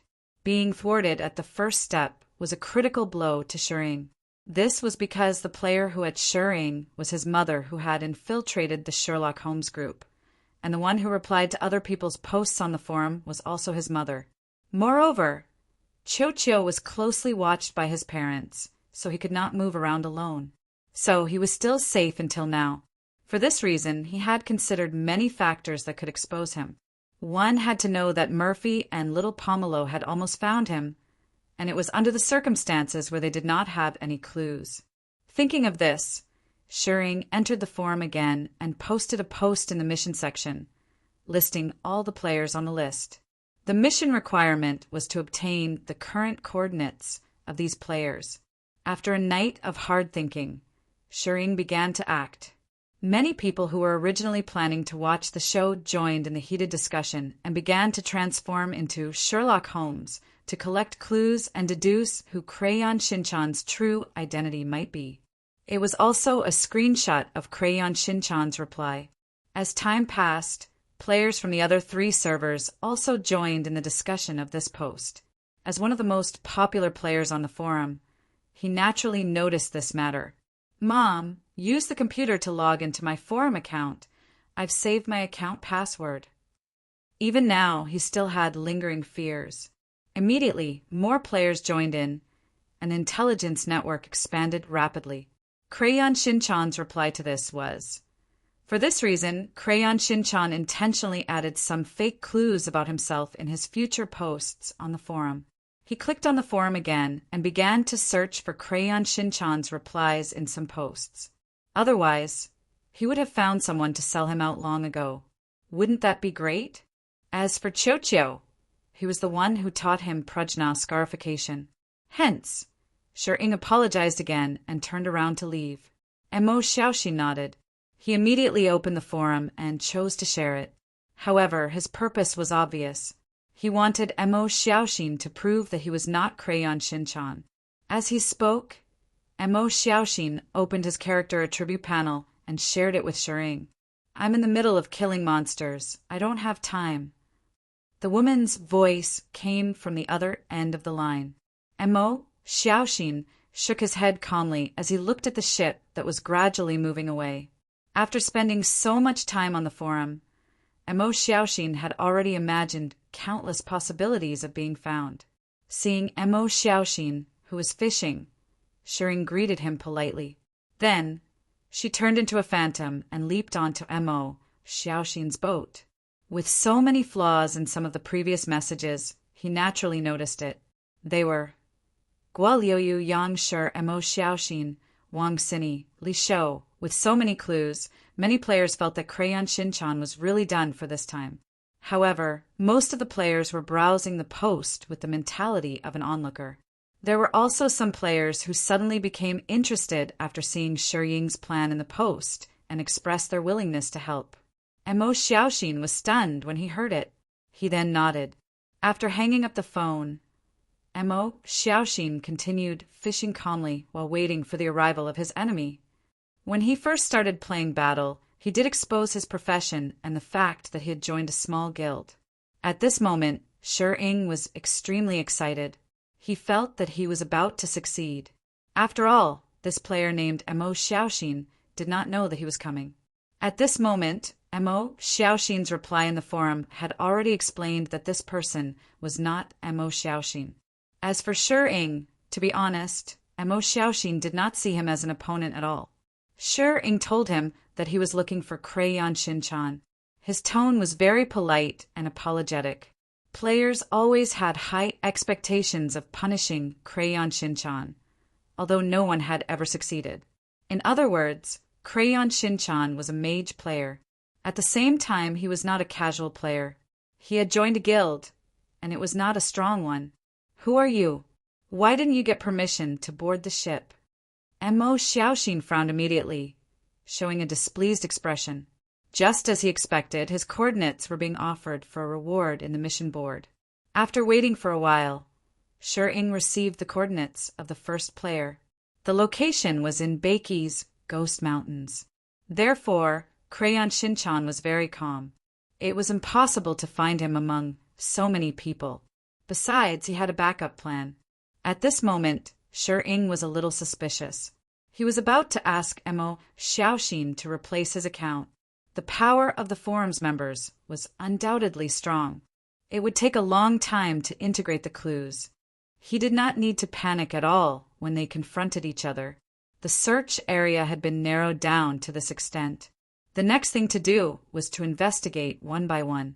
To Shi surprise, among the large number of replies, some players had provided extremely important evidence.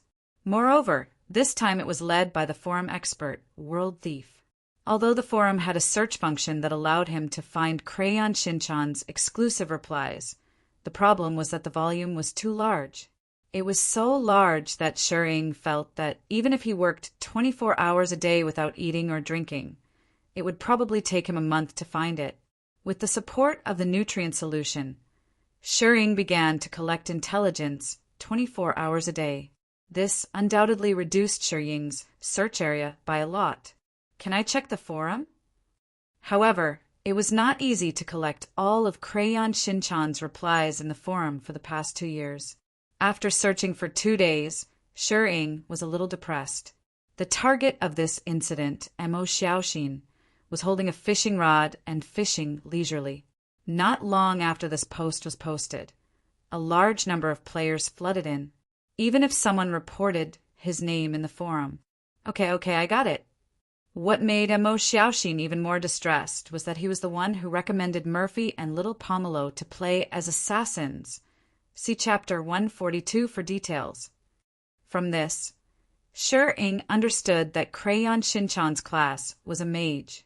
He immediately began to rush to the Ghost Mountains. Shi immediately clicked on the friend list and found that it was a message from the recently established Holmes group. A player at him, saying that Crayon Shinchan had replied to the main forum at this moment and asked him to take a look. A few hours later, a ship sailed from afar. Mom, your son is about to be killed. Am I your biological son? Hurry up and register. I'll tell you the plan. Mo Xiaoxin suddenly pulled a long face. Then he put all the replies together and analyzed them word by word, looking for clues. However, thinking of the generous rewards and reputation among the players that would be obtained after success, Shi did not give up. He's still too young. I see. Actually, I hate him too. As for whether I'm Crayon Shinchan or not, that's definitely impossible. However, in Mo Xiaoxin's opinion, the possibility of Shi finding out the truth was 0. So, Mo Xiaoxin continued to bask in the sun, fish, and criticize people in the forum while waiting for a player who was already on his way. After thinking about it, he opened the mission board. This made Shi very excited. He felt that if he continued to filter, as the scope continued to narrow, he might soon be able to find the real Crayon Shinchan. At that time, he thought that Qiu was a little kid, so he let down his guard and contacted him. However, he did not expect Qiu to be so shrewd and almost made him quit. Although there were indeed some clues that were disadvantageous to him in the early stages, The subsequent clues made the original clear clues more complicated, and the specific direction was no longer singular. Why is it showing the login status of other devices? Shi was surprised when he saw the shared image. Profession, gender, age, and so on. Maybe I'm hanging on the computer and forgot to go offline. Mo Xiaoxin was stunned. After thinking about it, he posted his current location. He wanted to earn some soul coins first. In this screenshot, Crayon Shinchan once said that the sorcerer profession is the best in the world. One of the players, named Kudo Shinichi, replied with a screenshot. If he had to say who he feared the most among the players, it would be little Pomelo's family. They were his natural nemesis. Seeing that Mo Xiaoxin was so cooperative, Shi was less suspicious. He then began to compare the collected evidence. Relying on his internet-addicted mother who was playing games next door, he successfully covered up the flaws. With such a simple reply, Shi once again narrowed down the scope of his search. He was almost exposed because of the forum last time. How could he not be prepared? This was Mo Xiaoxin's plan to deal with such a situation. The long-accumulated resentment finally erupted. Soon, this post was pinned to the top of the forum's 24-hour hot post on the front page. At this moment, on the void ocean, a specter ship was rising and falling with the waves. After a while, Shi specter ship approached. However, doing so could easily make Crayon Shinchan vigilant, which had its disadvantages. The only thing that was a knot in Mo Xiaoxin's heart now was Qiuqiu, because no one in the game knew his identity, except for Qiuqiu and his battle-addicted mother. Although he knew that he would be suspected, Mo Xiaoxin was still extremely calm. The trick of confusing people's eyes played a very good role at this time. Although these players on the list had joined a guild in the game, they still liked to be alone. In addition, there were many characteristics that fit Crayon Shinchan's design. Since the forum could not delete posts, his previous comments had obviously exposed some key information. Therefore, the most important thing was to obscure this information or even invalidate it. After all, if he was found, he would not be able to survive at all. Killing him and leaving the guild was inevitable. There were a total of 108 people on the list. Therefore, Shi opened the main forum section and posted a post. Such a simple and crude search method almost scared him to death. Some players even reported a few players in their own guild in the comments. They were very suspicious, and there was a high probability that it was Crayon Shinchan. Although they could not provide evidence, they could help to integrate the evidence and even help to analyze the existing evidence and put forward opinions. Sadness was as big as this fat fish that was caught, and it could not be stewed in one pot. In Mo Xiaoxin's opinion, having money was for happiness, and now he was very happy in the battle. At that time, the topic of discussion in the post was the result of the guild encampment auction. After some struggle, Shi finally decided to make his plan public, because with the help of a large number of players, he could also get some unexpected clues. Seeking help, need all the replies and posts of forum player Crayon Shinchan in the forum, just to let him be punished by justice. Opie, World of Thieves. Although to Crayon Shinchan, the 4 million soul coins bounty was indeed a lot, he was unwilling to leave the battle for such a huge sum of money. Therefore, he had to hide well. Fortunately, Little Ball was very loyal, even though he killed him. As a weak member of the Weak Chicken Guild, the encampment auction seems to have nothing to do with me. The reason given by Murphy and Little Pomelo was even more frustrating to Mo Xiaoxin. It turned out that his name contained the word Xiaoxin, so they were seriously suspicious of him. Looking at Mo Xiaoxin, who was fishing, the doubts in Shi mind instantly disappeared. However, until now, he had not revealed his information to anyone. Seeing that it was indeed effective, Shi immediately checked the players' replies again. For example, in a post discussing the average age of the players in the battle, Crayon Shinchan had purposely said, "It looks like I'm old and older than the average age." Seeing the ship, Mo Xiaoxin knew that the killer was here, so he immediately opened his friend list, selected a friend, and made a voice call. At that time, Mo Xiaoxin almost doubted his life as he could not understand how they found him. In such a heated discussion, the number of suspects increased. For this reason, Shi specially made a list, and while checking the comments, he added members from time to time. Mo Xiaoxin deeply understood what it meant to bring trouble upon oneself.